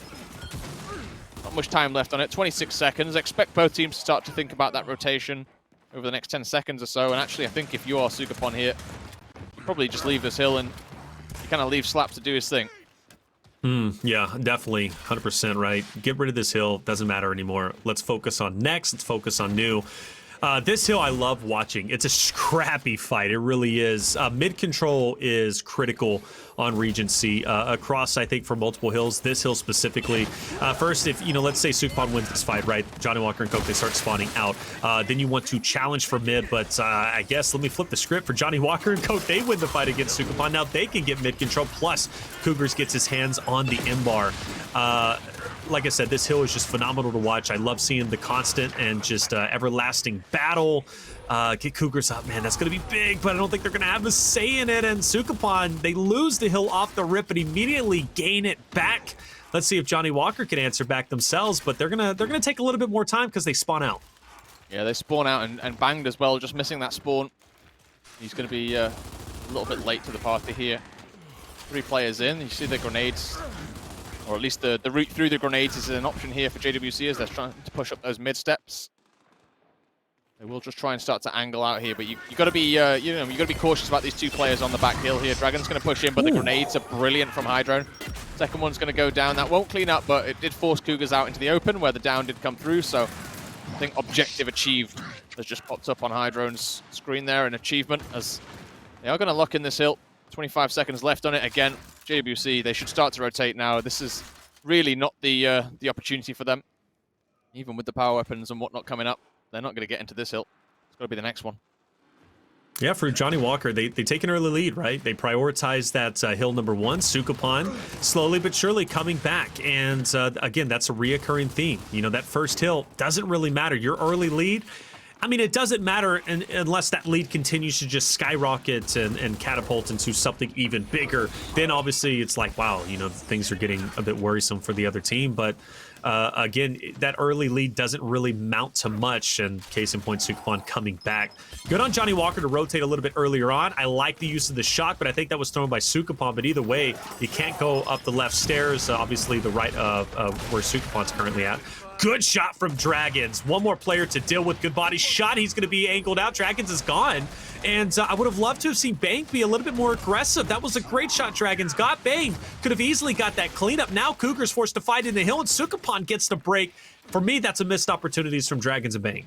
Yeah, I'd agree with you on that one. That really was a little bit missed. I was thinking when Dragons was pushing down there, you know, you got that good first shot, but you're weak and you're in the open. Just back out, let your teammates tag in there and help you out. But in the end, a little bit too much greed coming through, and it does cost them a little bit of time here. Obviously still close, so not going to matter too much, but that is going to matter there. A full wipe, 4 in the hole. That is brilliant from Sukapon. A double grenade as well to boot. Really nicely played, and that's going to be the end of that hill for both teams. The rotation starts now as you can see JWC moving around the back of spawn. Marsh has heard the player to his left. You can tell that. The shots went out, and Marsh just took a second there just to kind of reposition and figure out what was going on. You just see Saitama rotating as well, so good information going over to the side of Sukapon. They can position numbers here correctly and start to make this push. Scoreline so close, 30 points separate the two. We have reached the halfway point, though, at least in Sukapon's regard, at 165. Johnny Walker and Coke will be very shortly over there. See what Hydro can do. 5 shots remaining. Good body shot. Dragons is going to feel the effects of that. He's going to be all right, though, for the time being. He needs to pick up more body shots, though, or maybe even headies, as, of course, Sukapon on the left-hand side is going for the break, but a good hold from Johnny Walker and Coke. And Banged is really tempting fate, answering as long as he is, knowing Hydron has the M-bar just up ahead. But he's like, Hydron, I know what you can do with the long shot, but with your M-bar, it's a bit stale, brother. So not intimidated at all, it seems. And that lead Sukapon had through, well, it's gone. JWNC now leads the charge. Yeah, they've played this well. I think with Banged over there, you know, Hydron, he's close enough. The M-bar, you know, charge can be heard at quite a range, and Banged, he's just timing that. He knows the sound. He knows he doesn't have to, you know, stick his head up for too long. He can get a few bullets off and reset, but now Hydron, he's been pushed around. He gets challenged here. 2v1, a wrap shot coming through. Even after those nerfs, still very effective as Dragons picks up that kill on the Hydron. Second one coming through for Banged here, and this is full control. We are going to see JUC start to rotate for that next weapon. Dragons just getting full control of middle here, and across the board, really well played by JWC. They're going to have a real advantage going into this next hill. They absolutely are, especially with Dragons picking up the in-bar. We see what he can do with it. Normally, he's getting up close and personal, right, with the Nasher, but now he's going to create some distance, some spacing, and maybe make some heads roll. Back to the original start of the map where we witnessed JWNC, you know, get a couple more points. I think this time, though, it's going to be more scrappy than the first. Obviously, you know, you're fighting for the M-bar, you're going for the frags, you're kind of splitting your team up. Now it's going to be more of a concise, cohesive push overall. For Sukapon, so close to closing out that deficit. Dragons just in the outskirts looking to get another body or headshot. As soon as he connects onto... Oh, great shot. They're pushing in. This is it. Yeah, they've got to go now. They've got that advantage. Dragons, though, just take a lot of damage on the way in. Will he get the revive? He will indeed. Flashbangs down here. Eduardo doing the best to try and just get out of a bad situation. His team are there now to help him out. In fact, that was a fantastic team fight from Sukapon in the end. Even with one player down being headshot, they managed to make it work. Well done from Sukapon, holding their ground through, and that is an important thing to take note of. Losing your teammate to a headshot, knowing you're about to have the utmost pressure applied to you, but still standing 10 toes down, holding your ground. You love to see it, and even so on the second retake attempt from Johnny Walker, Sukapon, a flawless hold. Yeah, this is really, really nice. Really starting to get back into this. 220 now to 194. A little bit of an advantage starting to head Sukapon's way, and if they can find this rotation to the next hill, this will be really strong. Frag grenades going out, sorry, flash grenades going out for Sukapon here as they start to push in, but a good down coming through. Cougars has got 2 actually, and now more do fall here. JWC with a lot of kills racking up. Really nice play. Good teamwork there from JWC. They're going to get this hold. They will get the power weapon as well. You can see Dragon starting to rotate here. Been a bit of a nuisance, putting himself in a spot where you probably wouldn't have thought he would be. That's right, and he's going to be on the backside of 2 players. Lancers in. This should be 2 down for Sukapon. That's 1. The other should be finished off shortly, you'd have to think. And in either way, Sukapon and those 2 players, maybe they don't get finished off, but they're distracted, right? They go for the push on Johnny Walker and Coke. Oh, great shot from Marsh, though. The break should be in relatively shortly. Banged is going to have to really hold his ground, but man, hold his ground he will. That's going to be 1 down, gets chunked in the end. Dragon's going to be pushing through. He's going to be dropped, and Sukapon with the 3-man push will be successful in getting the break. Plus, they have the spawns. Johnny Walker and Coke spawning way out. Sukapon won't win off this hill, but they can be close.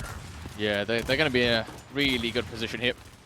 Fantastic position. That next weapon will be respawning up as well on their rotation out of this hill, so they should be able to collect those if they can just push JWC off it. You can see the kind of aggressive setup from JWC. They need to get that mid control just for a second whilst they pick up these power weapons. They've got shot grenade in hand at least. Question is where do they go next? Dragons Trying to sneak out kill here on Slaps. Slaps will check his corners for sure. Dragon's just trying to take some shots before that backup arrives. Oh, the wrong weapon. Bit of a mistiming. Yeah. A bit of so frustrating for Dragons, and obviously he's gone. Sukapon, they could just get 20 or 30 more points. They're going to be sitting pretty, but Johnny Walker and Coke being here early on, they're going to have a lot of competition, though. A lot of competition. Eddie's going to be getting that cross. The other 3 members are going to be pushing down, just down low. Shaka's going to be on that left side. Does push back Sukapon for the time being for what it's worth. This is great for Johnny Walker. What looked like an impossible hold, an impossible task as Sukapon was, kind of collapsing down from multiple angles, ends up being a blessing because that shock shutting on the left, forcing Sukapon back, gives an opportunity for Johnny Walker and Coke now to be 4 strong on this hill, making Sukapon's retake that much harder. And not to mention, too, Johnny Walker and Coke have managed to at least keep that scoreline very even. They're about to take the win condition back in their favor. But here comes the counter from Sukapon. Hydro comes out of nowhere and blindsides. Where's the call out from Dragons and Co?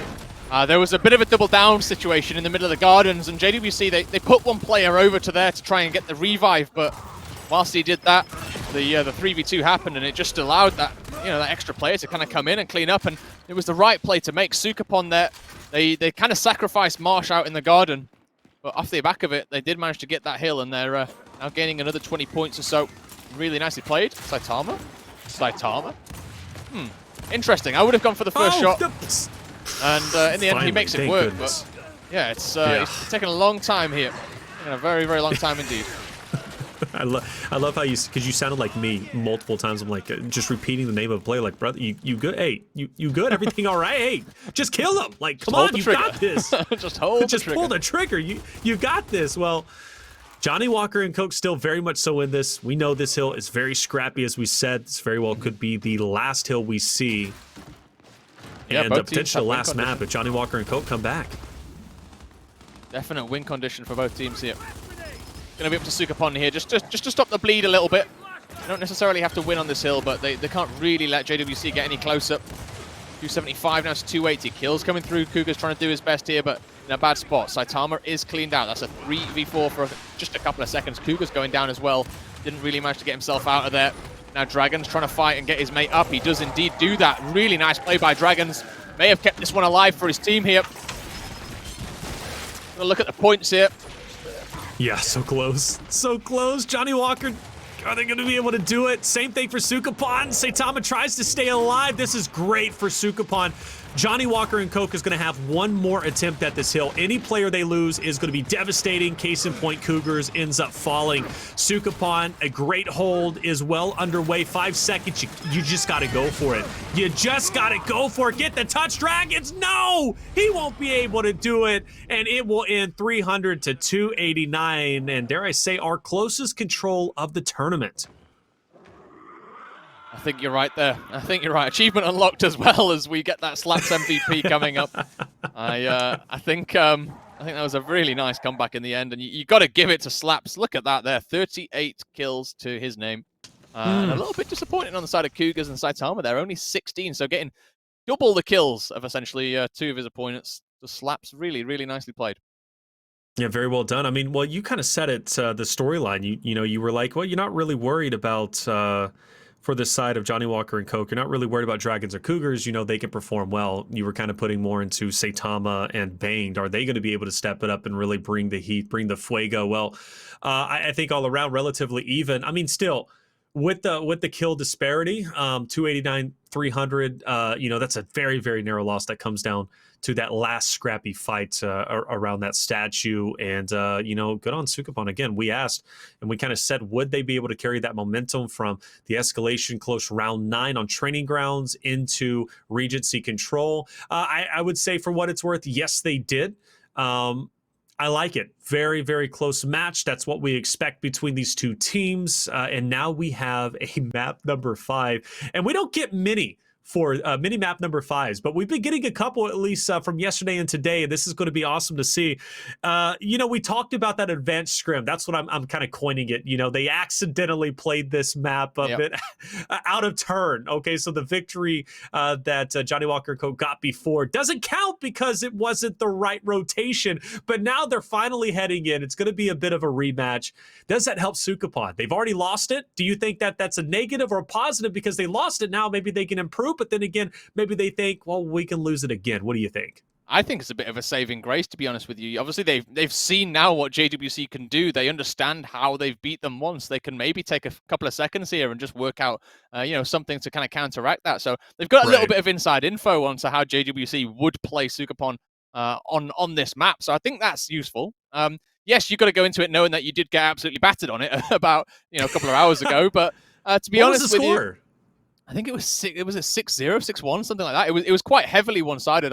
I'll have a quick check as we go through this, but yeah, quite honestly, it was one-sided and JWC come out on top, obviously. So I think JWC also can take something from it that they have beat them on this, but momentum is obviously definitely in Sukupan's side here. They've won 2 very kind of close maps, but they have managed to win them, and it's going to be interesting to see how they carry that momentum on through into this map 5. Well, for what it's worth, Sukupan played Tweak on this map in the day previously, and they did win. They did win 6-3. That was with Tweak throwing everything in the kitchen sink through at them. Literally every strategy you could possibly imagine. Love seeing it from Tweak. I really did. But Sukupan kind of, bunkered down, parked the bus, and said, I don't really care about your aggression. I don't care about the different looks, man. We're just going to win this regardless. But you bring up a worry point for me, brother. Like 6-0, how much are you really going to learn from the last 6-0 loss to now going into it, maybe 45 minutes later, but still you're going into it again. That's tough. That's tough to say. But then again, honestly, if I'm a competitor, I know I lost 6-0, but I'm coming into this fresh thinking, you know what? We're going to win this. Let's do it. And for Sukupan, really, that it comes down to that. Let's see if they can do it. Let's start it off fresh. 4v4 off the rip, of course, and a bit of the similar play strategy. Just got confirmation here from production that it was actually 6-2. 6-2 to JWC, okay. So a couple of rounds of light. Yeah, a couple of rounds of light, but honestly, JWC, starting off strong here. They managed to get that first kill. They're down, though, at the back. Just take out Dragons for a second. Dragons back on his feet. Cougars with that snipe has really showed up and found some nice headshots throughout this tournament so far, so have to be very, very careful. Very, very careful indeed, and slaps there. Tempting fate. As he starts to move across, there's the down coming through. That's the damage that you can put in. A second shot coming up will clean up. Slaps, and Hydro is going to fall as well. Round 1 over to JWC.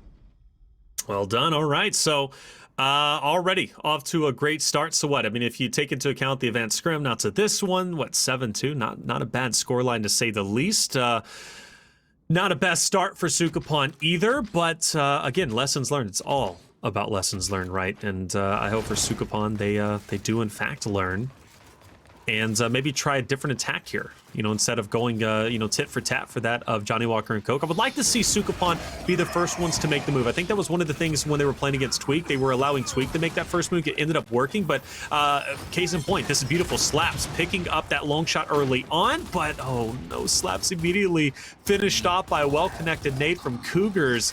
That advantage from Sukupan now gone 4v3 in favor of Johnny Walker and Coke. Yeah, and power weapon out of play as well. That sniper is not going to be on the cards here. Bit of a scrappy fight going on downstairs, actually, in the open here, as Eduardo is going to fall. 4v1 situation now. Marsh, the last one alive, tucking himself into the grenade pocket. Will not help him at all. 2-0 scoreline, and JWC really are kind of kicking off where they left off on this map. Really fantastic.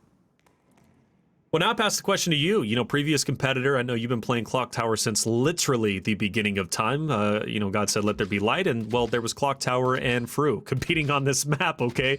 What's the play call here for Sukupan? Because they go tit for tat for that in round 1 of Johnny Walker. The 3-3 split, the 1 down low for the challenge. Sukupan then goes for the long shot. They get it. They're successful, only to be finished off by the frag. What is your game plan if you're Sukupan? My game plan there is not let those frags go free. They're so effective on this game. They can really easily clean up kills, and they can really, put a bit of a bit of a thorn in the side of any strategy that you're trying to put into place. So for me, I'm putting more stock in those grenades. I want to see some downstairs play from Sukapon.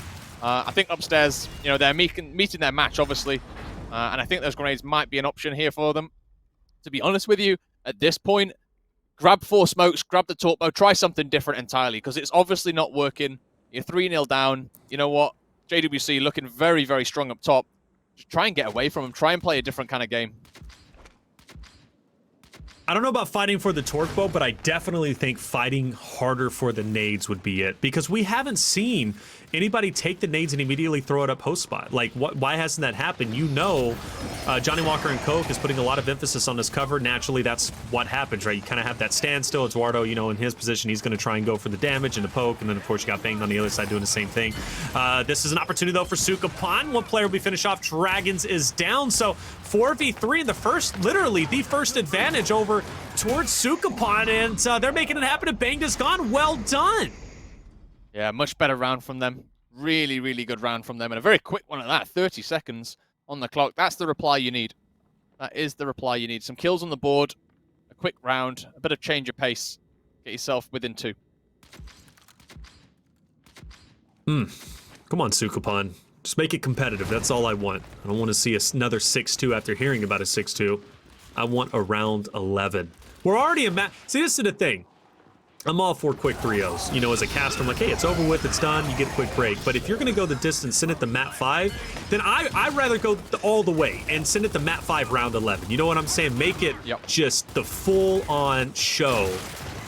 Oh! Great shot from Cougars, and so literally pixel perfect. Slaps will take down Bang with the frag. Saitama also down on all 4s. Cougars, though, going for the pickup. Bit of a risky play, but immediately focused on a Hydro, misses the shot. Playing up close, though. He's going to have to take those peeks. You know he's going to be focus fired, though, once he misses that first shot. And maybe Sukapon will see an opportunity. Cougars will shoot the shot. Maybe Sukapon then pushes immediately after the shot has been taken. Let's find out. Yeah, he's lined up for that shot. He is lined up for that shot on Slaps. And as soon as Dragons pushes up, Slaps has to move slightly. Cougars was going to try for the shot here. A little bit of a check opportunity coming over the top. Does find it. Marsh is going to go very, very red now and will go down, actually. And Slaps is not there for the revive. Second shot coming through. That's brilliant from Cougars. Now that's 2 headshots with the sniper. Still 2 shots to go. The push is going to come through. Slaps is going to go down. JWC does lose 1 member, but in the end, it's going to be the cleanup. We're going to see a 4-1 game now. JWC making a beeline towards that victory. Yeah, I mean, Cougars just opened up that round so very well. The headshot was just literally pixel perfect. Loved the fact that he was using it on balcony, just getting those, you know, those shots. And you know, that's the thing, man. You know, sometimes you think you're covered, but you're not. And I've seen many times heads get blown off, body shots take place because you hit that 1 pixel right on the shoulder, and all of a sudden you're done and dusted. For Johnny Walker and Coke, 2 rounds away from moving forward to loser bracket finals. The opportunity is here. They just have to want it. Sukapon has to want it even more so. Chaotic fight, though. Dragon's been marked. Cougars have been marked as well. And Cougars will actually fall. Slaps is going for the opportunity, and he's going to get the finish. Will he get the 2-piece? Well, what about Eduardo? Is he going to be able to pick it up? Well, that's going to be 1 3v2. Sukapon with the man advantage. Yeah, good man advantage here. Double down coming through as well. Now, 2v1 situation will get cleaned up. Sukapon, they find a way through the madness there. They do get their second round on the board, but it was very, very scrappy. The back pillar fight was pretty much all misrolls, all noob rolls, as we say over here. And flashbangs are plenty as well, as they all go all over the place. Interesting one for sure. On to round 7 here. Just want to give a shout out to Savage Toasta in chat. One of the best names I have seen as of recently. I love witty names like that. Shout out to you. Thank you all for being here. You guys are wonderful. Hit that follow button if you haven't already. Bit of Lancer fire out. Keep your head down. Saitama's making you think twice. Cougars, though, pick up the frags from down low. Marsh is going to be finished off its water as well. Things are looking scary. Johnny Walker and Coke might be at map point, series point very shortly. We're also going to see the long shot go into the hands of Bang. So high drone, Slaps, got to play near flawlessly, perfectly to take this victory. And Johnny Walker and Coke closing the vice grip. High drone last alive. Oof. And honestly, you just got to go for it because, you know, even if you wait, you pace it out, the overtime hill is going to be coming up and you're going to be at a distinct disadvantage. So I mean, for Hydrone here, this is a terrible spot to be in, and I feel for the guy. Yeah, it's almost unwinnable, right? It's one of those where the other team, they really have to make mistakes, and many of them, just to really give Hydrone any opportunity to get back into this one. If he does, it's going to be one of the best clips of the tournament, but it's very, very heavily stacked against him. You know, he could do with something like a grenade over here. He's going to start to make that push down, gets the flash, but doesn't have a route in, and now without that flash, he really is in a bad spot. That overtime hill is on the Torpo Street, so JWC well set up to capture that one when it comes up. Overtime starting in just under 30 seconds here.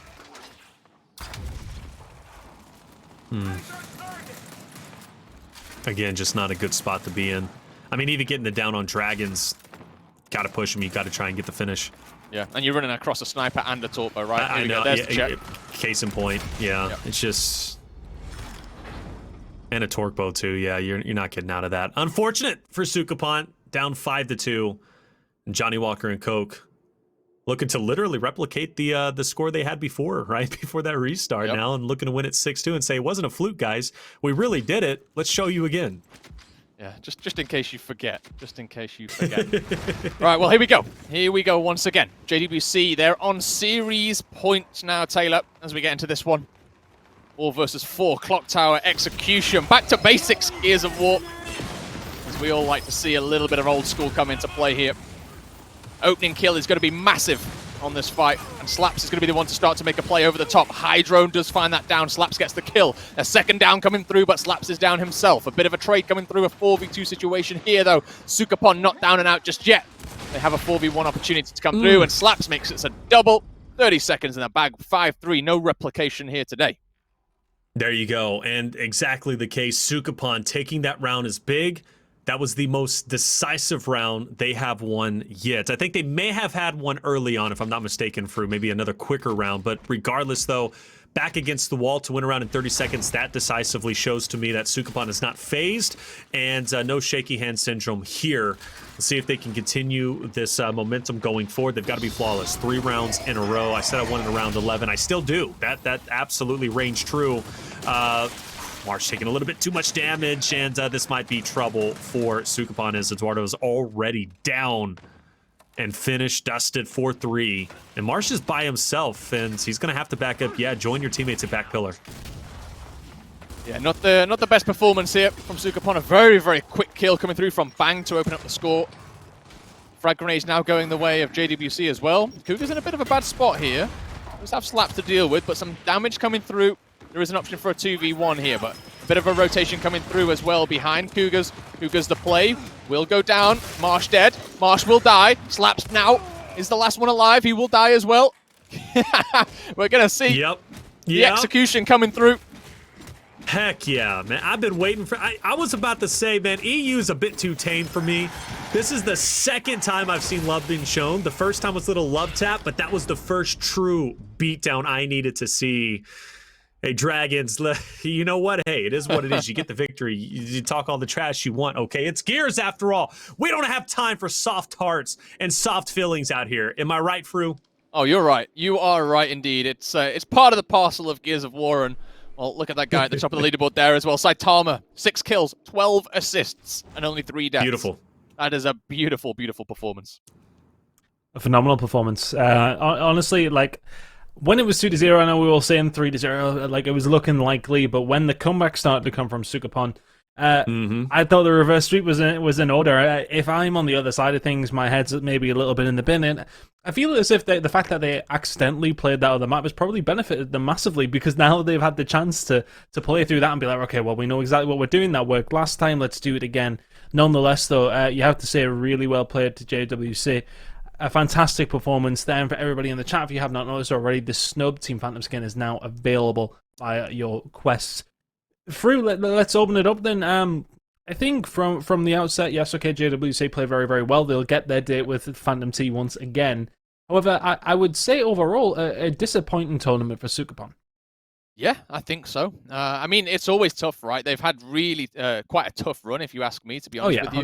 100%. You know, they've played a tweak that was on fire yesterday. They've they played Massive, they come down here, and now they're playing JWC. Like it's a really strong run for them. So yeah, I'm not surprised they've ended up faltering before getting back up to that grand final, but yeah, maybe a little bit disappointing for them. I think they probably would have expected at least a loser bracket final at minimum kind of performance. Yeah, definitely. Let's have a look at that losers bracket then and see where things lie. Heading into the losers bracket final will be Phantom T against JWC. And look, this is the game we should have had yesterday in the winner bracket semi-final. We will get to see it in the losers bracket final now. Taylor, I mean, what's your predictions for this one? It should be a very good game, but heading into it, both teams have looked fairly strong today. You know, I gotta say, seeing Phantom T for the first time play against Massive, I think for what it's worth, their control looked decent. I think their execution was on point as well on Canals. Granted, their biggest thing they had to worry about was Crimsons and that torque bow position pushing their flank. But I think for what it's worth, Canals could be a great map to put in their rotation. Obviously, training grounds. Fru's been, kind of harping on that, they're great at escalation on training grounds. It transferred over towards their control. If they can get that into the series, I think Phantom T could be okay. But for what it's worth, though, with the energy that I have seen from Johnny Walker and Coke on their comeback, and I say comeback because, yesterday was a bit of a rocky moment for them, but now I think they're here to stay. I think they're the hungriest team so far in the loser bracket. So for Phantom T, already taking an L, so close to solidifying their spot in grand finals, yet so far away because Massive is there. Phantom T has some demons they've got to overcome, where Johnny Walker and Coke is just on the up and up. So I think for me, they're the strongest team going into the next match. Excellent. Well, we're really looking forward to it, and we have that match coming up after this quick commercial break. Do not go anywhere. Maybe just to get a beer or something. There's only 2 more games to go, and we're very excited for them. We'll be back very, very shortly.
Ladies and gents, welcome back to the Open Series Finals. My name is Tony, joined by Taylor and Toby. Taylor, Toby. Look at all of this that's going on. All the tea lining up.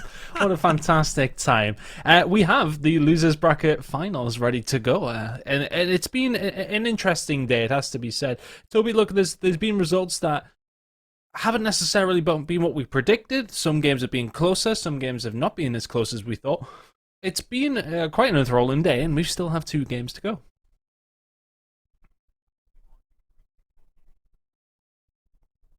Second time today I'm going to be muted. It's usually not me. I don't know why I'm slipping up today. But anyway, I'm focused on the games. That's exactly what I was saying, actually. For the past, 3 hours, I've just been watching incredible game after incredible game.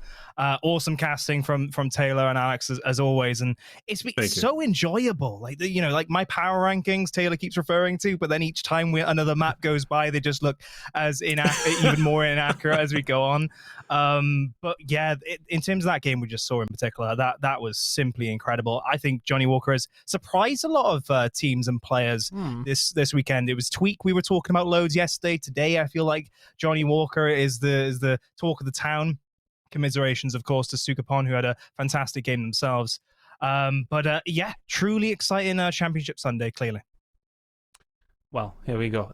We actually do believe that we have another drop of a skin coming through. This time it is the drop shot for the Team Phantom skin that we have. And we still, I think I want to say we have a couple more to go, actually, as well. So there you go. Oh, no, we have one more. Well, there you go. Only one more to go, but the drop shot is now active. Please do stick around if you want to get a hold of what seemingly seems like the full set of Team Phantom skins. Nonetheless, we're very excited to get in this one. Phantom T against Johnny Walker, and let's jump into the maps if we possibly can to try and get a breakdown of how this series is going to go and to save me from talking about skins. Training Grounds first, Clock Tower second, Training Grounds again, then Reactor, then Canals. Toby, I'm looking at this one, and I'm kind of feeling it for Phantom T, if I'm honest with you. I'm not sure, actually, because this is a very important pick and ban process, because we've seen Johnny Walker and Coke have some very, very strong maps. Likewise, Phantom T, that Training Grounds control, of course, sticks out like a sore thumb. They were managing to actually beat Massive on this earlier by a somewhat decent margin, around 25 points, right? But again, that's map number 2 that Massive have lost in control now after never losing it before. So yeah, fantastic map pick number 1 for Phantom T. I had hopes that Johnny Walker and Coke, for their sake, they wouldn't be playing that. But unfortunately for then Phantom T, map number 2, an equally as strong pick for JW&C. We've seen them beat Sukapon now 6-2, 6-3 twice today, as you guys referred to in the cast, and also in the past as well. JW&C have always gone for this pick as their main pick and execution. They've always had a really strong performance on this map. I really do predict them to win that one. Then you get into Training Grounds, and it's been a bit back and forth for both teams, really. It could go either way on that front.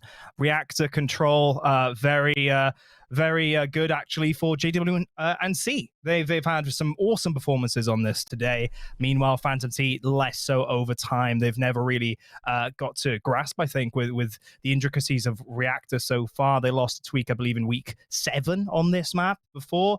But then Canals, again, if we do go to it, I think that could be an incredible map as well, because it could go either way. So it's a very interesting pick and ban process. It's either very strong / very weak for either team, or it could literally down the center. This is very entertaining to see. Well, honestly, Reflections, I don't know if there's much more for you to say about that. I think Toby's I got more to say. You want to throw it to me? Yeah, I got more go to ahead. say, baby, because I'm going to bring it in with the fuego, okay? Check this out. Training Grounds control, loving it for Phantom T. They beat Massive on that map, okay? Anytime you beat Massive on a map, you have to favor that team in general. I think Phantom T takes map number 1. Now, Clock Tower, I don't know how Phantom T is on the map. I'm going to be honest with you. So, again, I think that's going to be up to not only yourself, Ton, but Toby to kind of give your expertise there. But I do know Johnny Walker and Coke played that phenomenally just a little bit earlier. Technically, they've won it twice. Theoretically, one didn't count, and the other one did count. But well done on Clock Tower. I think they take that one. Now, Training Grounds Escalation. Frew was hyping up, Johnny Walker and Coke. And it makes sense because they played control so very well. I think they take map number 3. It's 2-1 for Johnny Walker and Coke. Now, Reactor. This is where Phantom T is going to potentially strike back. We're definitely going to have to see. I mean, after all, They did lose to Massive, but I mean, one of the things though is Johnny Walker and Coke have not lost on Reactor. If I'm not mistaken, they played against Sukapon there. They won that map, and then they also played. Did they play a little bit earlier too? I'm not too sure, but regardless. So I think they're undefeated on that map specifically, and then Canals. Canals is where I really don't know who's going to take that one. I don't know who's going to benefit from that one because, you know, Phantom T played very well against Massive 6-4. Again, the only person that gave him problems was Crimsons. If they shut Crimsons down, I wholeheartedly think Phantom T wins Canals and makes that series a little bit more competitive, maybe game 5. But I'm seeing a game 5 here. If I'm being honest with you, I really am, and I think they're going to trade maps tit for tat. TG for JWNC, Clock Tower for Phantom, and then vice versa. So I think this is going to game 5. Okay, well, the game 5 wouldn't be outside of the realms of possibility or outside of the trend of what we've been seeing today, at least. So it honestly wouldn't surprise me. We should be loading in fairly shortly. I think it's difficult. This one, for me, I feel as if Johnny Walker and Cook, well, for one, be coming in a little bit more warmed up. They're just coming off a really big win against Sukapon, whereas Phantom T had, I don't want to say a heartbreaking loss. It was a good performance against Massive, but they're going to be dropping down here and kind of probably still feeling a bit. And also for the other fact that Johnny Walker and Coke, they got forfeited for this game yesterday when it was supposed to happen in the winners bracket semi. They want to come out and prove that they are the better team. And at this moment in time, I am struggling to decide which way it is going to go. I think, have you asked me before this tournament, I would have lent towards Johnny Walker and Coke. But after that really good performance, and I'm not sure if you agree with me here, Toby, from Phantom T, I'm finding it a lot harder to kind of distinguish which way this one's going to go. I think it is going to be a super close series, but I think Phantom T's performance in that winners bracket final kind of makes it harder. I'm going to have to disagree with you a little bit, actually. Oh, okay. Surprisingly, we don't often disagree, Chris. We don't. But the thing is, Johnny Walker and Coke, they came into today and the tournament in general a lot lower in the seeds, right? Phantom T are literally second seed coming in today. And everyone kind of like, put them up there as the team to beat Sukapon potentially and take the second place. And no one was really surprised as such that they got to the winners bracket final in the end. But Phantom T, yeah, they had a great game against Massive earlier and really have shown up. In fact, everyone has shown up. Bar say Massive that are quite neutral, I would say, this weekend. But Johnny Walker and Coke have just come out of nowhere. They've already beaten Sukapon in a very close series, admittedly, but very strong maps. And even on Canals, right? Yeah, it could go either way. Phantom T had a fantastic game against Massive earlier.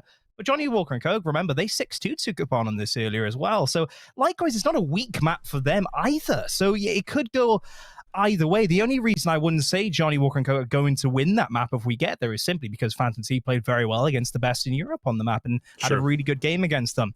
It could seriously go either way, and I'm with Taylor on this one. I think it will go to a map number 5. I think both of these teams are so neck and neck. The pick and ban process has gone so well for both teams that I don't know how to call it. I'll be honest.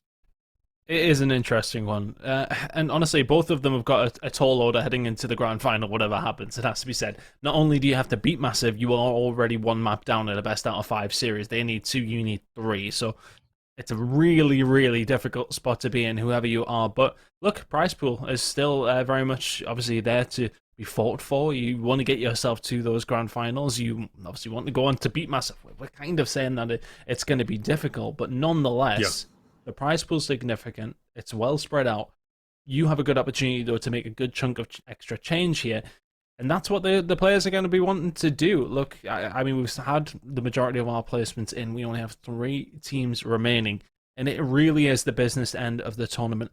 I'm really excited to see who comes out the gate swinging, though. As I said, I feel as if momentum for Johnny Walker and Coke will be a big, big thing. I think they're going to be coming out. They're going to be feeling good. They're going to want to get revenge for the fact that they didn't get a chance to play against Phantom T, which was not Phantom T's fault, but they're going to want to come out and prove that they should have been in that winners bracket final, should have been having that opportunity to go up against Massive. And I believe we are ready to load into the game. I'm very, very excited. I hope you guys are too. Please do stick around for the skins that will be coming throughout the rest and enjoy some Gears Esports while you're at it. Who knew you might enjoy it?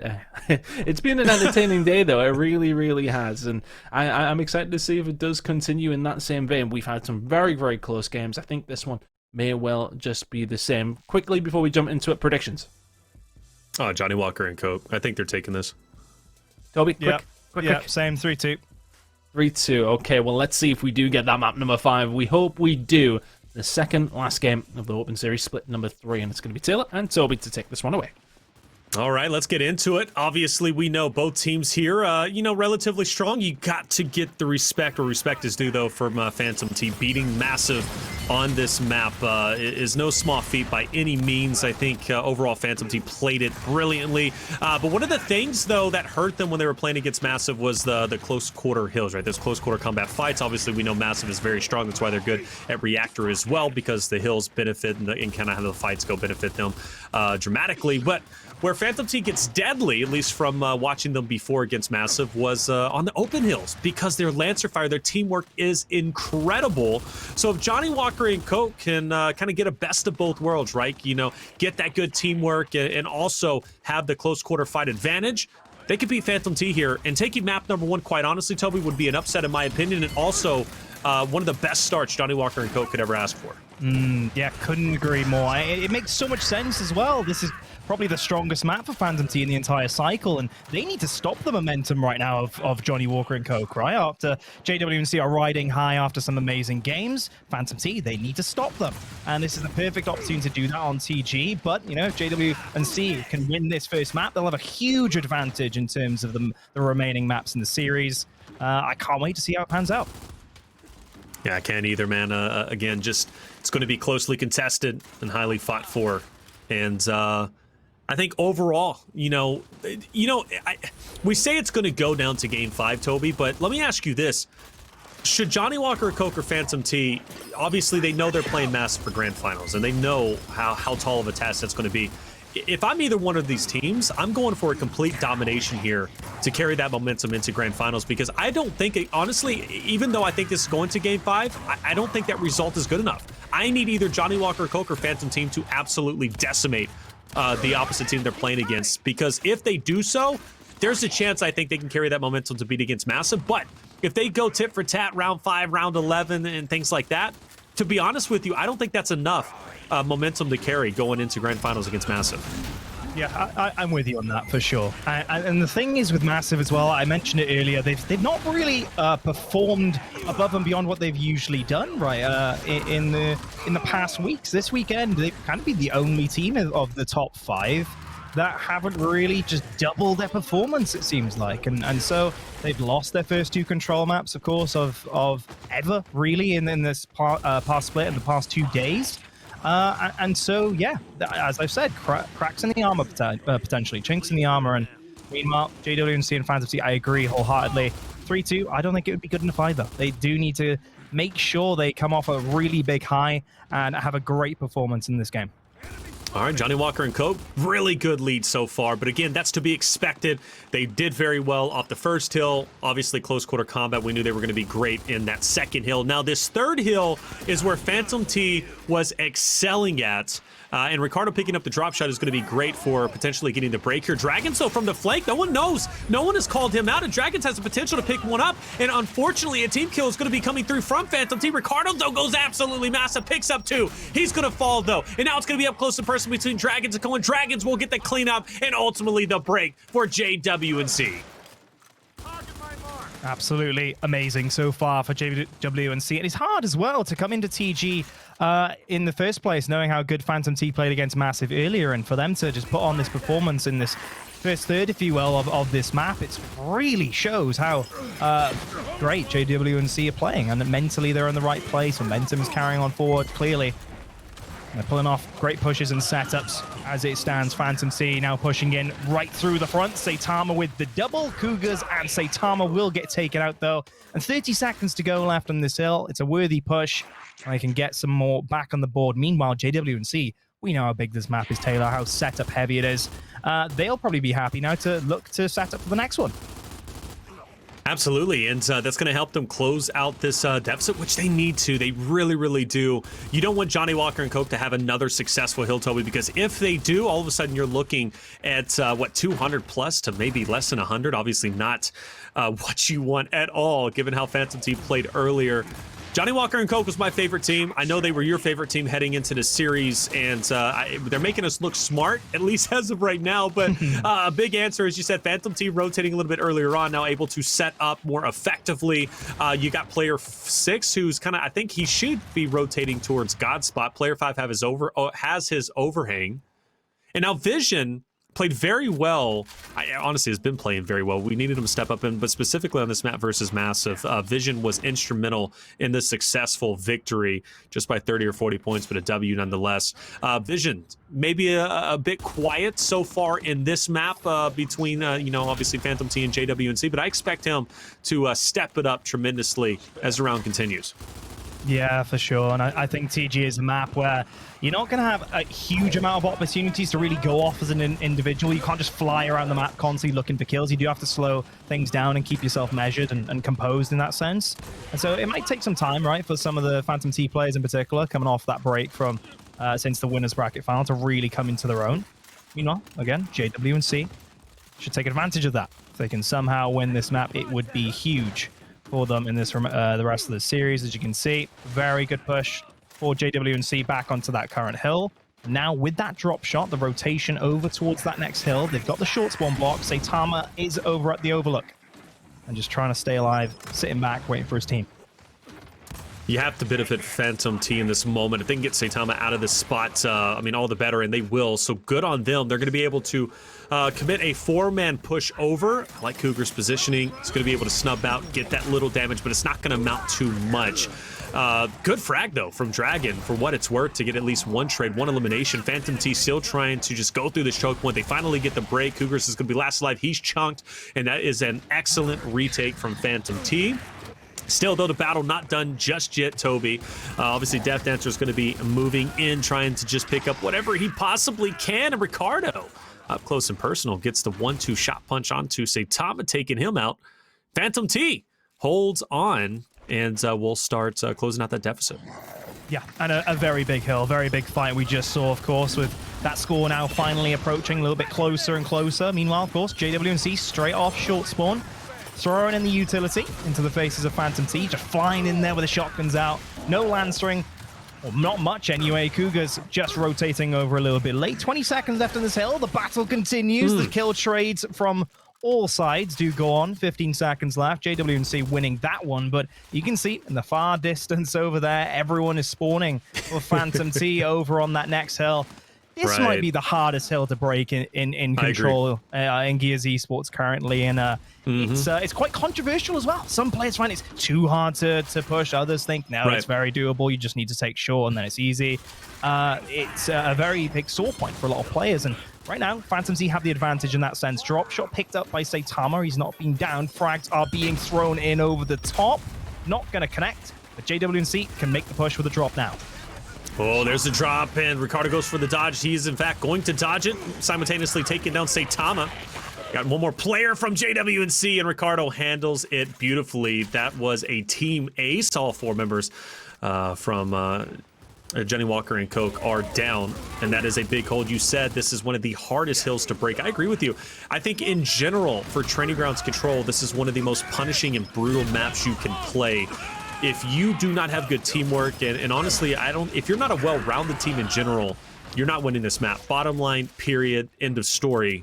But for Johnny Walker and Coke, who started off so strong off the rip, Phantom T getting that early rotation and defensive setup on this very hill that they're currently on, has netted them a 20-point lead. It's going to continue to grow. Phantom T will be the first team to break 200 points.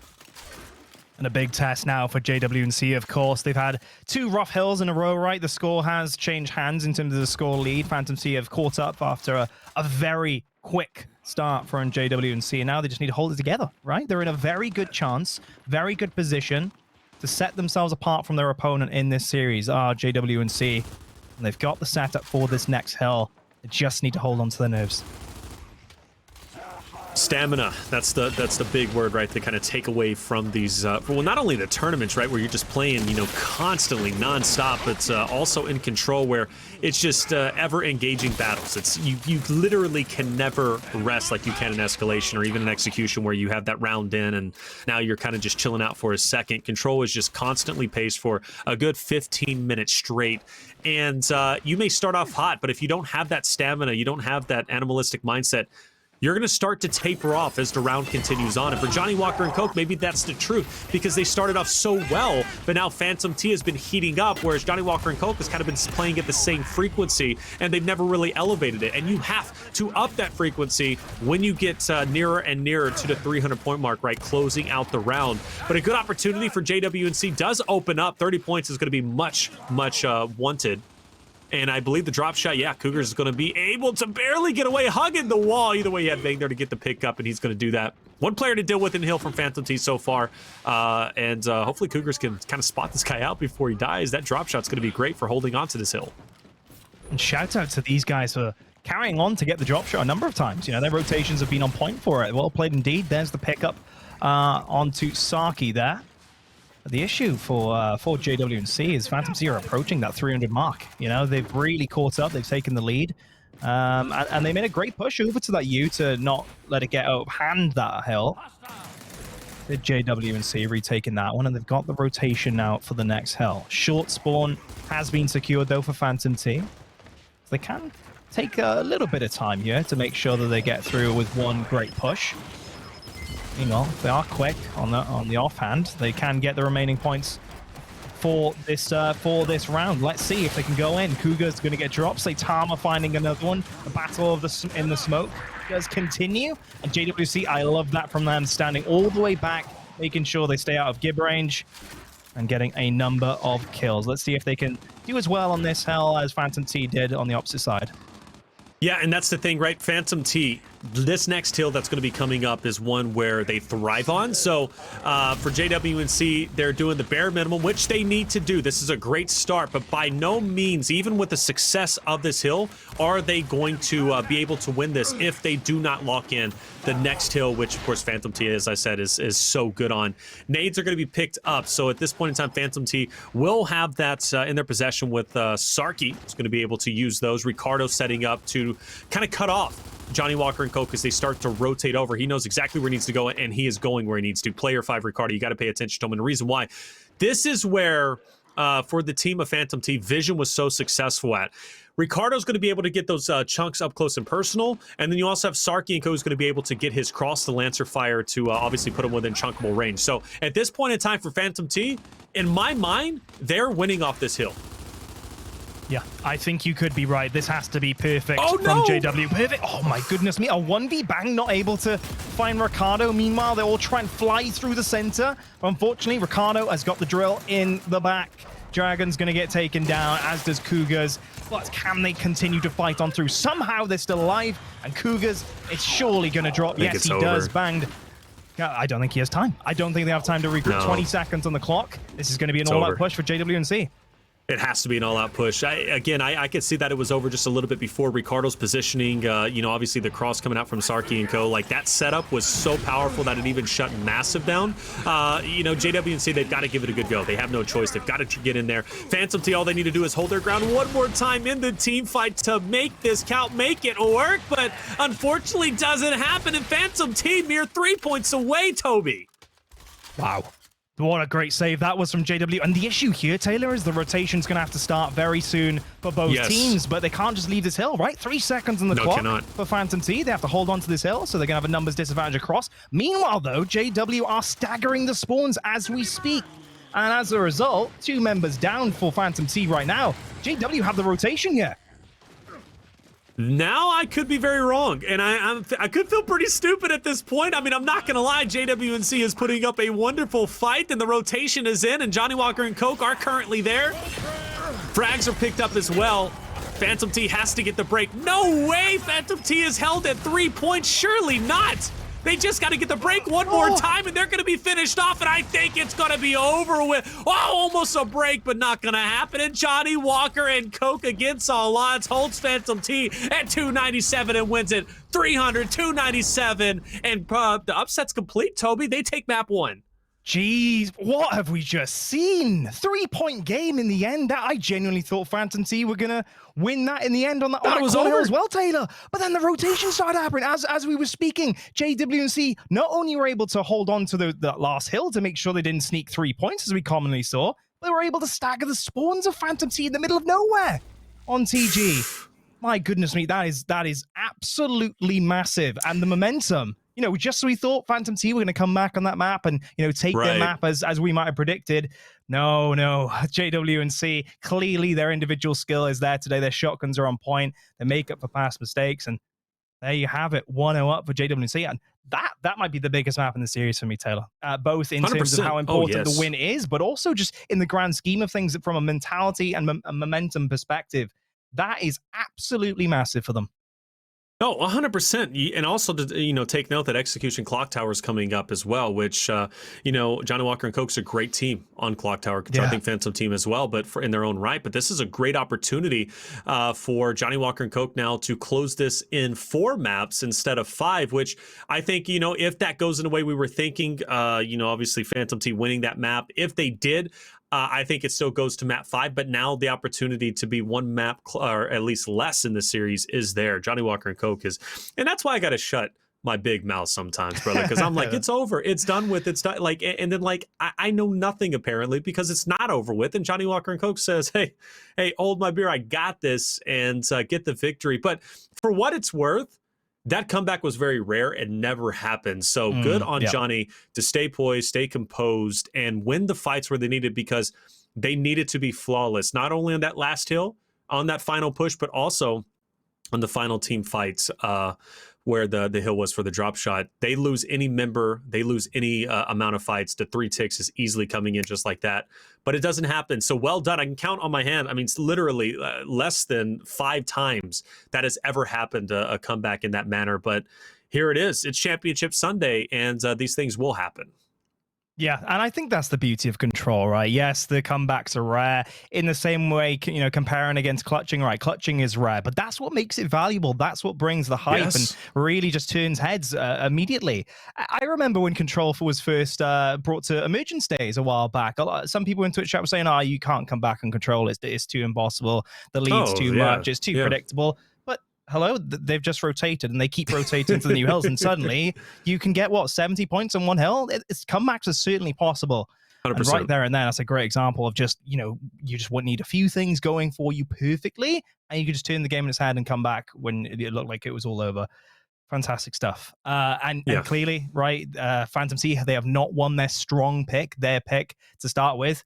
If Johnny Walker can go on to Clock Tower and win that, as we would predict they would, their pick, their strong map, advantage JW in a big way. I think we already know that they've got an advantage now, but I think if they can just win Clock Tower, it would be a ridiculous comeback from Phantom T to try and come back from that one. You know, I think what that first map shows me, though, I think more importantly for Johnny Walker and Coke, because we haven't seen them play against Massive, at least in this tournament, is the opportunity to not only, because you've seen Massive lose Training Grounds Control to Phantom T. Now, JWC betters that and beats Phantom T, which makes them obviously the strongest Training Grounds Control team, at least in our tournament so far. But not only that, Johnny Walker and Coke is a great reactor team, control team. And we know Massive is as well. So I think Johnny Walker and Coke, if they can maybe dominate Clock Tower, and who knows, not get Vascar escalation, which I think is going to be absolutely critical, they could, in fact, potentially beat Massive in Grand Finals. That's the storyline I'm trying to set up. But regardless, though, Clock Tower execution, who are we favoring? Oh, the Clock Tower, JWC, easily the favorites going into this one. Phantom T, haven't seen a huge amount from them on this map, to be honest. They used to be very strong gridlock. That was the map he talked about for execution Phantom T. No, not much of Clock Tower. Let's see. Phantom T off to a not so. Oh yes, a flying start. Actually, it is Vision flying through the center. 3v3. They're coming out with the trick strats perhaps a little bit now. 2v2. Saitama tries to push the right hand. Rowdy, aka Death Dancer, shuts him down. And now a simple 2v1 against Cougars. Surely, just surely he can't clutch this one. This would be massive if somehow he could do it. No, he will be cut down eventually. First round of Phantom T. Yeah, well done. And, you know, the hard work is done. You just suffered a massive L, right? You're 3 points away from control winning on one of your best control maps, in my opinion. But you let that go. Pitcher's mentality. It's over with, done and dusted. Let's move into execution with a fresh mindset that we can win this. And, well, they take round number 1. So there you go. You'll love to see it. Yeah, that's for sure. Curious to see if we see any more crazy unorthodox strategies on Clock Tower, as we saw from Tweak earlier, right? Things have been changing quite a bit on Clock Tower this weekend, but so far it's been quite vanilla Clock Tower, I think, from JWNC. They've just been doing the base strat a little bit better. Already, Phantom T being forced way off mid-wall. Vision, the only player remaining. Death Dancer trying to retake the cover, and he does. JWC, of course, not able to make a play off that. Meanwhile, they also pulled off mid-wall. As you can see, one player back in jail, now taking cover. Cougars back on his runner position, so no changes there. And something we've noticed as well, I'm not sure if you've noticed as well, Taylor, but the 1v fight has been a little bit quieter this weekend than we're accustomed to. No one really wants to give it away, right? But when you do get frags, they can be huge in catching people off guard. Oh, without question. And we do see a battle for frags down low. Sarky was in a fight earlier against Baines, and I think that's going to be replaced now just up ahead. Oh, this could be a troublesome spot, though, for JWNC, but not so bad, I guess, for Cougars. He will clutch up, bring it to a 3v3. Back to your point, Toby, frags are a wonderful utility item to have, and you got to fight for them. And I've seen, not only in Challengers, but also in Pro League, you know, if those frags can play just as much of an impact as a long shot. But for Phantom T, well done indeed. That's 2 rounds in a row. That was incredible, actually, from Phantom C. Great recovery when Cougars was running around, essentially flanking them all. Phantom C called, hey, you know what? We have to push on forward. We have to take this numbers advantage. And they all just flooded through at the same time. Excellently well played. So far, Phantom T have the leg up on this map. Surprising, to say the least, at this point in time. Sukapan were only able to get the same amount of rounds, or one more round on top in the entire series against JWNC. So, looking very good for Phantom T so far. Meanwhile, they have changed their strategies, have JWNC instantly going for that snipe pickup, getting the kills in the center. 2v3, Vision will fall in his retaliation. Death Dancer left to his own devices, he will drop 2. JWNC changing up a little bit. Another, first round on the board. First round on the board, you stop the bleeding early on. You don't let it get carried away for Phantom T. I think too often I see a 4-0 lead, you know, God forbid a 5-0 lead, but most often, you know, 4-0 lead, 3-0 lead. And then you really got to question, you know, will, like, for example, if that was the case with Phantom T versus JWNC, will JWNC be able to come back? I don't know. But obviously keeping it competitive, winning a round early on, and comes to show, you know, obviously Johnny Walker and Coke can't do this. Now, bit of a different strategy. Player 8, Cougars does go for the frags. He's going to be uncontested. So at this point, Johnny Walker is going to get the frags early on, but Vision's going to get the early elimination. He's going to be traded off 2v2 now. 2v1, Cougars last alive. The reason why he's last alive is, again, Toby, he went for the frags. He has those in his possession.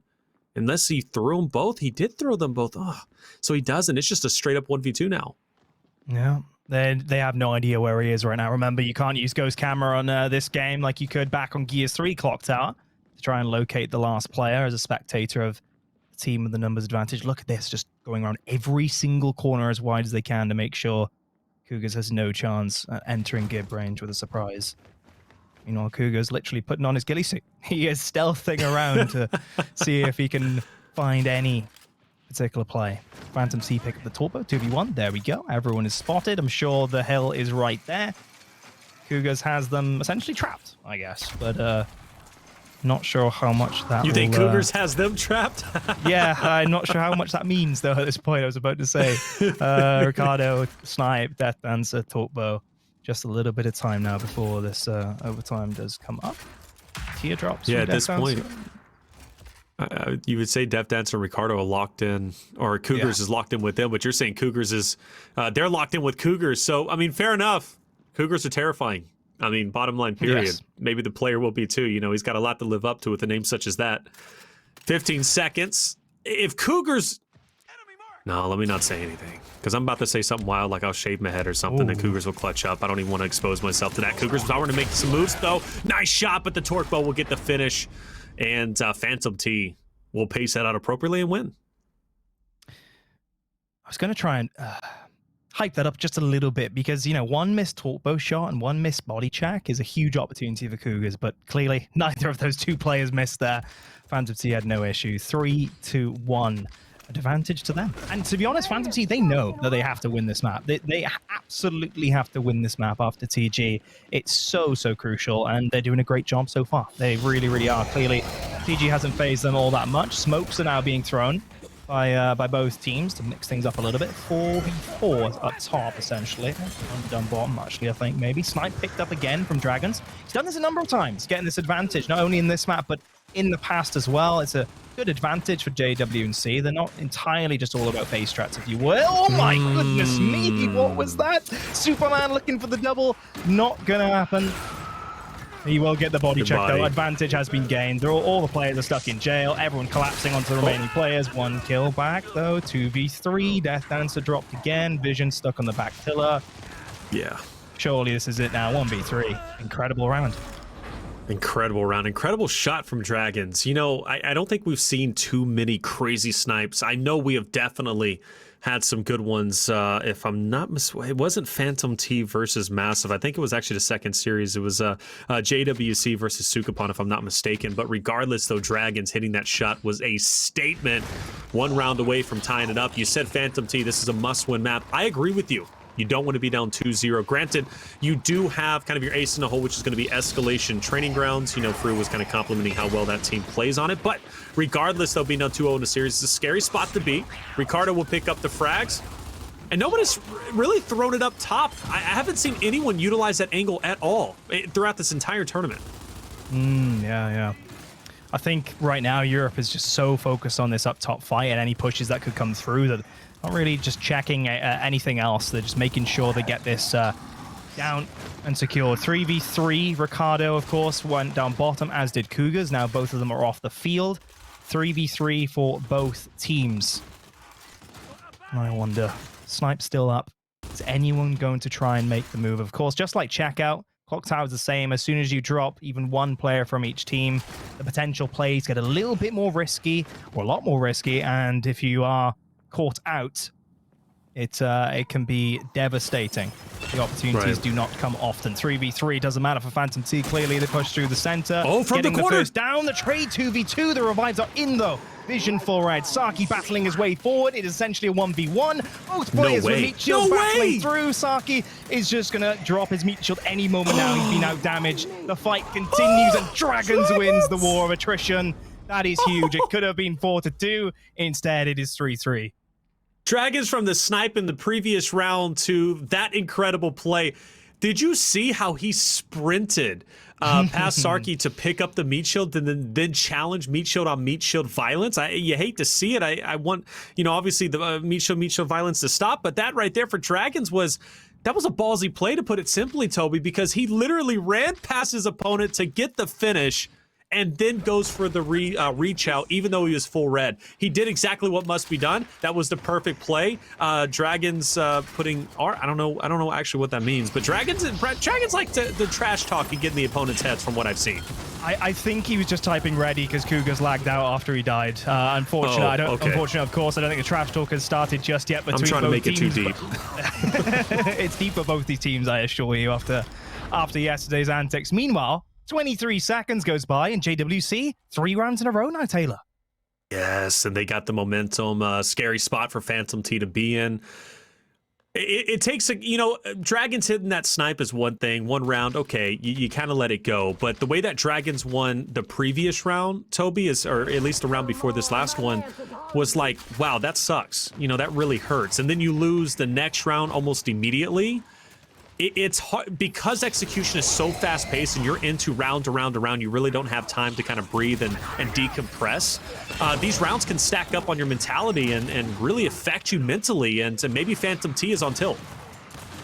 Yeah, potentially so. Phantom T pushed through the center this time round. They've got the snipe. 2v3. Vision's caught out on the back pillar, though.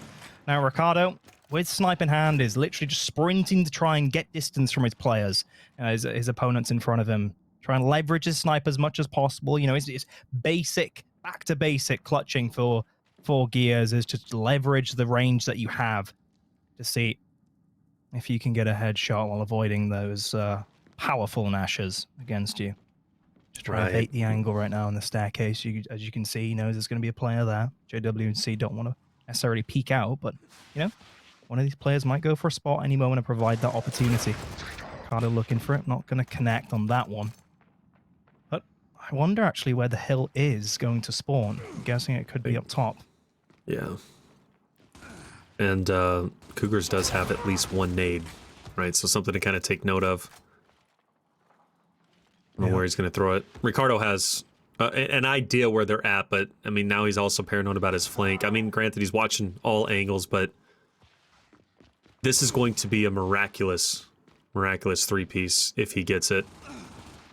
But he's getting angled out. Surely the collapse will come in. Tries to go for the reaction shot, not going to hit it. Forced to back up for the time being. And, yeah, the overtime hill is going to be up top. Ricardo now knows. I think he knows it's kind of over with, and he's just going to go for it. Try to go for a highlight play. He won't hit that shot. Maybe we'll get a round 2, but we know he's not going to win this round overall. Johnny Walker and Coke is going to lead 5-3. I respect it, though, from JW. They didn't even peek for the spot there, that player. I was scared that Ricardo was going to get the bait off successfully, but JW, they were so measured, right? It was only a week or two ago, me and Chris were casting over this map, and a clutch that really shouldn't have happened occurred because of a lack of composure with the numbers in a 4v2. Crimsons and Crays were able to clutch up from somehow, some way, and I respect it. The composure, clearly, from JW is on point, and it says a lot for them. Interesting breakout. His vision is still in spawn, but it's a live round. So at this point, Johnny Walker and Coke 4v3. Toby, this is could be a heartbreaking loss. It could be. It could be. Vision still not off spawn, and you're right. It is a live round, right? The pause wasn't called before the round started, and as a result, Phantom C they're liable to play the round. They have to play it out, and here we go. I wonder if this round will come to a pause or whether JWNC will carry on and play it out. I wouldn't be surprised if they do play it out after yesterday's antics, of course, Taylor. It's a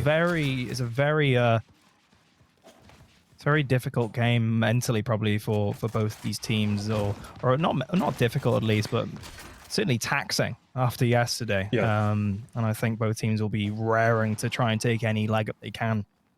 Yeah, you know, it's a difficult spot to be in. Sportsmanship is one thing. You can't hate on Johnny Walker and Coke wanting to finish this round with it being live. Like you said, they're well within their rights to do so. You're going off a normal break. You don't know a player is AFK I mean, AFK is not an excuse, okay? If you're AFK, whatever, you're giving up the round. Like that, Phantom Team, I'm sorry, that's just what it is. If Vision went AFK during this live round, no excuse. If he disconnects, okay, then maybe there's something. But either way, it's not up to us, right? It's up to the players. It's up to, you know, the officials to kind of make an official decision. But this is a live round from what I'm seeing. And fair enough. Like I said, Johnny Walker and Coke, nothing against them. They're not being bullies for playing this out. They're well within the rights to do so. We very well could be looking at JWNC with a 2-0 lead in the series. Yep. Yeah, I couldn't agree more. Death Dancer trying to come up on the flank against Dragons. There's the support from Saitama. One player is on the hill, I believe, so it should count down any second. Yep, Vision, there we go, lagging out of the game. Clearly some issues on his end. Saki, unfortunately, nading Ricardo, and that round will chime on in. Unfortunate way, of course, for the map to finish, but of course, as mentioned, JWNC well within their right to finish off that round as they do see fit. 6-3 the final score. So in the end, Phantom T started off strong, Taylor. But then JWNC really pulling themselves together for the next one. Yeah. And for what it's worth, JWC already had the 5-3 lead, and they were well on their way to winning that map regardless. So take nothing away from JWC. No, it is what it is. Yeah, you can't. I mean, if it's round 11, okay, but you know, nothing in match chat either. So fair enough. And again, we're just casters. We're just talking heads. Okay, so we can only speculate. It's not our decision. It's not up to us. But for Johnny Walker and Coke, for me, I mean, fair enough. They win that. They're up 2-0. Escalation Training Grounds will be coming up next. But again, Johnny Walker and Coke continue to look deadly. They're strong on Clock Tower. They obviously win Training Grounds control. And if they can win this in a way 3-0, we talked about it. Going to map 5 isn't simply enough. As much as I want to see a competitive map, I need to quite honestly see one team dominate the other, because that's the dominating performance you need to have in grand finals versus Massive, who look unstoppable. So if Johnny Walker and Coke can clean up this series 3-0, there could be an upset in grand finals. Yeah, most certainly so. And that advantage we talked about from earlier, given they won training grounds, close, albeit Clock Tower, then winning that one out. 2-0 map advantage going into training grounds, which in my opinion could go either way. I think Phantom T do have the leg up slightly on that one. We still have to play Reactor at least, right? As well, that would be map number 4. I hope so. And that, of course, is JWC's advantage. They've had very good maps in it. Meanwhile, Fantasy have not had good maps in it since it entered the rotation only 2 weeks ago. And so definitely a huge advantage now for JW&C, not only, of course, in the scoreline, but literally in the maps remaining. They're looking strong. They really are looking strong. And Phantom T might be getting weaker and weaker as the maps go by, especially after the heartbreaking loss on Clock Tower in the way that last round ended, I guess, for them. Well, 2 heartbreaking losses. You lose by 3 points on training grounds, and then you have Visions, who goes AFK or lags out in loser bracket finals. Not a good look. Not a good look at all, but we don't understand the whole situation. There could be a valid reason. You never know. Okay, so no jokes or anything to that regard. We take it very seriously. But, one thing to take note of, though, going into grand finals is, we'll kind of talk about that. We don't know who's going to be there just yet, but you are going in knowing that you're at a map deficit. It's a best of 5, but you're going in 1-0 down already as it is. And fair enough, it's, respectable to the winner bracket team, because there's no bracket reset. So you got to give them something for their hard work. You give them that map win, which just so happens to be Control. So in a way, it's great to see JWC play so well on Clock Tower. And the reason why is because they're going to play Execution twice for sure, but only Control once. And we know how good of a team Massive is on Escalation. So very well, the series could come down to that first Execution map, and whether or not JWC, or if Phantom T comes back, wins that first map. If they do win Execution, there's a chance they can win. But if they lose Execution, the series could be over before it even gets started. In regards to grand finals against Massive, Toby. Absolutely, a great spot. And when I come to think of it, as you mentioned there, Massive, they've been underperforming a Control this weekend. They've lost it twice now on that mode, unlike 2 different maps too. Yeah, and perhaps they'd actually be happy to not play at this point. They kind of just want to forget all the losses that they've had so far on Control and just get on with the other modes at this point. Maybe they're thinking that way, and perhaps they're very happy that they're in the grand final at this point. But to go back to the point of needing to dominate in this game, I think Johnny Walker and Coker are on their way to doing that. They've had some very, very great wins now on these maps, and a solid performance on Clock Tower as we'd expected. And going to training grounds Escalation, if they can beat them on this map too, get that 3-0, just the nature of this 3-0 and how it's panned out, I think that would be massive for them, really, mentally, and a great warm-up. I think Phantom T perhaps have come in a little bit flat at the start of TG, you might argue, right after having a big break from the winners bracket final. Johnny Walker obviously coming off a really big win on Sukapon. Perhaps that advantage, if, assuming JW and C move forward, perhaps they'll take that into the grand final too. Massive coming from behind in that sense, not really warmed up, not momentum on the side. The opposite for JW. Yeah, I think, Johnny Walker and Coke, they've got something to prove. Again, you have Dragons on that roster, Cougar as well. They've already beat the opposite team that they used to compete with. That was Sukapon. So job well done to them. Job number 1 completed. Now, obviously, lose bracket final to make it to the grand finals. The second job, the third job would then be to beat Massive if they get to that point. I think for Johnny Walker and Coke, they've got a lot of veteranship, a lot of experience and raw talent on that team. And I should have valued that much more. Granted, though, yesterday was a bit shaky for JWC, but for what it's worth, they've made up for it in dividends by making their way through, obviously, to the point that they're currently in. I think JWC's mindset at this point is they're not losing. They have a championships mentality. They want to be in grand finals. I'm not so certain Phantom T has that mentality at this point. I don't know the players personally. I don't know their history as much as you do, but at least from what I can see on paper, from what I've seen in this series so far, everything is looking to go well for JWC, Toby.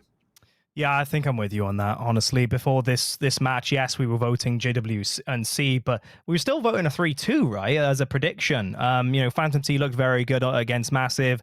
I think they've definitely tuned up on Championship Sunday, but that was up until perhaps Clock Tower. In that sense, these two maps just haven't gone their way, and now they really, really need to make TG Asker come to life, Phantom T, and really set them on a strong foot going forward. It's going to be a very tough series, but hey, perhaps they can do it.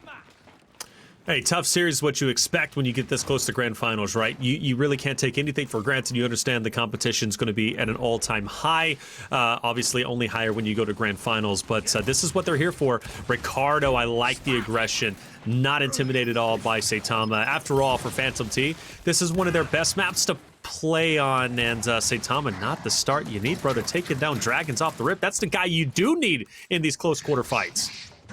Yeah, that's for sure. And just really bird's eye view of Escalation as a game mode comparing these two teams. Phantom T, we mentioned it, right? A fairly experienced team together. Saki is a fairly new pickup, right? And replacing Nesteeks on what was one of the longest term rosters in this game. And they have a lot of experience in Escalation in general, all four players. Meanwhile, you actually have JW and C. Yes, you've got the veteranship in Dragons and Cougars. So much experience dating back to Gears 4 in this mode. But Saitama, a very, very new player actually to competitive in the grand scheme of things. The biggest rising star, I think, in Europe in general. Meanwhile, Banged as well, a very new player himself. Not a huge amount of experience compared to the rest of the players in this lobby. Perhaps that's something to factor in, right? Yeah, for sure, Phantom T do win out in experience on Escalation, much more so than they do in other modes. And perhaps TG is their opportunity, TG Asker, to really get back into the series. Yeah, I was reading chat a little bit earlier, Toby. You were saying, someone was saying they found Saitama in like a ranked game or a quick play game or something like that? That was brutal. His former teammate. It's not entirely accurate, although that does sound great. I think Mental, of course, was actually found in a ranked game one day, I think, all the way back. There's all these stories about rising stars. Meanwhile, it looks all like these in this legends. round, a triple cap, potentially. Yeah, it looks all like the legends, essentially. There we go. JWC will come through with this round. What a turnaround that was after a tough initial. But no, Saitama, actually, he's always been a controller player, but he's been on PC this entire time in Gears of War. He switched really early on, I think, to PC when Gears 4, Gears 5 became crossplay. And he's just been playing lots of competitive games, high-level ranked play for a long time on this game, but mainly in Control. Okay. But he's a big fan of execution, and he does actually like Escalation a lot. The issue is he's just literally jumped through the ranks in Europe. As Fru was alluding to, very difficult to do to get up to the upper echelons of any region, right, in Gears Esports or sports in general. But Saitama has made it happen, and now he's playing on a mode where he has way less experience than everyone else in the lobby. But boy, oh boy, is he showing up. He's had so much pressure on his shoulders, but he seems to be dealing with it, Taylor. I'm very happy for him. Yeah, I mean, seriously, obviously Johnny Walker and Coke, a bit of a slow start off that last round, getting the team kill especially, right? And I think that was actually Saitama, if I'm not mistaken, taking down Dragons, but they recovered, they get the domination, and another quick round might be underway. Player 3 needs to go for the challenge. That's going to be Cougars now pressing in onto player number 8. He's going to be sandwiched in between Saitama and Cougars himself, and that's going to be Sarki. Unfortunately, he will fall to the wayside. Meanwhile, though, domination into effect, but Phantom T full force off the respawn. Dragons creating that spacing, might dip out here, but also might come back into Saitama, joins into the fight. Another domination, and well, we were talking about how strong Phantom T was on training grounds, Escalation, but man, I'm not seeing any of it. 51 seconds, the round just gets quicker, it seems. Yeah, they look a little bit flat, actually, to Phantom T. As you can see, it shows in the kills. 2 kills and 1 assist between them in 2 rounds. JW&C, after that first initial, they've just made retakes and they've made initials just work out perfectly for them and really hit home with the slaying power. And I'm scared now for Phantom T, I'll be honest, because Clock Tower was, again, a heartbreaking loss, as you mentioned. Likewise with TG Control.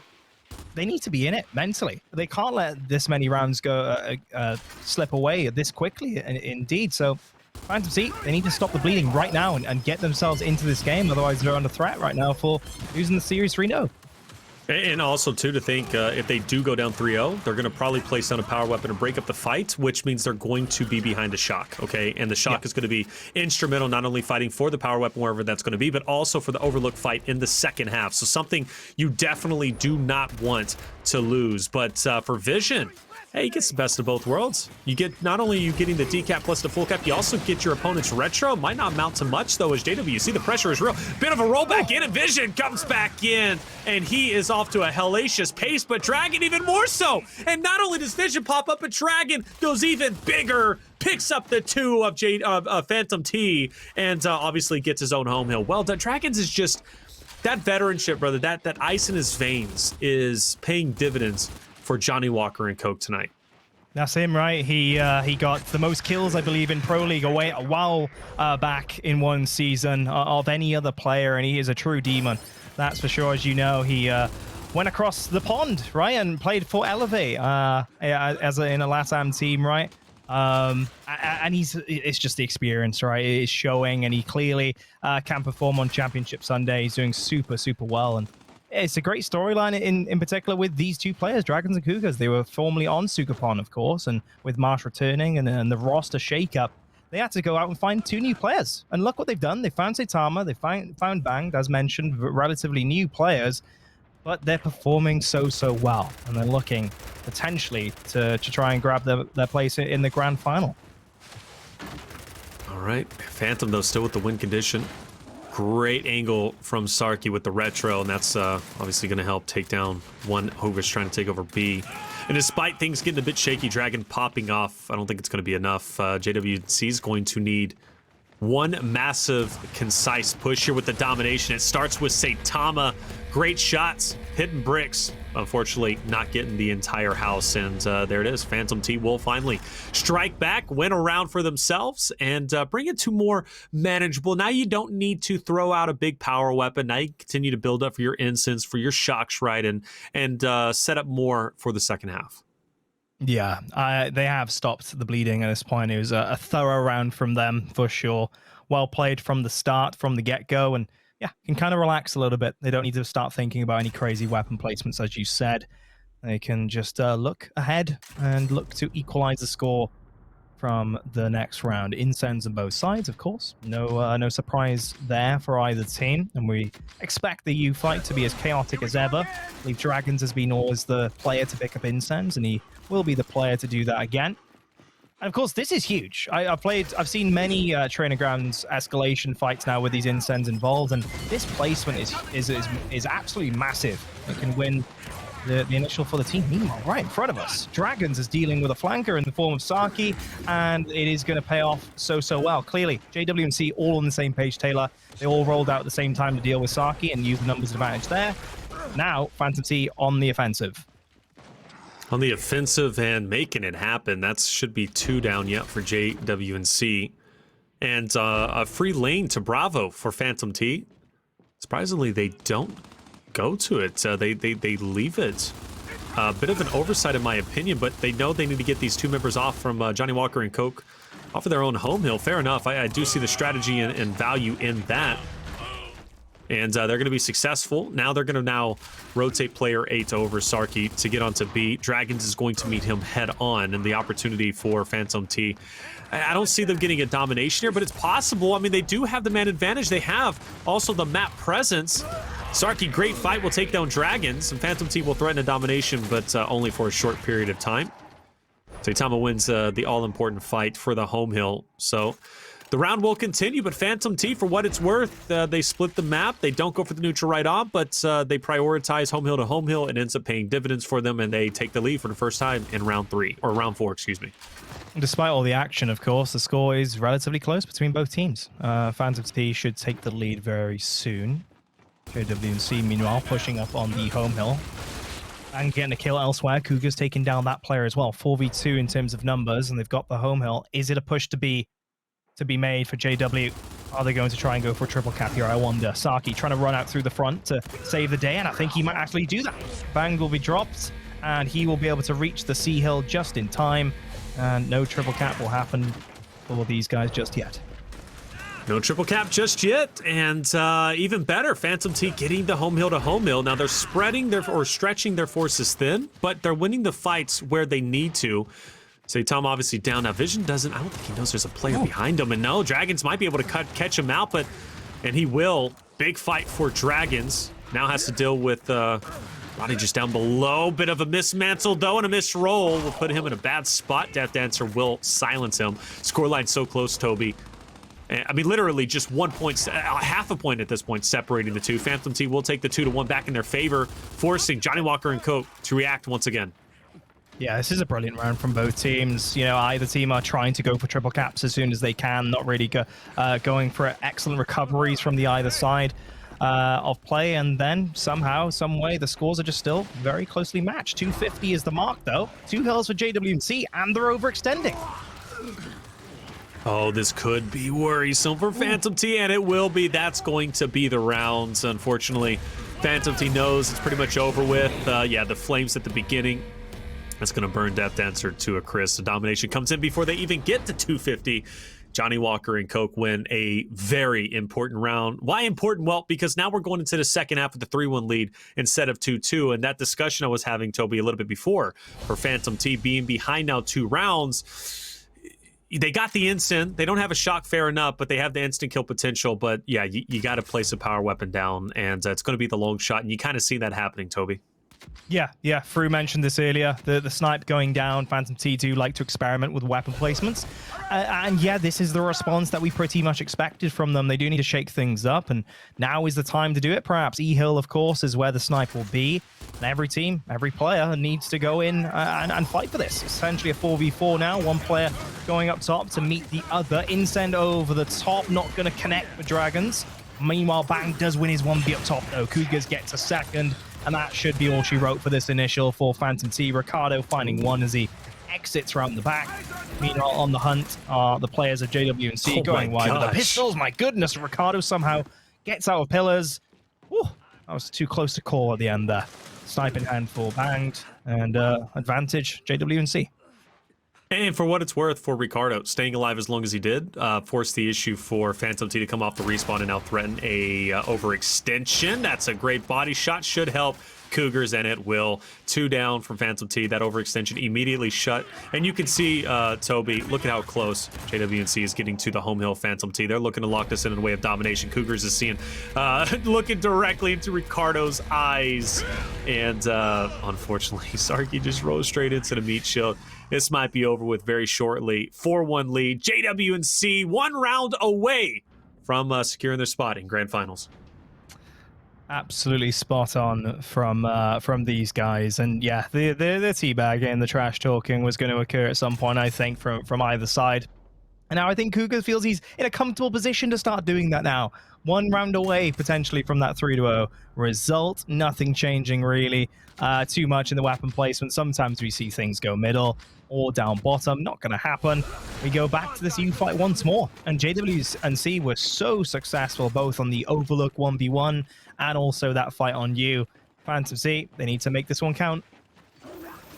Definitely do. This is their time to shine. You know, 4 rounds in a row is what they're going to need.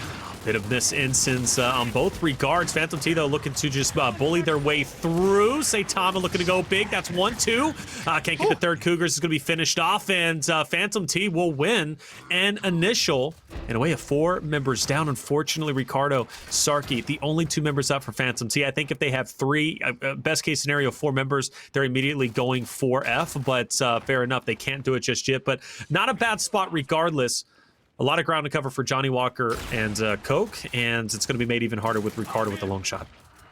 Nice shots from Ricardo there, pistoling down Cougars before he can get to cover. He's trying to get the headshot, see if he can secure that kill. Not going to find the headshot that he needs on Saitama, but he's just going to pistol him down as well, right directly underneath. Ricardo trying to go wide for the snipe shot. Oh, he's so red, though. Has to be careful that he doesn't lose that snipe and provide an entrance into the map control area. There's the headshot he was looking forward to. From above, trying to get the second. Here comes JWC. Not many numbers on their side, though. Saki will find one, trading out with Bang. Cougars getting dropped as well. And now perhaps, are they going to look for the overextensions here? No, I don't think they are. They're not positioned to do so, and instead, they're going to play for points. Play for points. I mean, that's not a bad play. You know, that's a safe. Go back to your ABCs, set up defensively. No reason to get overzealous, because one of the things, you know, Johnny Walker and Coke has done very well, Toby, is capitalizing on the mistakes of Phantom T, right? And I think that's the biggest thing, right? Whenever it comes to pro teams, veterans, they know when a mistake is made, go balls to the wall, take the fight to them, and that's exactly what they do. For in this case, for Phantom T, they're wanting Johnny Walker and Coke to make the mistakes. Unfortunately, it doesn't look like many are being made for the retake onto E. Now, granted, Phantom T has such a good lead, they can park the bus and play the game. I like this play from Death Dancer, Toby. Going for the overextension. That's going to put Johnny Walker and Coke into a frenzy. Now they got to back up. That's going to leave forces off of the home hill. Johnny Walker could still win this, but Phantom T has put themselves in a spot where maybe they have a chance. Yeah, I think so. 15 seconds. Little bit of time for JW to work with. Saitama trying to run in on the back. I think he might save the day, actually, for Dragons. Yeah, he gets the revive. 2v1 on this hill.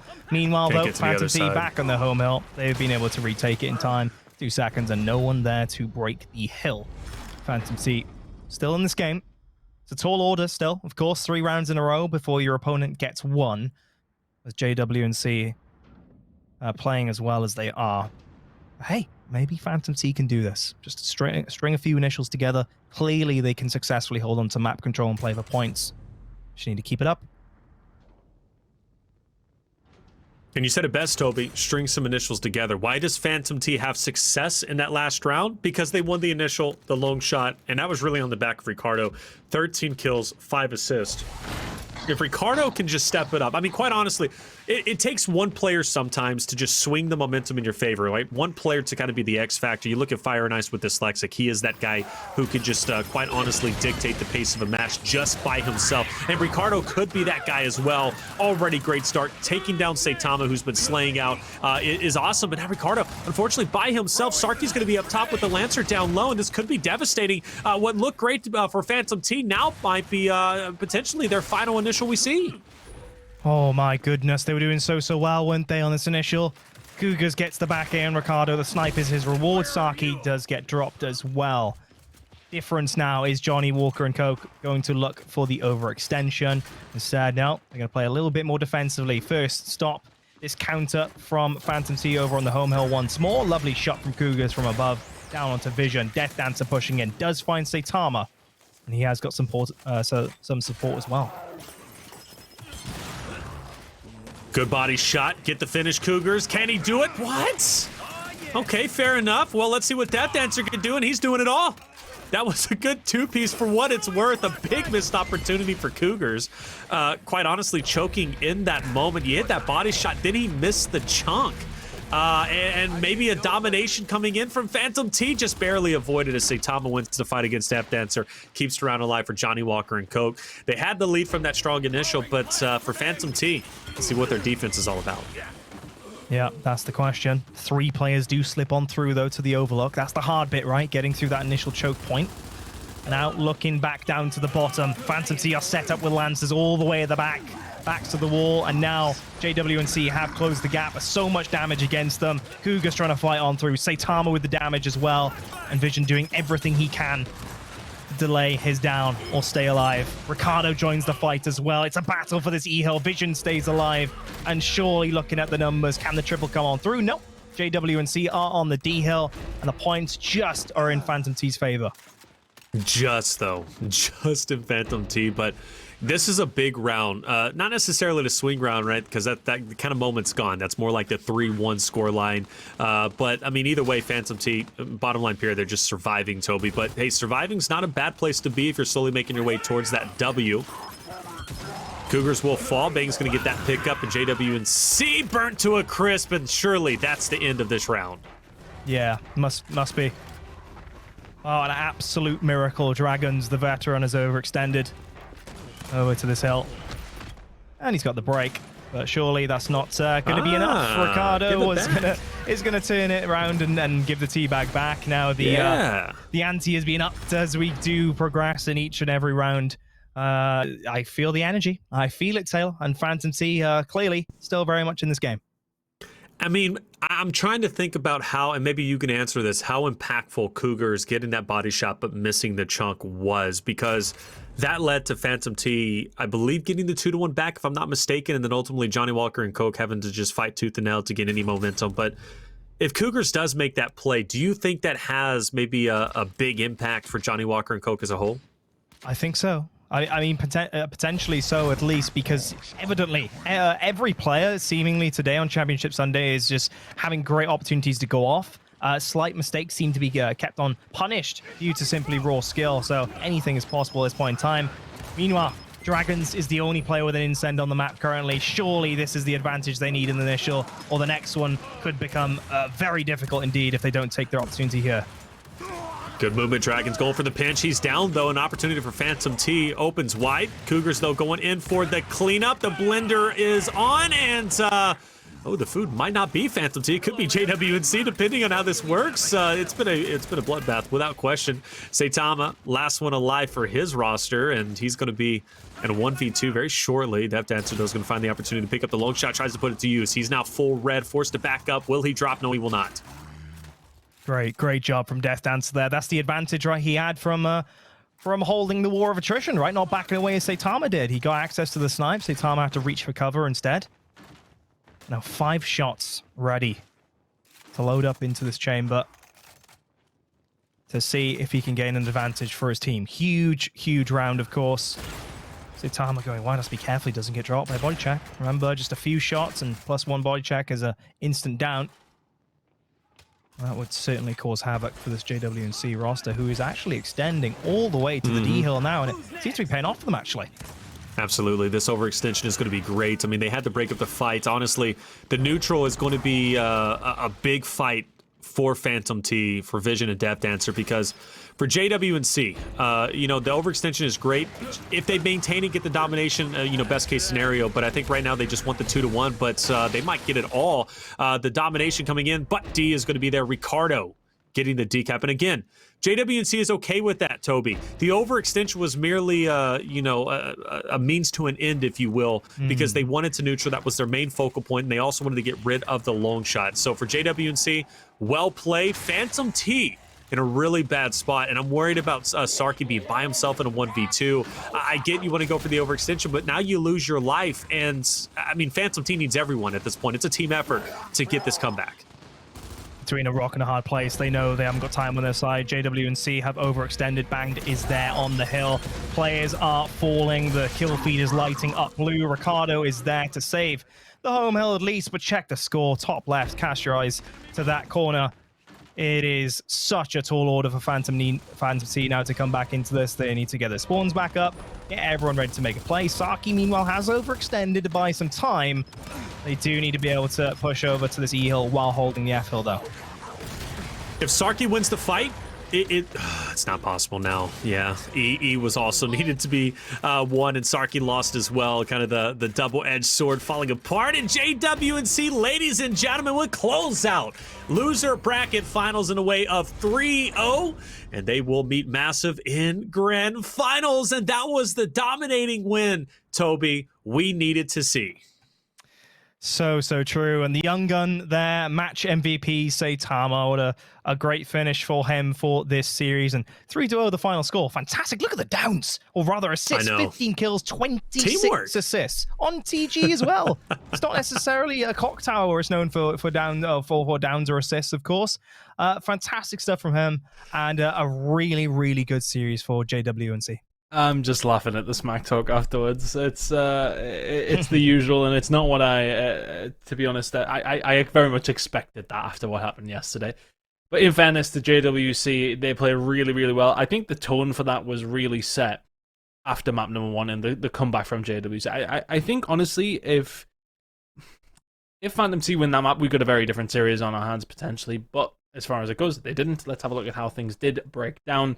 And we do have our finalists, JWNC, 3 maps in a row. Of course, the execution, there was that unfortunate moment, it has to be said. But look, after what happened yesterday, again, I feel as if that was always going to play out the way it did. 5-3 training grounds as well after a really good comeback in map number 1. JWC, look, they've looked really good. This is a momentous losers bracket run, really, isn't it? They've really pushed their way through this, Toby. The wind is in their sails, but is it windy enough to get past Massive? That's what I'm wondering. Well, Taylor said it best. I think you really need a strong series against, your opponent in the losers bracket final to have a chance against Massive. JWC, Fair Play have done exactly that. They beat them on TG of all maps, and with a heartbreaking loss, of course, for Phantom T. That comeback was insane. And Clock Tower 6-3 result as well. They got to try and play Clock Tower, and in the grand final, it's safe to say if they possibly can, could be first map, mind you. Yep. I wonder, given the control is not going to be played first map with the map advantage, but yeah. JWC, I think they're going to be very, very happy with themselves, and they've beaten Sukapon, they've beaten Phantom T now. They've all they've got left now is Massive in Europe to deal with, and perhaps they actually fancy themselves for it now. Well, we are going to go for a very, very quick break, but when we do come back, all four of us will be discussing this grand final, which is going to be coming up after this quick commercial break. Do not go anywhere. We will be back with that in just a second.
Ladies and gentlemen, the time has arrived for the Open Series Split 3 Grand Finals. My name is Tun, joined by another group of handsome men once again. Tun, Toby, Taylor, and Fruit. I mean, look, we've got here in the end. It has taken quite some time to get here today. It has been a long and arduous process, it has to be said. But we've had some fantastic games all the way through, and we are hoping once again for another fantastic Grand Final, albeit we have one heavy favourite. Toby, let's go to you first. It's been a hell of a day, it has to be said. Now we are here. Massive have a potential challenge on the horizon, a game that we haven't seen this weekend so far, a team they have not played. How do we feel about their chances going up against Massive here for JWC? They're still the strong favourites, Chris. It has to be said. They've been unstoppable all split, right? They hadn't dropped a single control map this entire split. Until, of course, this weekend. You know, they haven't really performed too differently, I think, to the weeks that we've just seen past. They've just been cruising along. It seems like, yes, they've come through the winners bracket final. Yes, they have that one map advantage to show it. But it seems like everyone else from second through fifth have been performing out of their minds right now. And so I do wonder, with Johnny Walker and Coke's momentum that they've built up, you know, they've beat Sukapon now, they've beaten Phantom T, they've proven themselves, they deserve to be in the grand final. Is that enough momentum to beat Massive? I personally don't think so, but hey, anything's possible with what we've seen so far this tournament. Indeed, indeed. Well, for everybody who has stuck around so far, this should be the final Team Phantom skin that you need. The Lancer is now available if you are at live.gears-of-war.com. Please do claim your quests, and that's the final one. But hey, who knows, we might have something else. We'll just to keep you in the stream at least anyway. But let's have a look at how things are broken down so far this weekend. Let's check out the bracket to see the route for each team. And it has to be said, Massive have looked fantastic throughout this winners bracket, haven't they, through, and haven't really faltered too much outside of that game against Phantom T. Yeah, they've looked fantastic. I mean, we were always expecting that, and they've kind of met the expectations that we set for them, really, haven't they? They've gone through the winners' side of things. They've ended up in that grand final. They dispatched Phantom T in that winners' bracket final. Not surprised to see them there, no. Absolutely not. And the losers' bracket was an arduous task for Johnny Walker and Coke. And it has to be said, it's been a long time down there for them. They really had to battle through, haven't they, Reflections? But now they find themselves here. Do you feel as if that momentum that they have gained through that losers bracket is going to help them out in this grand final? Yeah, without question. I think they're seasoned now. You know, they really are. Yesterday was a bit shaky. Today, though, not shaky whatsoever. Beating Tweak, it was no easy feat, but they were able to do it. Sukapon as well. You know, that was obviously, we knew brothers at arm, brothers, you know, kind of battling it out. And well, they took that victory. And then loser bracket final, no competition from Phantom T. I say that respectfully, though. I mean, after all, the Control Training Grounds was very, very close. But as far as execution and escalation go, JWNC handle their business, and that 3-0 victory in loser bracket final, I know me and Toby were saying it over and over again, that's exactly what they needed in order to get some win in their cells to head into grand finals to play against Massive. Quite honestly, I think right now JWNC is the best team. After I've kind of watched over the entire weekend, I think they are the best team to potentially upset Massive at this point. Well, let's see if they can. It is going to be very, very difficult, it has to be said. You know, it's one of those things where Massive have only been challenged ever so slightly this weekend so far. Game modes that we haven't expected. And I think the problem is in this one is the fact that we do not actually have the map number 1 coming up. It's a best out of 5, and it is going to be Massive with that 1-0 advantage. So we don't get to play Control, which arguably, through, looked as if it's been their weakest game mode this week. Yeah, they've lost it a couple of times, and they haven't looked fantastic on it. I mean, they have looked good on it, obviously all split, and yeah, we expect a couple of wobbles here and there. I'm not too worried for them just because they've lost a couple of controls, but yeah, advantage to Massive, right? They don't have to play it that first map. They can get into to escalation and execution first, and just leave control to kind of the later rounds there. Yeah, there's still a lot to play for. And to be fair, you know, we have seen them struggle on it. Let's see if we do get there, though. I think that's the biggest problem for JWNC. It's one of these things where they're going to have to go into it and they're going to have to win one of these first 2 maps, which is going to be the difficulty. Checkout is possible. Look, Toby, from all the 8 weeks of play that we did have, execution definitely looked their weakest game mode, didn't it? So it's not out of the realms of possibility that checkout goes over towards JWNC. No, not at all. And it's a very fast map. It's all about these initials, right? And JWNC, it's actually quite fortunate for them. This is a strong map for them. It was only, I believe, last week that JWNC actually beat Phantom T on this very map. 6-3 when they won that 3-2 series. They are certainly seasoned on this map as well. You know, might not be as strong as they are on Clock Tower, but there's potential there. And they're coming with that, you know, awesome momentum that they built up. And likewise, Training Grounds, we've got twice in a row. We saw what happened on that control. I'm surprised. I think we're all surprised that Training Grounds control even got through for Massive, and they even picked it themselves. I was mind blown about that. We thought, they might have just been tactical, trying to pick it so they don't play it, you know, go and pick it for that first map, which of course is not played given the map advantage. But no, for some reason, Crimson's picked that map. And I don't know, is it some kind of statement or something or what? Because we just saw Johnny Walker and Coke deliver a fantastic win against Phantom T. Meanwhile, before then, Phantom T beat Massive on this very map. I can't make sense of it, I'll be honest. But of course, leading on to, well, let's talk about Escalation for a moment instead, because Training Grounds Escalation is a strong map for Massive, but thankfully, we aren't playing Vazgar.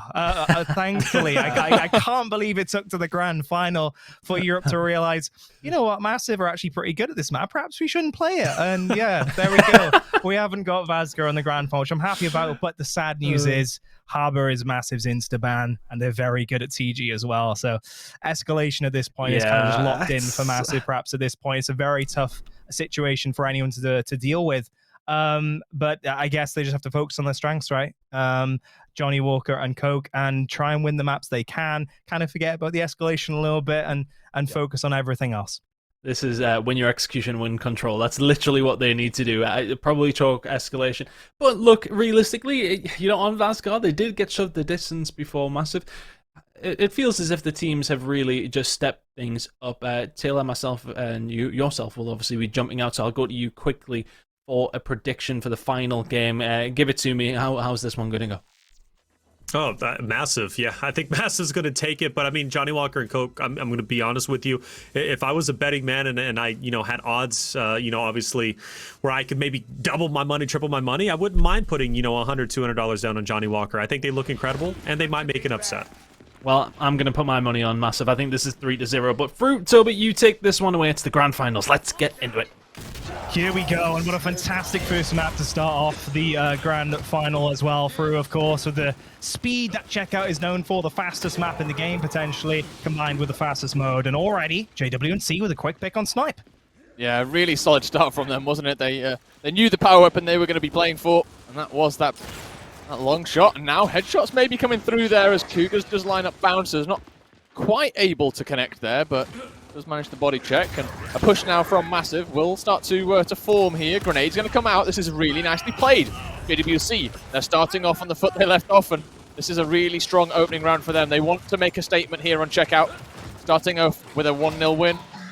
The first round against these almost unbeatable opponents. That's a good way to start it. It most certainly is. Cougars with a Snipe produced one of the best clips we've ever seen, I think, in European Gears history with a Snipe on this map.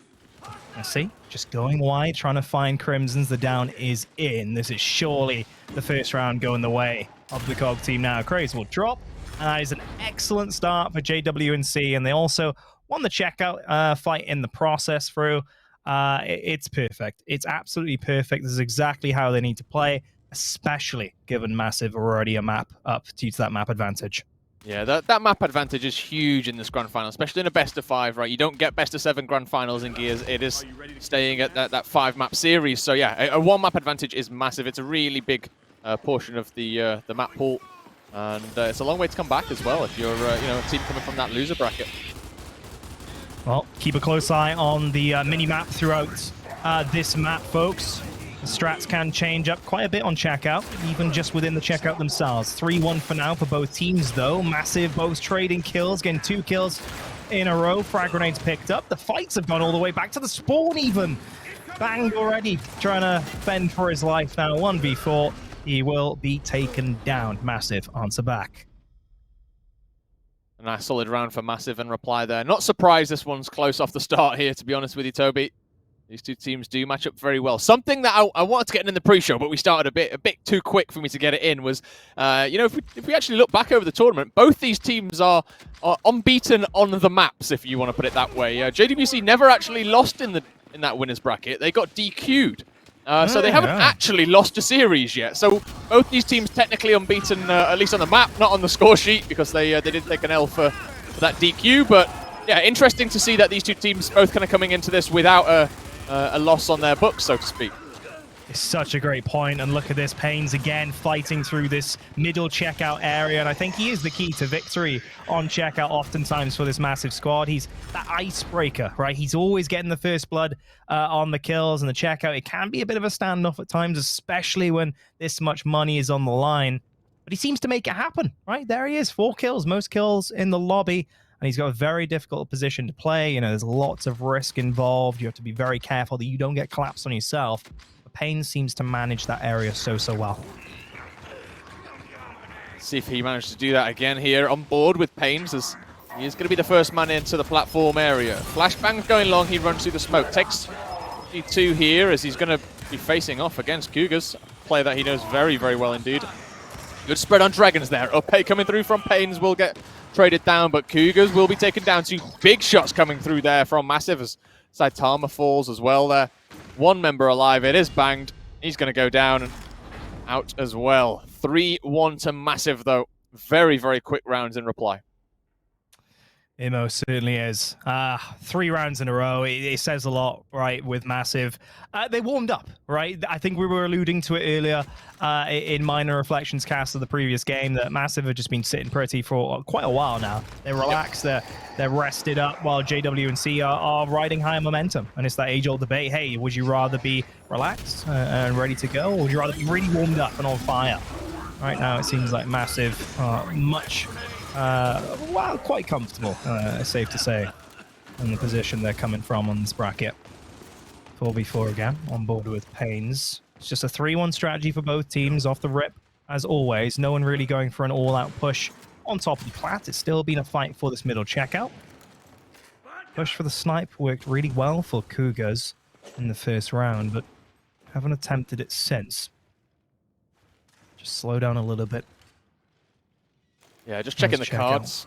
Just checking the cards, just see if anyone's got a flashbang remaining here. Looks like Bouncer still has something there in his pocket ready to go, as does Banged, but they are down on that opposite side, so not too much going to come out there, I don't think, unless someone throws a Hail Mary over the top.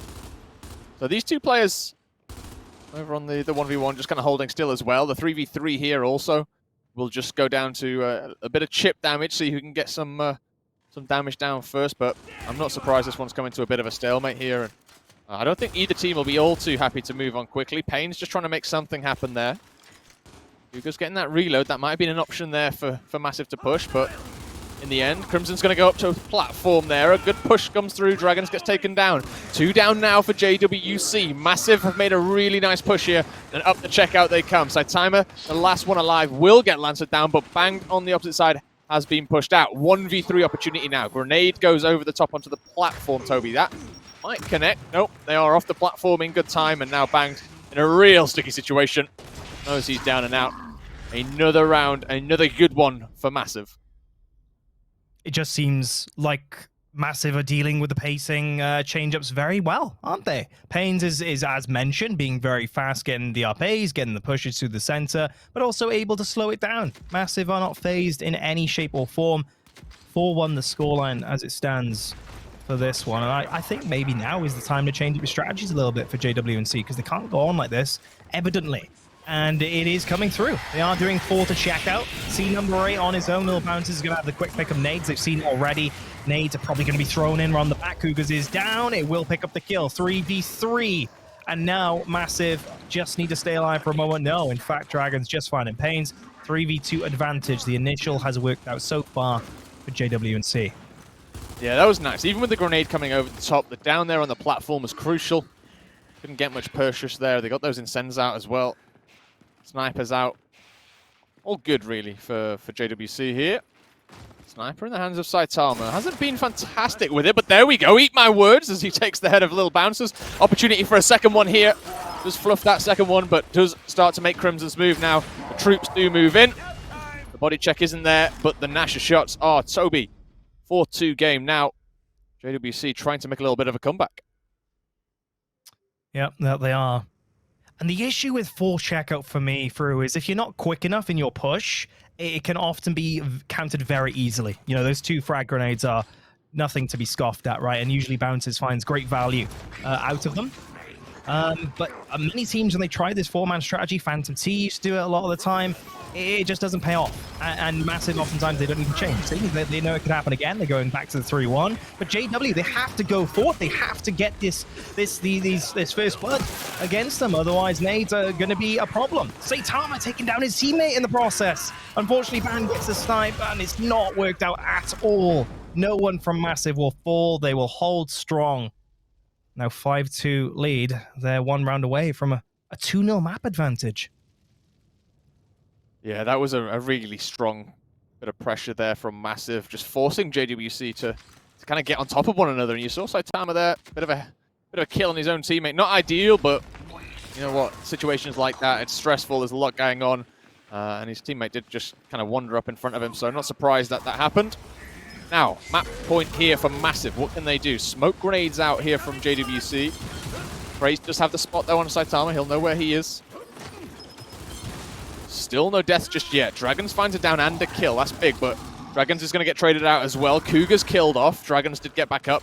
3v3 situation for now. Saitama getting the snipe. Isn't able to get out with it. That might be costly here, as he has no health left to play with, and he gets double shot down by Pains coming through. Praise is there as well for that revive. Dragons in a little bit of a world of pain there as the revive came through. The rotation came through.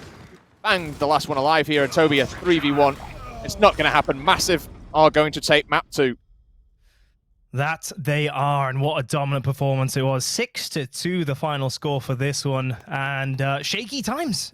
Evidently for JWNC, 1 map away from losing the grand final, as if it wasn't a tall enough order before things got going. Pains, 10 kills, 10 assists, 3 kills, 13 assists, mind you, from Craze. Clearly helping out a lot with that checkout fight. And clearly, Massive are very happy and very comfortable in the current position. But next map, TG Esker. Problematic, it's safe to say, for the side of JWNC. Simply given to how good Massive are at this map through. Yeah, it's going to be so difficult, isn't it, for them? They're going to have a real bad time. If that's anything to go by, the slaying was on point for Massive there. I mean, Payne's coming out with 10 kills, 10 assists, and Cougars, 0 kills, 3 assists, 7 deaths. Not the best performance on that side. So, yeah, they need to step up. They need to start matching the numbers of Massive, do Cougars and Co., to be honest with you, because they really didn't seem at the races there. I thought that was going to be a little bit closer. I mean, check out, it's one of those where one flashbang, one nice shot, and you can find yourself in a 4v3, and JWC just didn't seem to be able to get that. Yeah, and I felt like Checkout was the perfect catalyst to mount a comeback, right? You can't script it any better than that. Control, not probably the best thing to get kickstarted on. If you can just do execution and play out of your minds on the initial, really string a round after round after round together on the fastest map on the game, perfect, right? Yep. Perfect for getting going. Especially when one control map less you have to play against Massive, who are perhaps the best control team in Europe. In fact, they are the best control team as it stands. That's for certain. But no, I think that's a huge opportunity missed. And now they have to go from a really good map, potentially, for JWNC on TG Esker. And it's escalation is one of these. We were just talking about it, right? Given the 3-map pool, when you're really, really good at 2 maps in the position that Massive are, they can just insta-ban Harbor, and then you're forced to play at least 2 maps. It kind of locks in that mode for this team of Massive, and you have to beat them on every other mode as a result. If you can't do that, then you've got a world of hurt potentially in front of you. Yeah, you really do. It's one of those. It's the benefit of having 3 different modes, right? We get to see a lot of different action, but when you dial it down to one specific mode, you are kind of stuck between just a few maps. And when you're so good at a couple of them, and you can just ban out the one that you're not really that confident on, yeah, it's easy days, isn't it, for Massive? To be honest with you, I'm really not looking forward to seeing how they do here on TG. To be honest with you, because. Yeah, I think this might be also a quick one, to be honest with you. They looked really really far ahead, to be honest, in that first game. I mean, here's how that first map kind of played out. 6-2 checkout there. Massive going forward and taking a 2-0 lead. Obviously, they got that best of one. They got that map 1 start, Toby. But some 2-0 up in the series. And maybe, just maybe, right through, if JWNC can win training grounds, right, they can get it to control training, right? They can surely beat Massive. If Massive have been beaten before by Phantom T, JWNC beat Phantom T straight after, then surely it's possible, right? That's feasible. And you go to Clock Tower, JWNC's best map potentially out of all maps in the entire cycle of Gears Esports. Hey, maybe, just maybe, if they can get it to that last map, JWNC can clinch it. But they have to get through this one first, and boy, oh boy, is it a difficult task. Training grounds escalation, Massive in the driving seat. This is it. Potentially the grand final winning map here, Toby. Massive can grab this one. They are on the COG side. They will find themselves 3-0 up. They will find themselves grand final champion. EGL split 3 champions. And it would be fitting after they won 8 weeks in a row, but we would like to see a little bit of a comeback here from JWC as well, I'm sure. Just for the stream, right? Just for the stream. As we do get into it. A good start from JWC, though. They've got that neutral hill control. They've got up top on balcony as well. Interesting to see what Massive do in reply here. Looks like they're going to focus their efforts on pushing balcony out. Yeah, there you go. Collapsing now is everyone from JWNC. Pains gets his 1v. Banged will go wide. Well played indeed. As far back as he can go to that wall. Bounces trying to find the 1v way back in spawn. Not going to happen, though. And look at this for Cougars. He has to sprint away from the spawn. Crimson's coming off straight away, but Craze has to get there. 1 second on the clock. That is a great start for JWNC. Really good start from them. Exactly what they need going into this one. 1-0 up. They start training grounds, and a really good round, to be honest with you. Solid control all the way through here. Question is where do the weapons go? We've got Saitama picking first here for JWC. It looks like it's going to be base here. Boltox going down top right here. Monument probably going to be followed up with something similar. Boltox all around, Toby. No surprises there. I'm curious to see if we do get anything coming through in terms of a bit of a surprise. Maybe something down at that south and southern side, sorry, or something in the cave maybe. We'll see, we'll see. Yeah, I think we might see a huge weapon placement go down at some point from JWNC. Massive, they really don't want that, They absolutely do not want anything but vanilla training grounds, thanks to their history. You can't ask for much better than this for a start on TG for JWNC. Things slowing down for the moment. Map control firmly in the grasp of these guys. Now Massive still on this map as well, with the Boltok in hand for Pains. They're going to look to see if they can make a play. Not in too much of a rush, of course, Alex. The B-Hill hasn't been capped in the process by the team. A rare sight, of course, off the initial. It shows how much both these teams are respecting of the opponents in front of them, I guess. Yeah, you also don't want to be the first one to make a mistake, right? I think sometimes just in these kind of moments of neutrality, people can start to lose their nerve a little bit, and sometimes we do see players fumble and falter a little.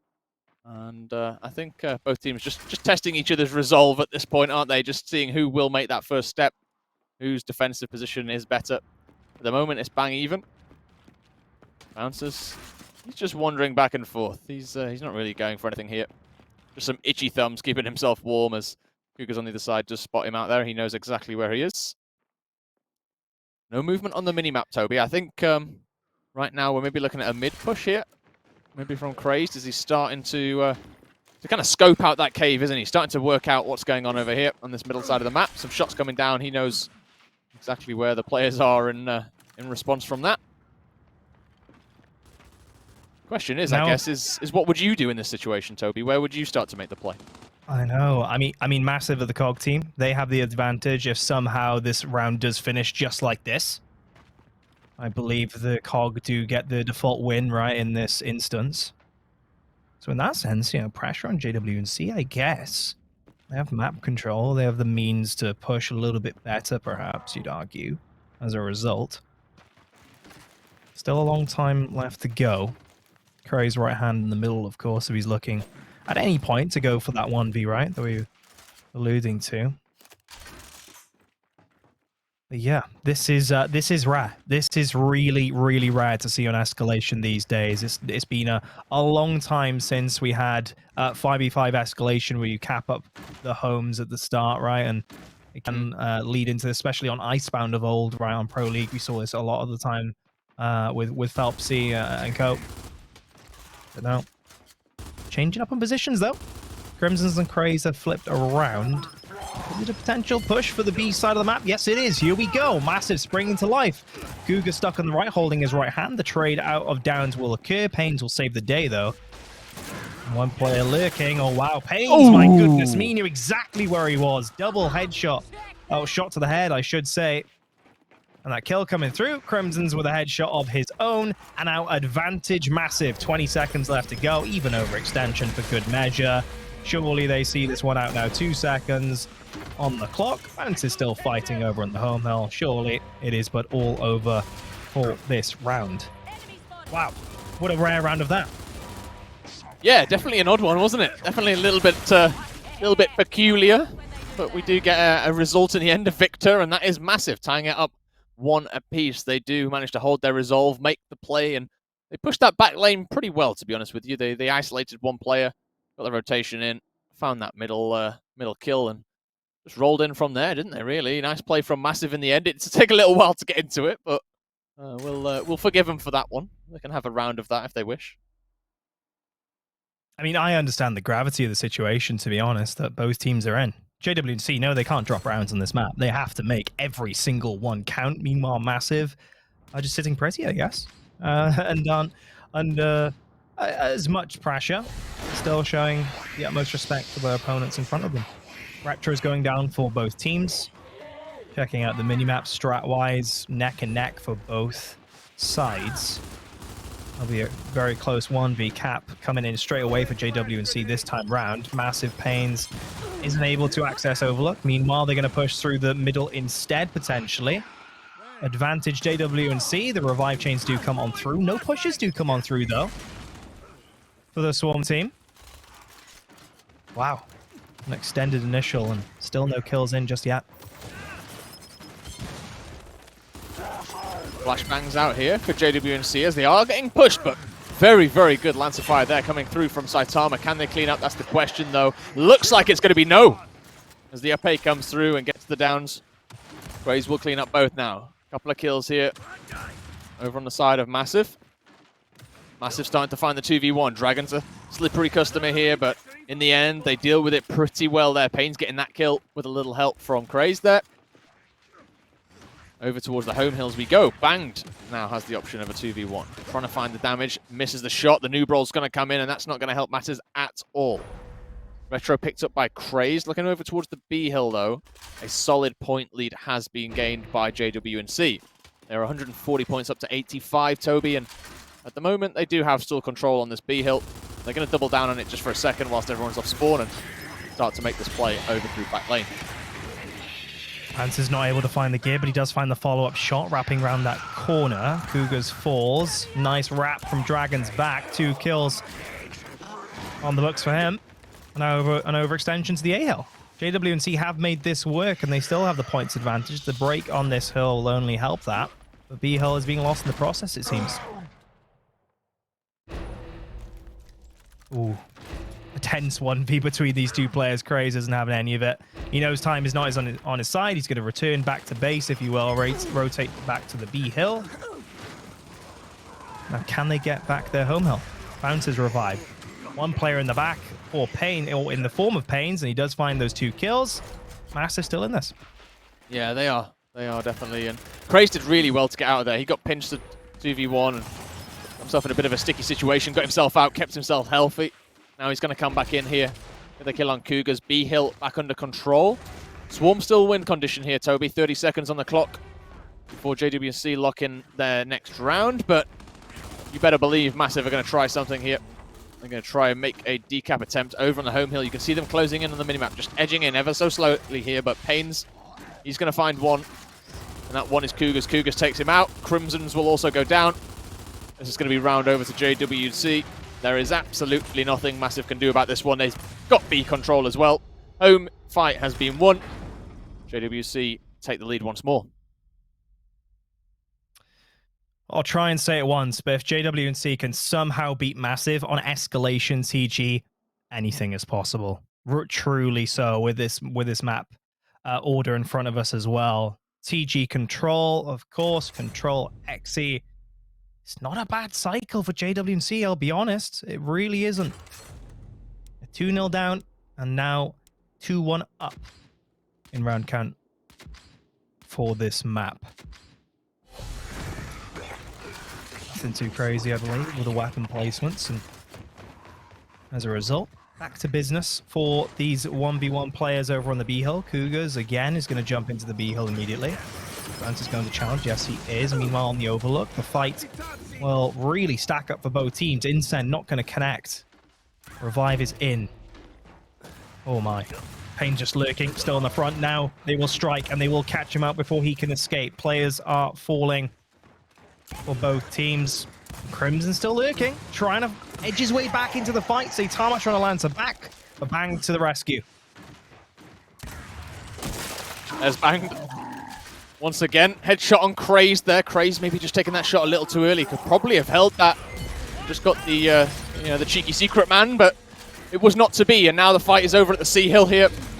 Massive off spawn. They have an opportunity for a touch here. Crimson's does get it. Craze now being asked to do the 1v3. The magic may be. He gets 1 kill. Will keep his team in it for another 6 seconds here. Nobody anywhere near though, Toby. JWC going to lock in one more. 3-1 now the score. They're looking pretty good. They are. They are. They're looking very good, actually, JW. Everything seems to be working out for them now. We've had slow rounds already. Got a shout out to that. 0 kills for Saitama. I was just looking at that. Assists. I was just looking at that. In 4 rounds. Nuts. And if that's not an indication as to the teamwork of JWC being on point right now, then I don't know what is. Crazed has put down the snipe. He wants that snipe, of course. He's picking it up more often for Massive. We keep referring to his really great days of past with that weapon. And they want to force it. They want to force that issue up top. They want to go all in on this fight. JWC have to match them. Yeah, it's going to be interesting to see what happens here. Cougars is opting for that up top control here. Bounces up there with him. This 1v1 will happen again. Flashbangs out on both sides. Saitama down on the bottom side, but not cleaned up just yet. We are seeing Massive start to play this a little bit better. Cougars now with a double kill coming through. That is absolutely fantastic for him. Now looking for his 3rd of the round. Can he find it? No, but his teammates certainly can. He has the opportunity here to down Crimsons. He will find the down there. He will get the sniper as his reward. And that was on the back of Cougars there with a fantastic double kill there off the back of a 1v1 win. Stunning. Absolutely stunning from these players right now. Cougars snipe in hand. And he's aiming at Pains, rolling into the wall. You do not want to be doing that when the stakes are this high. And this is the time now for Massive to catch their breath. They've lost quite a few initials now, Alex, right? They're losing a lot of team fights. They've been pushed against the back of the wall. And now they have to respond. They have to start getting going because 3-1 down is not a good position to be in a map, regardless of the map count currently. This is the push to be made. Yeah, they're going to attempt it, aren't they? You can see there, flashbangs in hand. Crimson's is going to go straight up top here. Pains, maybe the sacrificial lamb does go down. The revive's good. Bounces, though, loses his head to a sniper shot. And that's exactly what we expected here from Cougars. And 2 fish in a barrel stuck on these baby steps. Really difficult position here. Pains making it even more difficult as he starts to Lancer through Crimson's head there. This is an awful spot, isn't it, to be in if you're Massive. They're in a really tough situation here, but they're doing the best of it here. They've managed to get a couple of kills down bottom, and that is something to be said there. A little bit of a display of skill, getting themselves out of a really bad spot. Cougars hightailing it, trying to get that sniper out alive. Has managed to do so just about. Found himself in the cave here. You can hear the snipe shots running downstairs, but Pains will be found. Still alive? He's still alive somehow. I'm pretty sure he still has snipe ammo left as well. 20 seconds on the clock for JWC to win off 1. I really don't like turtling up, though, against Massive. JWC thankfully are overextending. Great big battle going on over there. Cougar's still alive, still causing havoc. Running to the back of the U, and they still have the win condition. 5 seconds. Pains is breaking on the F hill. Triple cap potential. Cougars has to go. Banged is pushing his 1v. Not going to happen. Pains wins that one. And they lose at the E hill as well.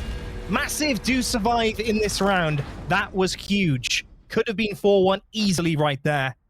So much effort from Cougars as an individual. The team was working so well.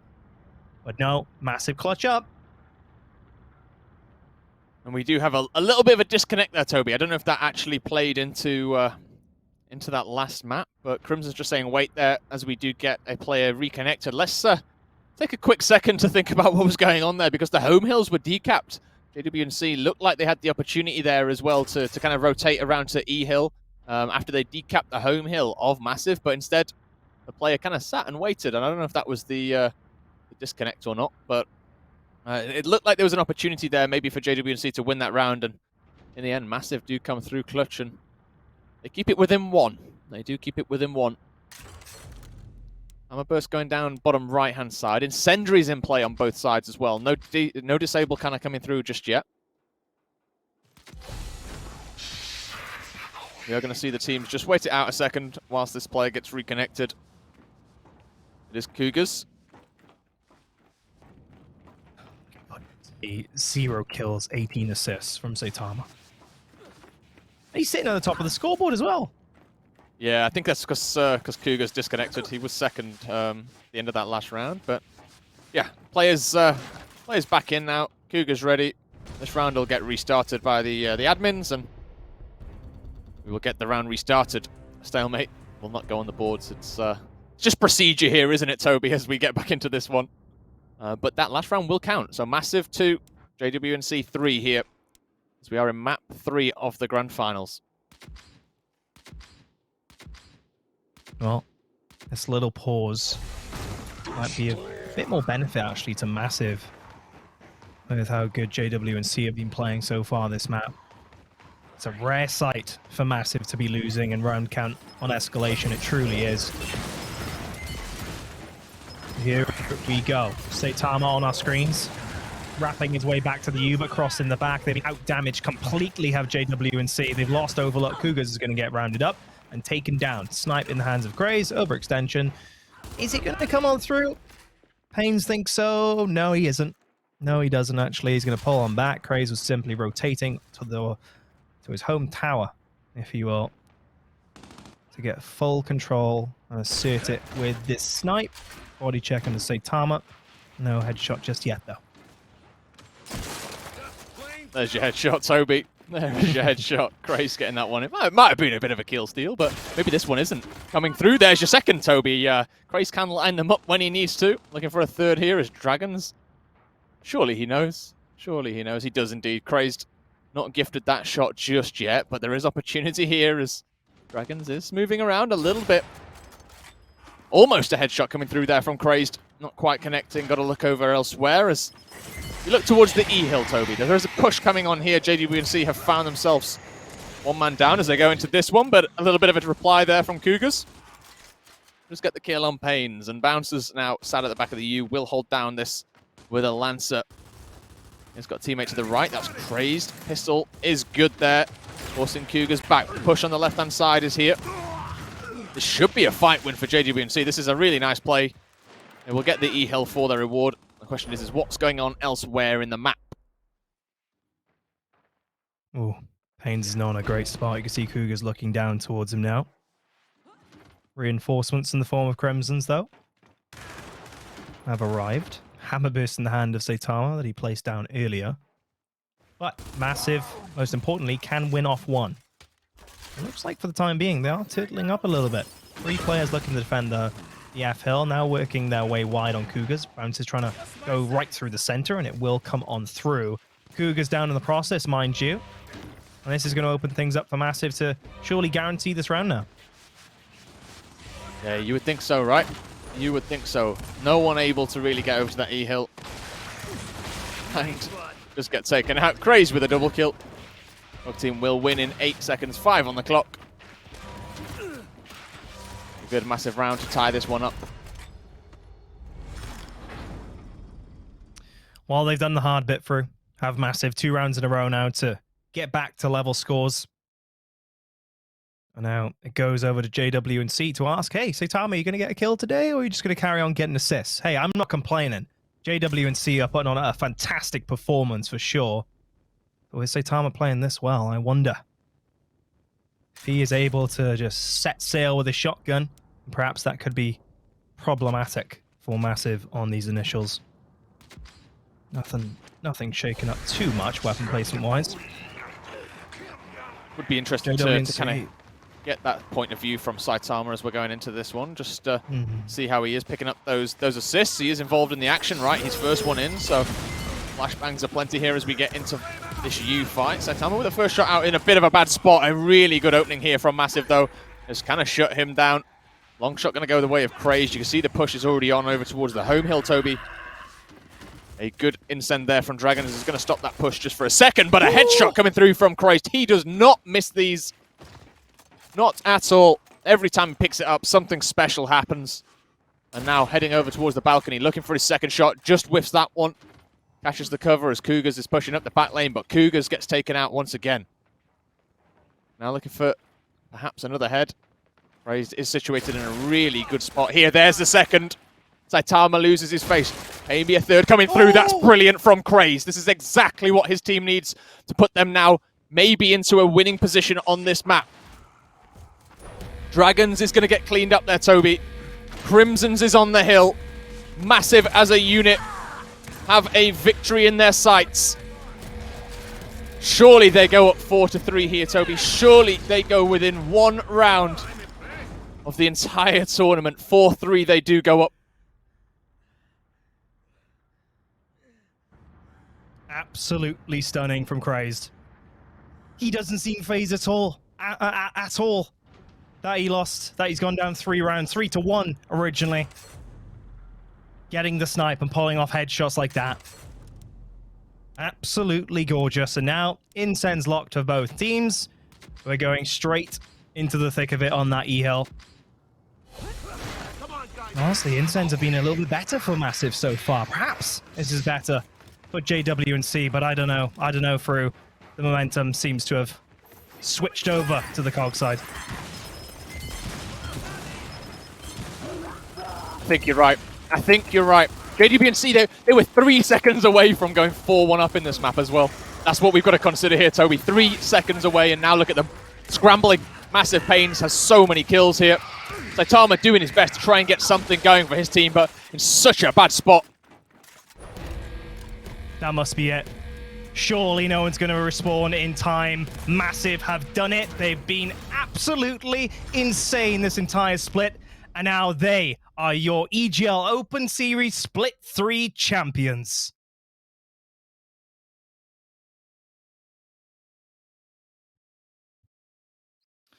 Absolutely crazy from these guys. And just as you thought, right through, they were dropping control maps for the first time in this tournament. You genuinely thought, hey, maybe there's chinks in the armor. Maybe a team can take it to them. But no, they hold on strong. They perform so well, and they see it out in the end. They do indeed. My goodness me. How good was that? It just comes down to, once again, and sorry to interrupt you, Fru, but it feels like, oh yeah, they might be beaten. Yeah, okay, they might drop a map. Okay, it looks like they're going to lose. And then they just clutch up time and time and time again. Fantastic cast in that grand final. Thank you very much, guys. And it was the same old story again, though. Taylor, let's talk through it. Close, but just nobody can quite get there. The grand finals. It's just a curse to grand finals at this point. You know, it's like, I swear every grand final for a major always ends very quickly, which is which really hurts, because it's the same thing for me for the spring major, same thing here. But Massive is just simply that good. We knew that coming into it. We knew there was a possibility they go undefeated, and obviously that ended up being the case here. But fair enough. The teams needed to step up and take them down. They couldn't do so. But to Massive's credit, they were the only team, to my knowledge, that stayed together through the entire split. And so many times we see roster changes taking place. That affects your roster. I don't care how talented the guy is you're picking up. Bottom line, period, you add in a new cog to the machine. That machine needs to operate for a little bit of time before it's at maximal capacity, right? So overall for Massive, they did exactly what they needed to do. They trained hard. They played hard. They became a well-rounded team. This was a fresh start for everybody with control and execution being in. And Massive did exactly what they needed to do to be champions. No surprise. They're here where they are. Yeah, absolutely fantastic performance. Let's have a look at how they did it in the grand final, though. And really, I mean, with control out of the way in map number 1 there through, we kind of were banking on that checkout having to go towards JWNC. It didn't. All of a sudden, it's set up for that win on escalation. Yeah, that was a kind of crucial map, wasn't it, for JWNC? Going 2-0 down against Massive, it's always a really tough ask to come back. And then when you've got the 3 maps that you had coming up after that, Trading Grounds, and Clock Tower, even bigger ask, really. And no surprise to see Massive coming through and sweeping this.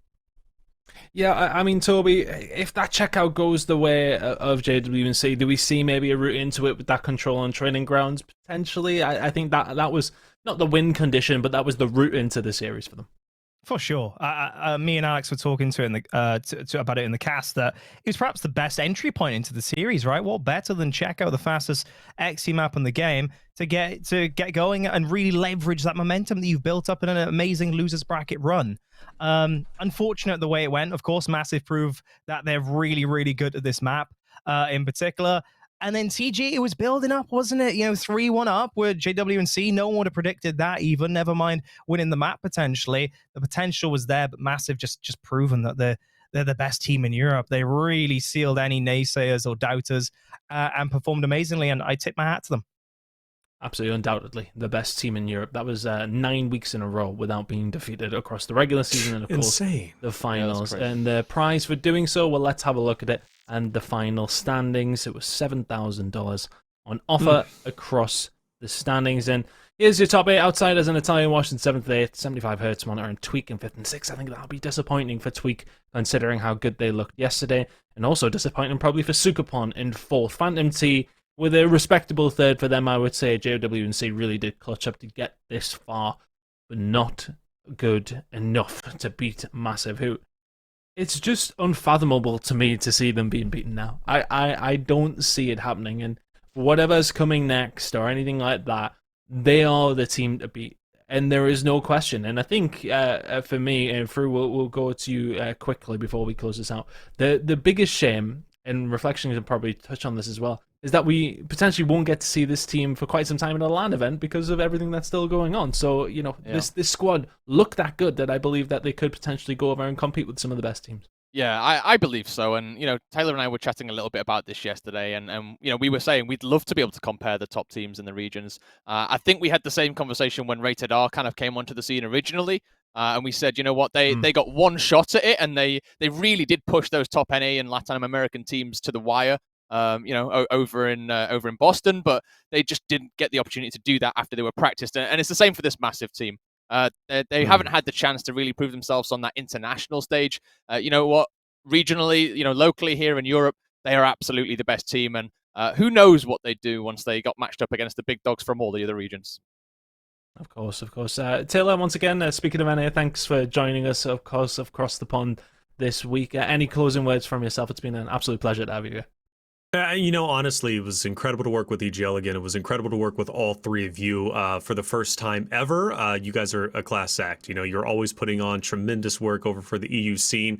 I'm just glad to be here and happy to be here and see so many fresh, different looks. I mean, even from as simple as on Trading Grounds Escalation, utilizing the incense instead of the shocks on that top position. Like, it's just the little things you see because, I cast so much gears and it's like I'm seeing the same thing over and over again, which isn't a bad thing. That's not a dig, but to then thing go to EU and then like, oh, a long shot up top on Vaskar?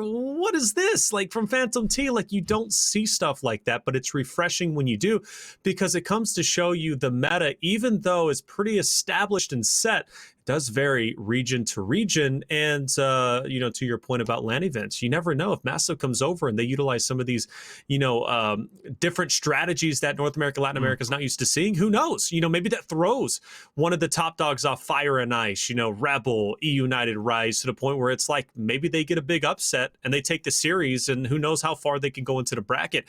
Future's, you know, hopefully going to be solid for LAN events. I don't know the answer for that. I really don't. I don't get paid We'll enough not for that. probe you Okay, for so it, don't worry. you know, I genuinely don't. But what I do know is Europe has a lot of great talent. I loved watching this weekend, and it makes me excited for maybe a new split in the future. And we really get to see if anybody can challenge Massive, because right now, I don't know if anybody could. No, it doesn't look likely. Toby, that was 9 weeks of play. I'll let you close it out. What do we think? Do we think anyone can challenge Massive? What's the goal? How do they do it? I'm not sure. I mean, for a start, Taylor brought up a great point. He's completely right. Massive have been together from the very start of the split. It felt like yesterday that Craze joined this roster as they were trying to work out their God squad, if you will. But no, it's literally been 9 weeks of play now. Meanwhile, every team around them has just been chopping and changing. I mentioned Phantom T had the original four for the entire split, but then of course Saki entered that just very recently in the last 3-4 weeks. And so I think that the tip now for the rest of the European teams is stick together. Really focus on practicing with teamwork and chemistry. Keep that in mind, because now the maps are still relatively new. The 3-mode split is relatively new. There's lots to work on, but you need to do it as a team, and you have to be performing so well on the day to be able to beat this Massive squad.